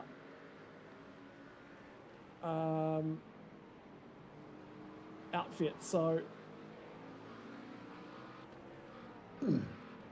I think they're looking at it. I think they're looking at it right now. I don't have anything at the moment that they have actually handled it with the penalty. So the stewards are definitely looking at it. They're definitely aware of what happened on lap 91. Not close enough from Ryan Bettis this time, but I think he's faster. He just needs to get there. But the bend, and again, the marbles, I think that as this race is going on, the overtaking difficulties come up. You've basically got to force a mistake out of Ratchway right now. Indeed. And that's easier said than done, right? Because we know how solid an operator Ratway White is. And still, I mean, filthy, it's fair to say, with how it all played out at Spa. He'd be disappointed to drop off the podium here, so he will put up as staunch a defence as possible to try and keep Bettis at bay. Bettis, I mean, go back through the statistics of the season so far. I think if we see Bettis get by, it's the first time this season that we've had 2 Mustangs on the podium as well. Might be the first time we've had 3 different teams on the podium, but certainly 2 Mustangs in a series that's been dominated by McLaren, Acura. We had the surprise win by the Chev boys in the opening round at the Daytona International Speedway. That probably went against the grain of the form guide that we had drawn up going into the event. But now, the Mustang, and I said at the top of the call, didn't I? It would be interesting to see. No, don't leave. Don't do it again. No. He's just tempting fate. I hope he's aware that it's been reported to the stewards. Big dive. But to no avail just yet. So yeah, it's an interesting one. When you play out everything that's when you look at everything that's played out throughout the course of this season, that the Mustang is finally at it's probably the wrong end of the season, but it bodes well for next year, doesn't it, if we continue with the GT Pro Series. But the fact that he is flexing his muscle, and so are the Mustangs right now. And it's great to see OPR finally bag a result that they are so worthy of. They put a lot of hard work into this thing. They were unlucky, of course, caught up in an early incident at Spa. But this could well be a game changer, a turnaround in fortunes for them. They try knocking Eclipse SimSport off the podium. They have been so ultra dominant and consistent throughout the course of the season. Spa was just, unfortunate domino effect of circumstances there. But they go to Bathurst with one hand on the title as far as the outright fight is concerned. As far as the sister car, Damon Woods, Cody Deeth, and Dylan Burse. And Zach Ratway White would firmly love to stay in the hunt here and stay in contention. Yes. Update from race control. Warning. They have warned it. I would have liked to have seen them gone further. I would have liked to have seen them gone a lot further. I don't think the warning's appropriate. Just the nature of the moves on that lap for me was a sportsmanship flag. The 2 things that are at stake here as well, Scott, right? So they'll get by the Vermilion entry in the points race tonight, irrespective of whether it's 3rd or 4th, because the 228 is down in 7th. And the margin was 4 points coming into the round. Now, have a look at this as well. This is Cody Deeth. This is lap 95. And Byron Pierce has taken... He's not comfy. Well, what's that? That's nearly half a second on laps 92 and 94, and it's 0.7 of a second on lap 93. The margin is down to 4.5. Get out of here. Are we in for a grandstand finish? So the problem is we've got about 6 or 7 laps left, and the margin's 4.3. So realistically, it's got to be about another 0.2 a lap that they've got to be pulling out. It's got to be really, really big pace. I will say, though, it was 0.6 to the second sector that he's gained on this lap. The other thing to consider is off-tracks. You do pick up a fair few off-tracks around this circuit as well. And the incident point limit is 30 incident points before you get yourself a drive-through penalty. So, yeah, there's still enough room for a penalty in the dying stages of this one. And the other thing from Cody Deeth is, has he cooked the tyres on board that car as well, with just how aggressive he's been driving? Margin is down to just over 4 seconds. He is struggling at the moment. Indeed. 8:55 left on the clock. Cody Deeth, keep an eye on him when he crosses the line. And this will be the start. He's just started lap 96. So at 96, or has he completed 96 and started 97? 95, completed 95. 95, completed 96. Yep, so we're on lap 96. 8:33 left on the clock. I reckon I'm having a look at the seven to go according to our time sheet in the top left-hand side of your screen there. I'm interested. I'm really intrigued because 145 times 4 gets you to 7, and 845. So it might be 5. It might be 6 if you're lucky. All right. So this is 96. We're going to 100, but whether we go to 101 or not, I think 102 is now out of the question. And you can blame the long transit of the slow pit lane for that one. And that's just come up and confirmed on our screen as well. 101 is where our timing screen is suggesting we're going tonight. And have a look at Byron Pierce. So you got to look at Byron Pierce at 3.7 on Cody Deeth. And Cody Deeth's got to hold on for what we think will be 5, maybe 6 laps. It'll be very interesting when he gets back across the line to see where we're at with that. I like one again. Okay, so this is now escalated for me. So again, I'm not happy with the way Rattray White moved on the straight line. Again, I would have preferred to have seen a step further in terms of the black and white sportsmanship flag. Don't move that many times again. But now it's flipping and flopping. Bettes is, look, 1 flash of the light lap, I'm okay with. 2, all right, you're probably on the line, but it's now on. He is punching that light button. And this is where I'm not saying don't use it. I'm saying it's a tool. Yeah, you know what? Yeah, you know what? Ryan Bettes has been on the laps, and now Rattray White's complaining about it in the sim, which is fair enough. Absolutely fair enough. Look, they're still on. Yeah, it's tit for tat, isn't it? So two things. Yeah. Cody Deeth crossed the line with about 7 minutes and 4 seconds to go. And at the current pace, that's 4 laps with bugger all overtime, like about 2 or 3 seconds, right? So it's 4 laps. It's 100 the journey. So therefore, the margin Cody Deeth and Byron... He's in his head. It's 3.4. It's 3.4, and they've got to contend with lap traffic as well, Scott. Yep. So Byron's probably got his work cut out for him. He might, if he keeps going at that pace, get to within a second, but I'm not sure he's got enough time at his disposal now to reel in Cody Deeth and get the job done. But it's an extraordinary effort and probably an early nomination for driver of the day if he does get to within a second. Zach Rattray arcing up because he's defending, but at the same time, he's being agitated by, it's a bit tit for tat, Scott, and fair game because it's that end of the race. If you're going to defend, I'm going to try and distract you. I get where Ryan Bettes' head is at, but neither one of them's going to be happy with this. Neither one of them happy with this at the moment, Scott.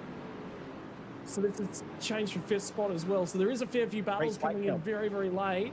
Yeah, down the inside. Great job. Gets it done on the TSR Astro Energy car. So it's TriStar Racing. It's down under 3 seconds now as they cross the start-finish line. So traffic's playing a big factor in this. So there's a couple points I'd like to make on it, and it's the sportsmanship aspect of it. Sure, it's a tool. And you know, this might end up being called Lightgate, Flashgate, whatever you want to call it, but it is a tool. But it goes beyond sportsmanship. At some point, it goes beyond sportsmanship, and constantly activating the headlights is absolutely beyond the sportsmanship. But there's a warning line. Where does that line sit? And again, we're a sport. At the end of the day, we're a sport. There's a passion call here. What do you want to see be a thing? And this is one of those calls where, for me, you will never, ever get 2 people on the same page with the way that the lights are flashing on this one. It's allowed. It's there in the sport. It's a tool. It's there to be used, but there does come a point where they need to restrict that. Look, for me, twice a lap. I'm comfortable with twice a lap. 3 times a lap, you're on the limit, and I'd be comfortable warning them thereafter, because at that point, it's just silly, and you are using it too much. You want to voice your dissent. Absolutely, it's a tool. It's used to communicate like that, but you can't overuse it. And Bettes has absolutely overused it for me. But at the same time, you know, you're right, tit for tat. This is the exchange we've had between these 2 drivers. But Rattray White has also got to manage himself right here. Oh yeah. I've never heard him rattled like that. I will say that's the first time I've heard him a little bit emotional, which is good. That's what I want to hear from a driver. Correct. Yeah, such is the pressure and intensity of the current situation. And I'm in full agreement with you. 2 laps to go at the line for Cody Deeth. He will come through and complete lap 98. He'll start lap 99 and we are at 3.5 minutes to go. So it's 2 laps. But this is basically going to run 3 hours on the nose. It is extraordinary that we've been able to do that. And still we don't know how this ends. It's 2.2 first to second. That's I think that's a bridge too far. Although Byron will throw everything out in the kitchen sink to try and get the job done. Ryan Bettis. 3 laps here, by the way. You reckon? You reckon? Yeah, because they cross the line, so it's a minute 45. They're a good chunk of the way through the lap. There's going to be 3 more laps. Watch with interest. I'll be very interested because I saw when Cody they crossed the line and it ticked over to 99. Right, we're at 3:31. And at a minute 40, well, actually, a minute 46.2 last time through. That gives me 3:32. So it could go either way. I'm happy to wager. But, yeah, I get the feeling that next time by is going to be it. And it is going to be pretty much time certain 3 hours and 100 laps, which is an extraordinary run around here. And 495 kilometres pretty much on the nose, which is an extraordinary night out, and yet we still don't know how it entirely ends. Imagine if somebody's underfueled as well. And they've only fueled for 100 and we go 101. That'll punish people. By the way, Bettis is back to the rear bumper of Rattray White again. I want to know how often that light gets pushed here. Because he's not just pushing his own buttons and the headlight button, he's also pushing Zach Rattray White buttons. I think there's a new nickname in the offering for Ryan Bettis, and I think it's Flash. I like it. Better electrical? How about that one? Now, electricals on the front end of that car. I reckon there's 2. I'm confident there's 2 laps here. Oh, let's have a look. Let's have a look. If it is 2, it's on Cody Death's racket. No, that's exactly. There's no Barney. There's no Barney, so we don't know. Keep your eyes peeled at the line, ladies and gentlemen, this time through. If it is 1, that's going to make Cody Death really nervous. There goes Adam Hughes in 15th spot. He loses out to Lewis Greathead and John Peasnick. Oh, here we go. Bang! Badass to the inside. This is for third. Contact and gone. He's going to have to redress.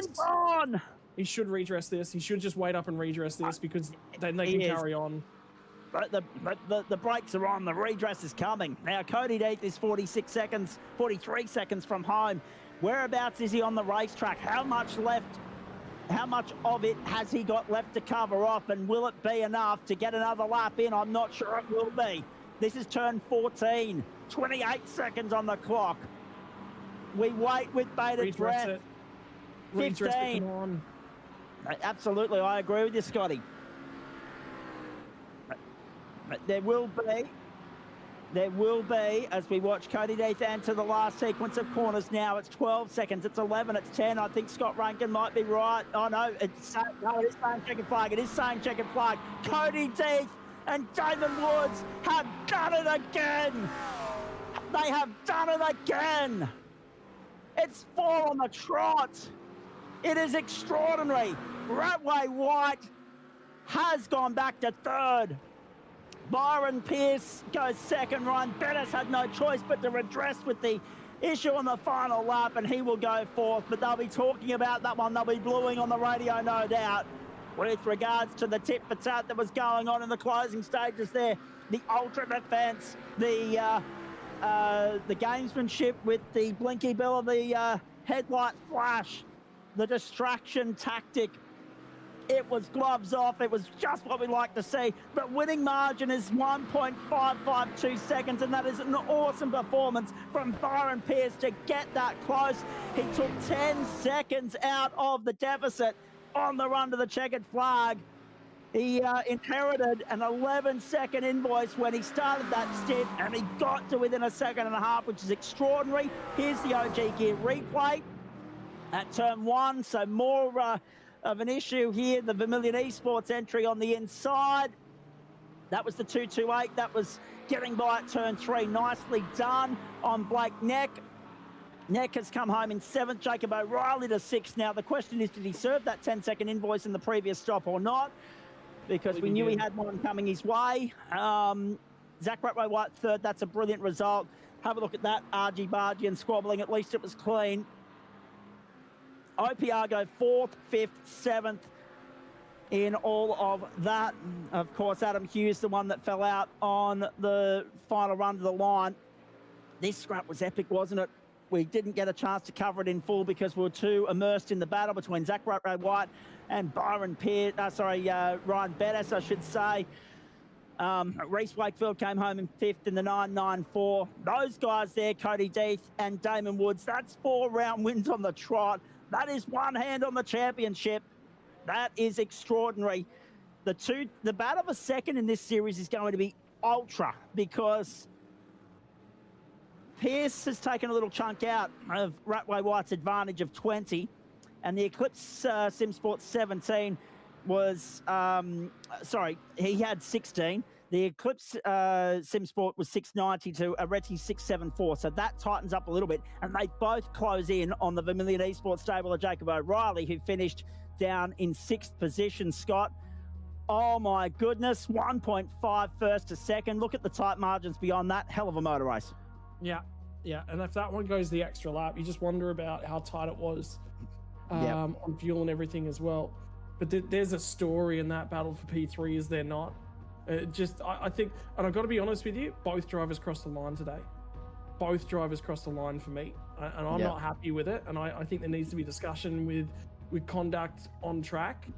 Admittedly, I think Ratway-White's obviously with the maneuvers down the start finish straight, I think is definitely more aggressive. And Bettis replied in a rather somewhat fairer, but I'm not happy with the conduct of either of them, to be fair with you. And there's a case to be done there. Have it out. Yeah. Have them be mad. Have them be annoyed with each other. Love that. Give me some spice in that. Reese Wakefield home in 5th for the One Performance Racing outfit. Jacob O'Reilly, Stefan McCartan, so 3 OPR cars inside of the top 7. How about that one from Blake Neck, who fell? Unfortunately for him, they were up inside the top 5 for a long portion of that one. Harrison Lillis will recover to 9th spot from Dennis Gitarik for 10. Over the page, Lachlan Cable got back for 11th. Ocean Colangelo got the better of Lewis Greathead, 12th and 13th. John Peasnick in for 14th for ERT. What might have been for ERT, 11th and 14th tonight. Adam Hughes with that late race bundle out of the top 10. OPR had 4 in the top 10 at one point. They finish with 3. We'll get back to that in a moment because Dennis Gaderick stolen a top 10 at the death there. Great result for him and the Synergy Sim Racing crew. Adam Hughes 15th. Kobe Jones 16th again. 15 cars home on the lead lap. Kobe, once he got to 16th, he knew it was going to be a tough slog to go any further than that. That was about the best they were able to achieve tonight. Bradley Ratu, Tommy Wallace, Blake Warboys, Blake Urquhart. Those guys had a good ding-dong, didn't they? That makes up the top 20. Outside of that, Nick Garriosh, the pole sitter, down 20 spots. Geez, unlucky, but they'll be delighted with the fact that they did take a place seat pole position in all of that. To go punch for punch for these guys on one lap pace takes a fair effort. Brody Sentence in for 22nd. Simon Mesmo, Dan Patrick, Devon Stove, Brenton Hobson didn't see much of Hobbo tonight. Tim Hancock in for 27th. Ben Jeffrey, Greg Patrick, and Liam Reston rounded out the top 30. And unfortunately for Reston, he and Jackson Ray Hunter caught up in that incident on the opening lap. And then these guys, Scott, who, all 34 start and all 34 get home. I'll let you run through the final 4 there, but unfortunately, their chance went begging very early in the piece when you look at the margin on the leader. Yeah, so Robert Crisdale home 4 laps down from Dan Yeaman. Andre Heimgartner actually retired early in that one. Will finish 33rd, and Ewan Baker, but they will all score points, and the rest of them stewards and officials assisting out there tonight. 34 cars that got right the way through. That was tough. That got interesting. I enjoyed that. Look, I love it when there's a little bit of controversy, a bit of spice, because it gives us something to talk about. So, absolutely. The question is, where do we want to start with this post-race show? Third, second, first? I think that's probably the traditional way and the way we should do it. Really looking forward to getting Marino Morella's thoughts from his stint with, of course, Byron Pearson in just a few moments' time. But before that, we must have a chat to Gianni Lazzu and Zach Ratway-White. I'm going to let Scott have a chat to Zach Ratway in just a moment because Scott was all over that final stint from him, and the passion, the flair, the fire in the belly that Zach brought to the table in all of that. But let me have a chat to Gianni Latu because you got thrown in the deep end, my friend. You got the opening stint. You set it up nicely for Zach to bring it home. Another podium for that entry, that stable. Great to see you on a GT3 grid and carving it up, mate. Well played. Thank you so much, Zach. Yeah, I mean, first of all, we're going to say a big thank you to Zach. I mean, look, it's why a lot of people in the Australian sim racing scene call him a really, really high caliber driver is for moments like that. You know, being able to hold someone behind you under pressure like that, and really be able to keep the pressure, you know, underneath you, and really sort of hold your wits about you is really, really difficult to do. I know about it. I've been there quite a lot, and a lot of people can definitely crack under pressure. So for him to hold on and keep the pace really, really strong and do that was a really, really great job. I mean, for me at the start, it was just about keeping the nose clean. I mean, I knew Zach had the pace to obviously bring the car back through. Obviously, being a little bit further down the field in qualifying, you know, obviously maybe hampered our beginning of the race a little bit. But you know, just keeping the nose clean, getting through when we could, had a little bit of fun with a few nice moves, so it was really, really good. But overall, it's good to be in a GT3 car with Zach, and great to obviously bring home a podium. Indeed. Talk me through the nerves or the excitement or I guess the frustration that you might have been experiencing, mate, in the closing stages there. And again, Scott's going to have a chat with Zach about it in just a moment. But you're sitting on the sideline. You're watching that battle for third play out. Eventually, of course, it goes your way, not without some drama and some controversy along the way. We love that from a broadcast standpoint. What was it like from a co-driver standpoint, knowing you're on the sideline? And all you can do is be, you know, a supportive voice in the ear of your co-driver. You're helpless in any other way. Yeah, look, I mean, you know, a bit back to what I said before. I have a lot of trust in Zach and have a lot of trust in his driving ability. Of course, I know his racecraft is really, really good, and we've done a lot of driving together in our own time, you know, just one-on-one. So I know, you know, how he takes situations like that. So I had a lot of confidence that he would be able to pull it off, and obviously in the end he did, not with, you know, a little bit of contact here and there, but you know, obviously good sportsmanship out there on the track tonight, and obviously readdressing that position there. But as a co-driver, I think it's always a little bit stressful. Sometimes, honestly, it's harder sitting on the sidelines than actually being in the car. It always gets a little bit nervy, especially when you're battling for a podium position as well. But like I said before, Zach handled it really, really well. He did really, really great, and once again shows again why he's a really, really good driver in the sim, and you know, obviously shows why he's a very, very high caliber driver as well. Indeed. Before we get to him, what does your schedule look like over the next 5 weeks, mate? Do you get a call up to go and steer with Zach when we get to Bathurst in 5 weeks' time to bring the curtain down on this series, knowing full well that the battle for second is alive and well? Your teammates have probably got one hand and maybe a couple of fingers on first, but that battle for second between you, the Vermilion stable, the 228, which came home in 6 tonight, and also the Areti stable as well. It was only 20 points coming into the night. It's going to be interesting to see what it is going out, but it's going to be very much on in earnest for those final 2 spots on the podium when we get to Mount Panorama. Yeah, that's the plan. I think, hopefully I'll be back in the car for Bathurst. Up until then, I think it's, getting back to work in the supercar with Damon for, obviously, Pro Supercars Invitational. So that'll be a bit of a different, change of speed, obviously going from this one. But, obviously I'd love to help Zach, finish the championship off in a good way, and, hopefully crack another podium in the following round. So, it was great to obviously partner up with Zach, and, looking forward to doing it again in the future. Before we get some thank yous from you, and I know Zach will have a few of his own, let's bring him into the conversation. Scott, I'm going to give this one to you, mate, because I know that you were watching on with invested interest in that scrap. You were very immersed, engrossed, intrigued by it, and I know that as a result of that, you're the right person to have a chat to Zach and get his thoughts on it from the cockpit, because you've been very vocal about your thoughts on it from the commentary position. Yeah, I think this is an interesting one, Zach, because it's stout defense, and the big thing for you is obviously on the back foot coming into that final stint. You've got a car chasing you down, and the bend is actually quite difficult to get the overtake done. It takes something, and it takes nearly a little bit of tyre offset to you. So your thoughts coming into how you were trying to approach the defense in the final laps of that race there? Well, we were faster than them in the second stint, so I wasn't expecting it. I was actually planning on trying to chase down second, but yeah, whoever did the bop, obviously not the admins or anything because there is no bop, but the iRacing bop, whoever did that needs to get a couple lashings or whatever the hell, but because at the end, even to pull 15 seconds back up to Cody it's ridiculous. Not trying to disprove that they did a really good job, which they did, of course, but man, they had at least half a second a lap on us. All Mustangs, like you even saw it in qualifying. It's extremely hard to top them.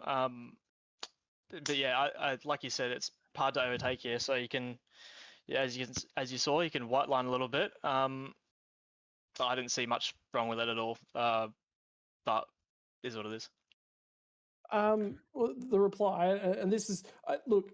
Here's the thing. In this sort of case, it's normally a really, really good opportunity to invite the other party in and just sort of get their mindset on those sort of things. That's not what's going to happen, unfortunately, tonight. So we'll grab your side of things at least. Obviously, Ryan Bettis wanted to voice his frustration with you. Mate, are you a little bit blinded by what was going on in the rearview mirror? There is a fair bit of an excessive use of the flashing button. For me, I want to gauge where you think the line can be drawn with headlight flashing, because this is contentious. This comes up just about every single time we see headlights in operation. Somebody wants to voice their displeasure. Where do you see the line get drawn for that? A couple headlight flashes a lap isn't going to hurt anyone, but when you're sitting on the button the entire lap, I remember there was lap 91 or whatever the hell it was, 96 or something like that. He was from turn 1 till the back end of the lap, he was just constantly flashing. Like, I'm pretty sure there's a rule in the rule book, 90% sure there is, that says you can only flash for lap cars and only once or twice for a competitor in front of you. But yeah, I didn't see anything wrong with a couple flashes here and there, but what he was doing was outrageous, a bit childish, I think.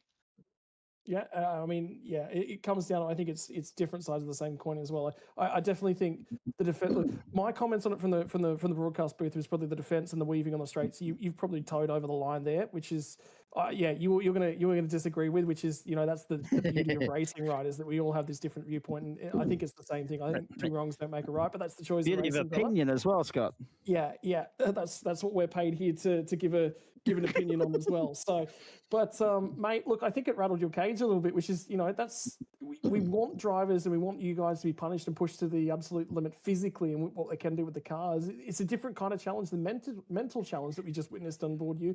And I actually queued up and I said, this is the most rattled I've ever heard you on the radio. I've never heard you. You're normally really cool, calm, collected, but you can see it. You're jittery at the moment in the chair as well. Like I said, it's hard when you're trying to keep a car that's half a second a lap faster than behind you. So, and when they're flashing the headlights, they were, it adds up. And to my opinion, I don't think the weaving on the straight was that bad. He was like 4/10 back. Like, that's not reactionary movement, man. He's a long way back, and I don't know. Good. I'm sitting here. I'm happy. Yep. I like the disagreement. Yeah. Cool. Can I jump in as well? I want to ask you, Zach, as well. I mean, your teammates, alien-like, right? They're on a different planet. They've proven that twice again. But even they nearly got reeled in tonight. So, I mean, we were always going to be interested how BOP updates and the elongated nature of this season compared to other sim racing leagues was going to have an impact on car performance across the journey. Just how difficult was the McLaren compared to, obviously you had the McLaren. I think you've got the Acura as the other car in the stable. So firstly, what swayed you in the direction of the McLaren rather than the Acura tonight? And secondly, just how hamstrung was it compared to the Mustang? I think the Acura would have been an absolute dog around here. We didn't even turn a lap in it. It's got a very finite steering rack. Like, you can turn, it's a bit like a go-kart. You turn it a little bit and it turns a lot. So it's also not the best in, brakes and whatnot. And we just thought the Acura wasn't going to be the best package. And I think it showed. We did a decent job. Obviously, Damo and Cody did a stellar job being able to keep the Already boys behind. But I think it's going to be a bit of a turnaround to Bathurst. I think the Mustangs will drop back a bit, hopefully. But Tonight they were just ridiculous. It felt like they were faster in every fascist of the race, like brakes, acceleration, turning, everything. They just felt like they had everything. So much torque out of the corner. The low end speed was ridiculous. Like they just pull away in second gear or whatever the hell they're in. So it's really hard. Last one before we get some thank yous from you guys and we move on to second and first. And I'll tell you what, I'm interested in hearing from Cody Death and Damon Woods just how much they might have been sweating with that onslaught from Byron Pierce towards the end there. They're probably happy that it was a 3-hour race and not 3 1/4. But, mate, it's not lost on anybody just how grueling, how taxing, testing, and busy a week it is going to be when we get to the season finale of this series. And then, less than 48 hours later, 36 hours later, you're lining up for our equivalent of the Great Race. There's so many drivers that applies to, right? So how do you handle the juggling act of preparing for that, and when does the preparation start? Try and space everything out when you can and get prep in when you can. And I just like to take the races one at a time. Like last night I did sprint cars, so it's completely different to this. And tomorrow night and Sunday I'll be doing the supercar for Scops 1000. So just take it race at a race. I don't think it's too difficult, but for some people it might be. All right, boys. Gianni, Zach, well done. Third place. Who do you want to thank, boys? You want me to do the honours, Zach? You can if you like. Gladly will, mate. You've done enough talking tonight. No, it's big thank you, obviously, to Zach. I mean, like I said before, he's very, very high caliber driver on the sim, and it's always a really, really great pleasure to be driving with him as a teammate, and he always does a great job. So big thank you to him. Obviously, big thanks to the other boys, Damo and Cody, for obviously putting in a lot of work in the car and helping build the setup, and all the pre-hours we all put in together to obviously make these races happen in the way that they do.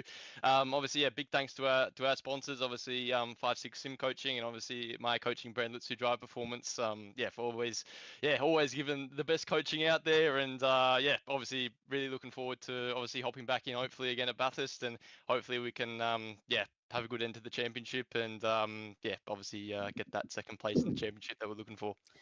You two blokes, you'll be very happy about this, but you've broken the trend, which is one for the mathematically inclined like me that really enjoy analysing the crap out of statistics, right? Eclipse had 1 on the podium in the opening round, 2 in round 2, 1 in round 3, 2 in round 4, right? Odds and evens lining up very nicely. It's 2 in round 5, so my maths is done for the year. But it's great for you guys because it puts you right there in contention to secure a team 1-2 when we get to Bathurst. Good luck with that. Enjoy what's on the schedule between now and then. Go and get some sleep, boys. You've earned it. Thanks guys. Cheers. Have a good night. I think that's as passionate and as feisty as we've ever had anybody in a post-race show so far. And I'm with you, Scott. I absolutely love it. Let's bring in the Mustang boys. Finally, Ford getting another podium finish in this series. And it, of course, backs up the second at Spa. So it's an equal best finish of the season for these guys. And again, I'll get Scott to chat to Marino in just a moment. But let me start with Byron Pierce. You're getting my nomination for Driver of the Night, just quietly, when the poll goes up in the next couple of days, mate. That was phenomenal. Firstly, to go punch for punch with the benchmark of this series in the entirety of the opening stint. The way you went about that was awesome. The Mustang flexed its muscle tonight. It was great to see. Secondly, obviously, you had a little bit of a deficit to overturn in the third stint of the race when you brought the thing home. But I tell you what, had that been, 1, 2 laps longer, 5 minutes longer, that could have been a really spicy conclusion. But an epic race all the same, mate. You had us on the edge of our seat. Well played. Talk us through it from your perspective. Well, I gave it everything the car had. Like, the Mustang is very fast around this track. I think that was fairly obvious. But got through quali P4. I was like, okay, we're up the front. This is going to be good. The wheel decided not to upshift at the start, so I had to really scramble just to get P3. And once I saw Damo get to P1, I was like, okay, if I want to somehow stick with him, I need to get past the frog leap car ASAP, so I had to do the almighty send there. I'm lucky that pulled off, and I thought they were going to fly off into the distance, but the Ford's just really strong here. The dirty air is very average around here. You get to about 1 second back, and it's just pretty rough in the heat, so I really struggled to get below that 1 second. But once I got to that 1 second, I just didn't really want to try and overtake. I just wanted to save fuel, get the overcut, which we did. And, the last stint, it was more a case of just keeping P2 because 17 was right behind us. They'd caught up massively. And so I thought it was going to be a big fight to the end. So I just had to kind of squeeze it, everything out of it. And then with 30 minutes to go, I saw the gap out front. I was like, oh, they might be short on fuel or something. So I just hustled the thing. And I mean, P2 is kind of what we targeted after qualifying, and we got P2. So we're very happy with how it went. Indeed. Talk me through the challenges of wrestling with that Mustang earlier in the season and the other manufacturer choice from you guys, which it escapes me at this time of the night. But now finally being rewarded with the updates that have fallen your way for the Mustang, being rewarded with a car that can be a race winner in this series against the guys that have led the way pretty much from the outset. Yeah, it was tough the first 2 rounds. Daytona not so much since it was just slipstream there. But Fuji was so tough back then, and yeah, we're very lucky. It's kind of fallen in our lap. The updates, the GT3s, but other car than the McLaren, we only use for Le Mans, and that's done and dusted. So you won't be seeing that car again from us. And the other reason why I picked the Ford is because I just want to drive the Ford. That's about it. wasn't really fussed about the performance too much. Since we had 2 cars, I just want a car that I like. So Ford. Indeed. I mean, talk me through what was going through your mind there, because one of the talking points tonight was the fact that it was a 2-stopper. It's the first time that we've had a definitive 2-stopper this season that hasn't been aided by safety cars or anything like that. But more to the point, the fact that you've had to go in and do an out-and-out qualifying, full send Hollywood number run to bring that thing home. What was the car like with regards to grip, tyre wear, and also how good were you on fuel towards the end there? Well, I'll start with the fuel. We massively overfueled because I miscalculated the fuel usage, because Marino was using more fuel per lap than what I was. So we overfueled by 2 laps. So it was a case of just dumping it. And since I had the fuel in hand, it was just oh, well, bugger it, I may as well just use it. Full send. Sorry, I forgot your first point that you asked. Tyre wear, mate. Tyre wear. Oh, the tyre wear. Okay. Well, since we're running 5-6 wing on this thing, just to get the rotation on the last corner, and that quad right-hander, that's a pain in the ass. The rear tires go away. So, on the Mustang, the tyre wear is not great, but kind of balances out with how good it is here. But yeah, the rears do struggle, especially when you go push. So I was feeling it at the end, but since it cooled down 10 degrees or something, it just held on. It was very, I don't know, in the first stint, the tires did fall away, and being in the dirty air for that long, the tires were just so dead at the end of the first stint with a 30-something degree track or whatever it was. But I know, a bit of management and cool attempts, I was just able to go push. We'll come back to you in just a moment. Let's bring Marino Morella in, and I'm sure Scott's got a question or two for you as well, Byron. But Marino, nicely done. Nice job in the middle stint of the race, mate. Yeah, okay. Not necessarily the same pace on board as what Byron was bringing to the table, but you did what was required. You got through the stint unscathed, handed it back to him in one piece. How much would you have liked there to be an extra, maybe 1 or 2 laps in that car race? So much, Zach. Yeah, no, not the best in for myself. I think I was a little, or certainly was a little under practice for this track, it being my first time actually ever racing around here tonight.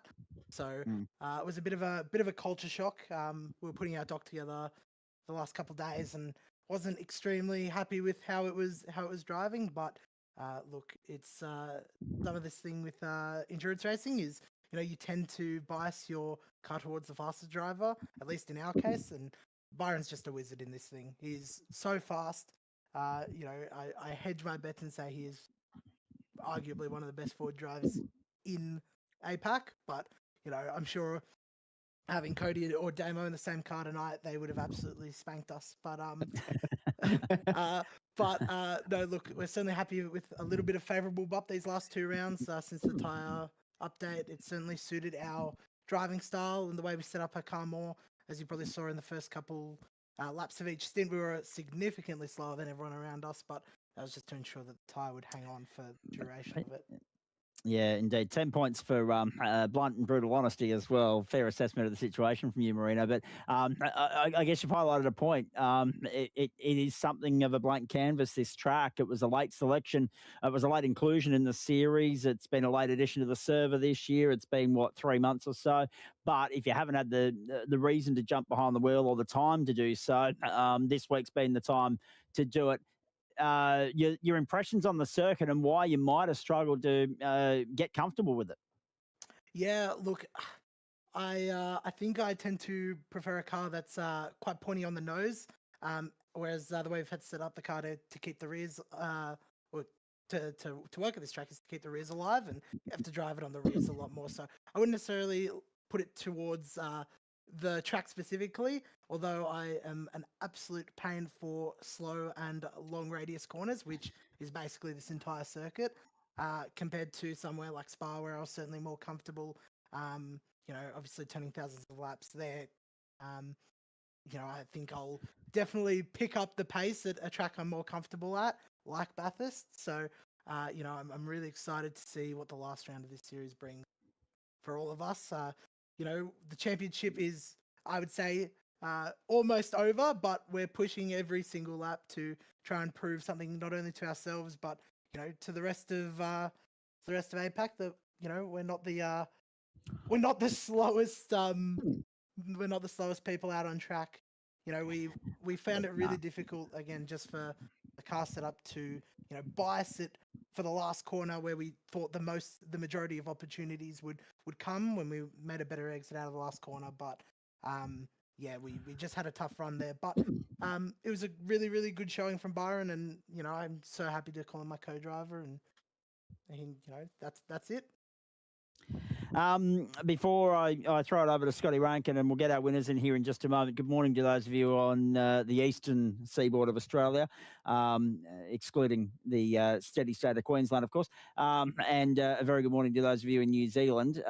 This is the post-race show of round 5 of the Gamesman GTPRO Invitational Series from Shell v Power Motorsport Park, won by Eclipse Sim Sport from Areti, and the second of the Eclipse entries in third. It was interesting too to note, boys, the importance of this round, and I'll get a comment from both of you on it, the importance of that result for your tilt at second or third in the championship. Now, it was 20 points going in. It'll be a little bit tighter going out. Game on when we get to Mount Panorama. How much pressure are you guys going to be under or place on yourselves, knowing that, yes, everyone wants to win at Bathurst because it's Bathurst, but also you guys have got that positional battle in the championship bragging rights to think about as well. Does that play on your mind in the heat of the moment, or do you try and, worry about that at the end of 3 hours, Byron? I think that's going to be something we worried, like, see where we end up for qualifying that race, because going into this season with the caliber of these Eclipse cars, we just thought, you know what, if we finish top 5 or top 4, top 5 in this series, this would be good. We're already kind of exceeding expectations, admittedly, because the BOP has helped.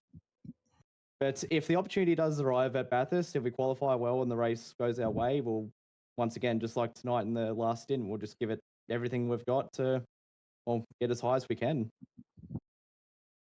Marino, your thoughts on that situation, because you guys are firmly in the mix here. Tonight's done you all sorts of favours in terms of staying in the mix for that elusive podium spot at the end of the point standings at the end of the 6 rounds. How are you feeling about that caveat when you go to Bathurst and knowing just how difficult a race that's going to be, because it's Bathurst and we know that anything that could happen will happen? Yes, certainly. Like, it's certainly not lost on me where we sit in the championship. There was times tonight where I was giving Byron updates while he's driving and saying, looking at our main rivals like the Vermilion 228 car and the fact that the Vandervold car didn't show up tonight. We were pretty gutted about that. We would have loved to see them out here in racing. But it's not lost on us that we need to try and claw back every point with the way the point structure is for this series. So, look, we know that we can perform under pressure. Historically, Bathurst has been one of our best tracks. Examples are like OSR at the start of this year that bought golden tickets into this. We just narrowly missed out with a PC failure on a podium there. So, also in a Mustang in a field full of Acuras with slightly less favourable bop towards us. But, Byron is an absolute wizard there. So I would encourage everyone to keep your eyes out on him. I don't think there's someone who's turned more laps at Bathurst than this guy in a Porsche Cup or a GT3. Very nice. Setting very high expectations now. Just a little, nothing like a little bit of teammate pressure at 12:09 on a Saturday morning. Scotty, jump in here because I'm sure I have missed something along the way. To see these guys, they've been quite achievers throughout the course of the season, but they've punched so well above their weight in a contest or competition where you've got Eclipse have got multiple contenders. Vermilion have got multiple contenders. OPR have got multiple contenders. These guys, flying solo, if you like. Honestly, guys, I think he's aren't doing yourselves enough credit for sure. Certainly capable of the finishes that you guys have achieved here, and like you said, punching above the weight. So to be happy, and like Zach, you've also said, I think that Bop's really favouring you guys at the moment with where he's positioned in the Mustang heading into Bathurst. So yeah, I just want to say congratulations on the races thus far, and keep on trucking. Who knows what'll happen in a couple of weeks' time. Watch them potentially muster up a win at Mount Panorama. Looking forward to that immensely. Hey, that is going to be an epic scrap because, Jared Philsell numbers are being racked up by the race winners, Cody Death and Damon Woods. We'll get to them in just a moment. But before that, boys, jump in here and thank who you'd like to thank on the back of your second podium finish of the campaign. Yeah, thanks to all our team, Red Esports. Always a good group of guys over there supporting us. Big shout out to our other friends, Oscar King, Charlie Miller, and Gregory Prisbild. They're always giving us support in the back end. Big shout out to our major sponsor as well, P1 Docs. If you're looking for some good setups for general iRacing stuff, give them a look. They're the best out there, I would argue, made by some of the best. So, and ditto, Byron. Short, sharp, and sweet. He's done the work for me. But yeah, congrats to to Damon and Cody for bringing the car or bringing a slower car home to a win. It just shows how good they are. Indeed, it is. Well done, boys. Congratulations. Thanks for that. Appreciate you staying back so late on a Friday night to have a chat to us. Go well in the lead up to Bathurst. We'll see you there. Thanks, guys. Thanks. And I'm just going to tear up the script and throw it out the window now because we're going to bring in our race winners. And I always take the lead on this one, but we've done this interview with them 3 times already. So I'm going to hand it over to Scott Rankin. We're going to have a chat with Damon Woods and Cody Death, who were, again, clinical tonight. But again, Scott, had it been a couple of laps longer, Cody Death might have just been sweating a little bit. It'll be interesting to get their thoughts on what was a very pulsating conclusion to the 5th round of the series in which they've notched up their 4th win and put one hand on the championship. Yep, boys, hello and congratulations on the result here tonight. First and foremost, Cody, you looked a little bit shaky in that last stage. How were the nerves about how long that race was going on for? You know, we were like 2 seconds shy of doing the extra lap. Would you been vulnerable in an extra lap? To try and save for the extra lap, but we didn't end up doing it. So sort of shot ourselves in the foot a bit there. But you know, they were just fast as, man. It was pretty hard, even when I was pushing to replicate the same times they were doing. It was, yeah, it was tricky out there. For you, Damon Woods, as well. I mean, you had to go out and all guns blazing and try and punch that margin away. They took you deep in that first stint. It's getting closer at the pointy end of this GT Pro field. You sort of had things all your own way to this point. Not anymore. How exciting is that heading into Bathurst as a championship finale? It's going to shake some stuff up, which is good. I mean, we want competitive GT3 racing in Australia, so you know we're bringing it to the forefront, and you know having the guys like Already and you know Venderville and even the Vermilion boys as well. You know, having them running up the front with us, you know, it shows that there is quite a strong depth when it comes to GT racing in Oz, and yeah, hopefully it's a good sign for future things to come as well. I actually want both of you to buy in a little bit to probably one of the controversial moments. So obviously happens to the sister car here tonight. So, you know, you guys are going to be a little bit biased on this one for me. But flashing and the use of headlights, I mean, it's a tool that's attached to the front end of the race car. Where do you draw the line on how many times a lap you can punch that headlight button, Damon? I mean, having your finger glued to it, I mean, it's probably a little bit excessive. I mean, me personally, I'm all for, you know, getting on the flashies, you know, especially if you're trying to get some back markers out of the way. But yeah, having your finger glued to it, I mean, yeah, it's probably a little bit excessive, but in the grand scheme of things, I don't think it really hurt anyone. Obviously, it's annoying having, you know, the lights going in your mirrors, but yeah, as I said, in the grand scheme of things, I don't think it really has any major effect. Yeah, so basically what I take from that is it's on Zach to manage it a little bit, but at the same time, you know, it's definitely been used too much is what I take of that, the condensed version, really. I think regardless if it's Zach or not, I think if it's the driver and whoever's in that position to be able to manage with the situation. But yeah, if someone is glued to it, then yeah, there should be a slap on the wrist regarding it. Yeah, don't mind that whatsoever. Cody, I mean, obviously coming in, this time slot's been challenging for you, and we've documented that to this point. You know, walking out of work and racing home to get in the sim. How was there a little bit of lack of concentration there? How was the time scheme of sort of walking into the sim and getting into things tonight? Oh mate, it's you know, the dominoes. You know, they call me. I'm there. That's what it is. I'm loving the commitment, Cody. Yeah, no, tonight wasn't too bad to be fair. I had about 45 minutes to sort of just do a couple laps and just watch what was going on, have a look at what's going on around us. Yeah, no, tonight wasn't too bad for that, but you know, I was just a bit shaky to be honest. Didn't do enough laps, and the car wasn't easy to drive, and especially you had to probably try and push a bit harder to keep up with the Mustangs and stuff like that. But you know, ended up going all right for tonight. Finally, we'll look forward to the last round of the championship. At this point in time, you guys are heading in with a nigh unassailable leader. There is still the mathematical possibility, so you still have to finish that race. But heading to Bathurst and the pressure's off, sometimes it's kind of easy when there's a little bit of pressure on, particularly for you guys that perform at this level, because it drives that motivation of getting in, doing the laps, making sure that you think, would you rather have the pressure on, or would you rather be going in there with the ease? Do you want to take that, Cody, or want me to talk about it? You got it, mate. You got it. All right. I mean, to be honest, going into Bathurst, I mean, it's Bathurst in a GT3 car, so it's regardless if it's a championship thing or not. I mean, it's a great combo. So there's just in the enjoyment factor, there's incentive to do laps and try and be quick there, and then worst case, it also leads into OSR 12 hour for next year as well. So it's a good bit of pre-prep for 2026, and yeah, I mean, we're just there to have a good time, be competitive, be up the front, and try and turn this streak into a championship. Boys, and finally, who would you like to give a thank you and a shout out to for taking another race win, round number 5 from Shell V Power Motorsports Park at the Bend, and the number 56 Eclipse Sim Sports McLaren?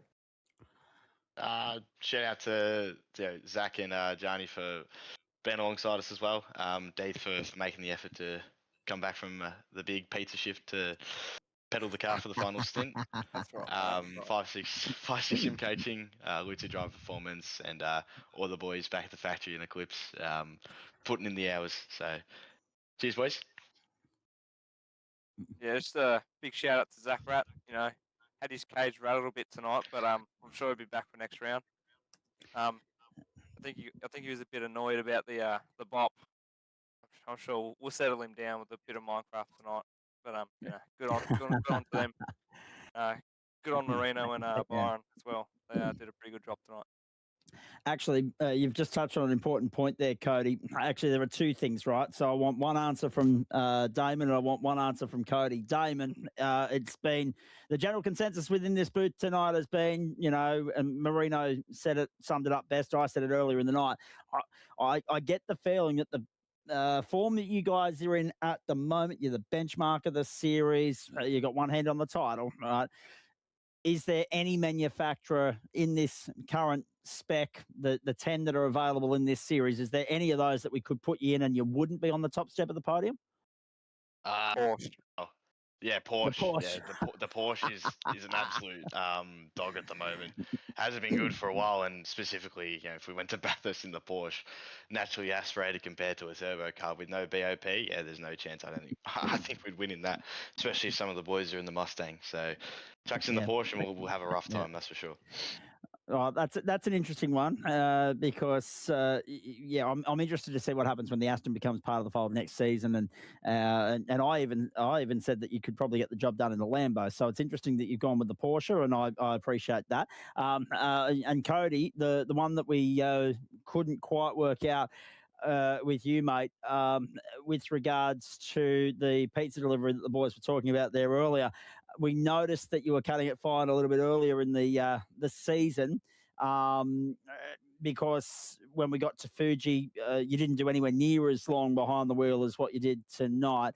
But because of the way that the race played out, strategy and a few other things, you had to drive a little bit more tonight. Did that make things a little bit tighter at the turnaround at the end of work, etc.?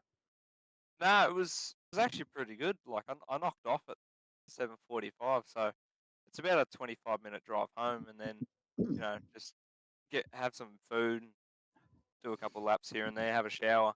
But you know, turnaround was nowhere near as bad as it's been in the past rounds. So I might even call off work for Bathurst. We'll see what happens. Well, I'll tell you what, this is a really good opportunity to talk about driver safety. Ladies and gentlemen, Cody Deeth would like to be the spokesperson for safety on the road whilst delivering pizza. Save the speed for the sim. Oh, brilliant! I love it, and that's a very good bit of commercial opportunism from you, Scott Rankin. There's definitely a mate, an arrangement that we could make there. As someone whose one of his earliest jobs was a pizza delivery boy, and I do not trust my driving from those days.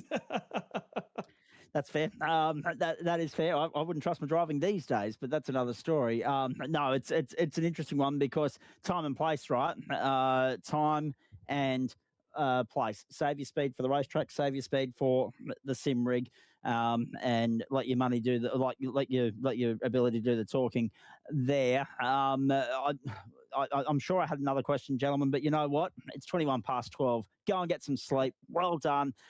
Congratulations. We look forward to seeing you when we get to Mount Panorama. What is a big week for the Australian Sim Racing Group and SimSpeed Esports Network, and we're looking forward to your involvement in that immensely. Well done again tonight. 4 straight wins and the firm championship favourite going into the final round. Cheers, boys. Thank you. Cheers, boys. Have a good evening. Well, good morning in some parts of the world. Yeah, absolutely.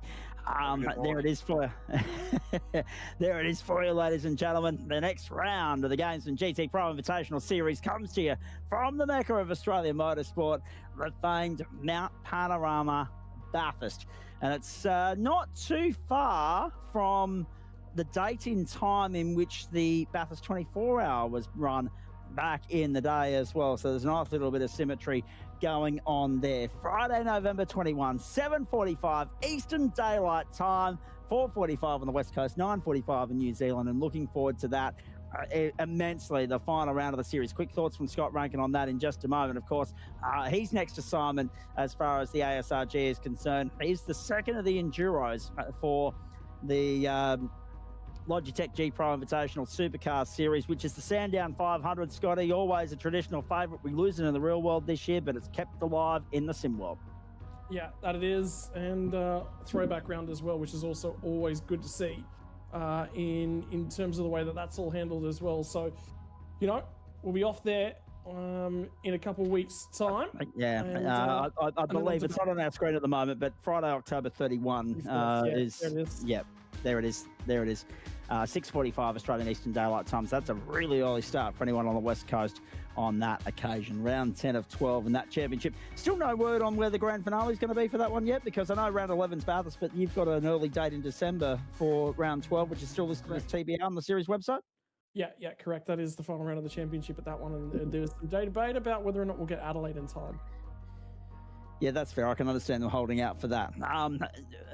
Last couple of comments before we go, boys, and a brilliant effort from our crew as always. Big thanks to our team in race control. We barely heard from them tonight. You saw on the classification, the steward's car, the safety cars, the course car, everyone finished on 0 laps completed. That's what we like to see.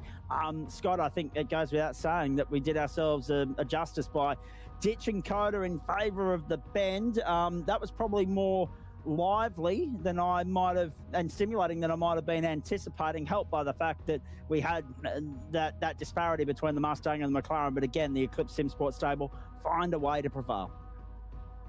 Yeah, I think it's going to be a difficult one. That Mustang is just so quick at the moment. So, you know, that's a challenge. That's awesome. That takes us to the final race of the season with the preferred team, not the preferred car.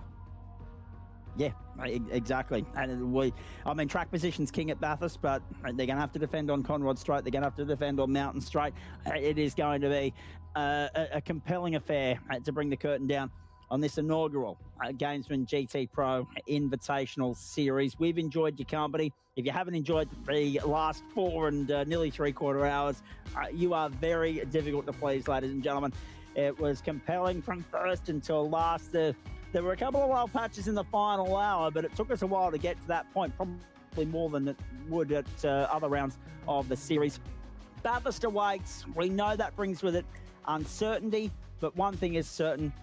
You don't want to miss this, because the Eclipse Sim Sports stable will go out in pursuit of 5 wins on the trot to wrap up the title. They are champion-elect at the moment.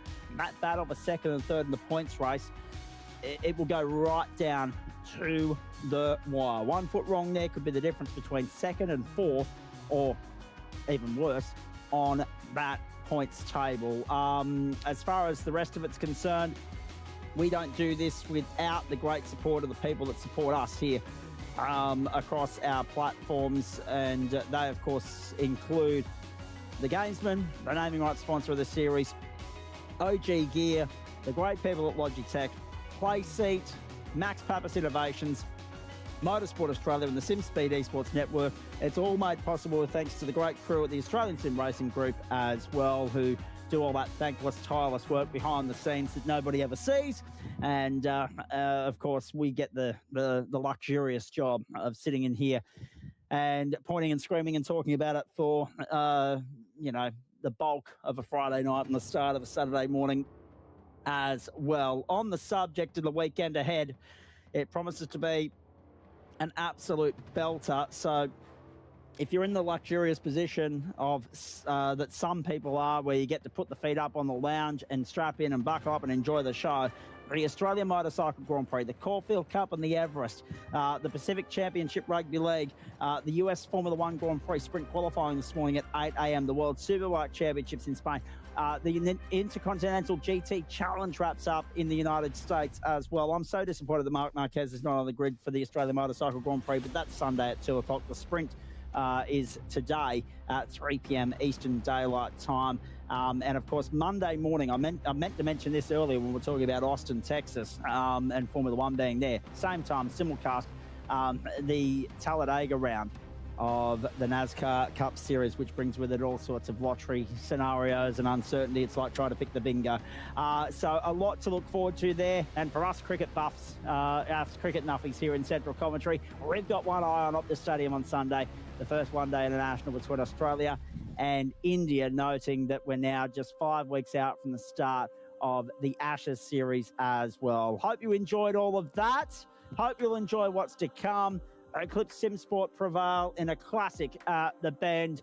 Byron Pearce, my early nomination for driver of the day. That was a scintillating final stint. And Zach Ratway-White and Ryan Bettis, we love little rivalries like that fueling at this point of the season because it just helps build the narrative and it gives us something to keep an eye on because their battle will resume when we get to Mount Panorama in 5 weeks' time. As far as the top 10 was concerned tonight, you had Synergy in there, Orbit Drop Bear, TSR, OPR, Vermilion, Eclipse and Areti. 7 different teams in the top 10.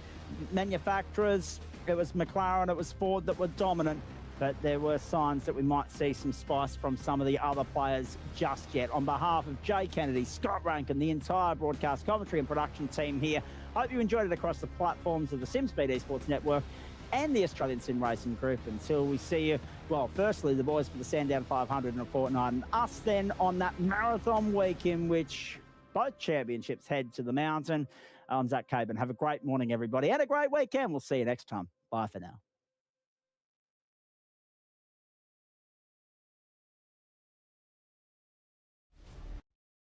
Racing isn't easy, but experiencing it is. iRacing puts you in the driver's seat with the industry's leading sim racing game. Drive on laser scan replicas of the greatest racing circuits from around the world. Go head-to-head against other drivers chosen by skill-based matchmaking to ensure competitive racing at every level. Compete across all your favorite series. In officially licensed cars, engineered to deliver the most accurate driving experience possible.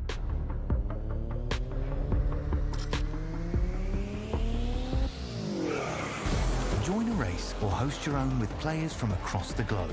Race against the computer or in a league with friends.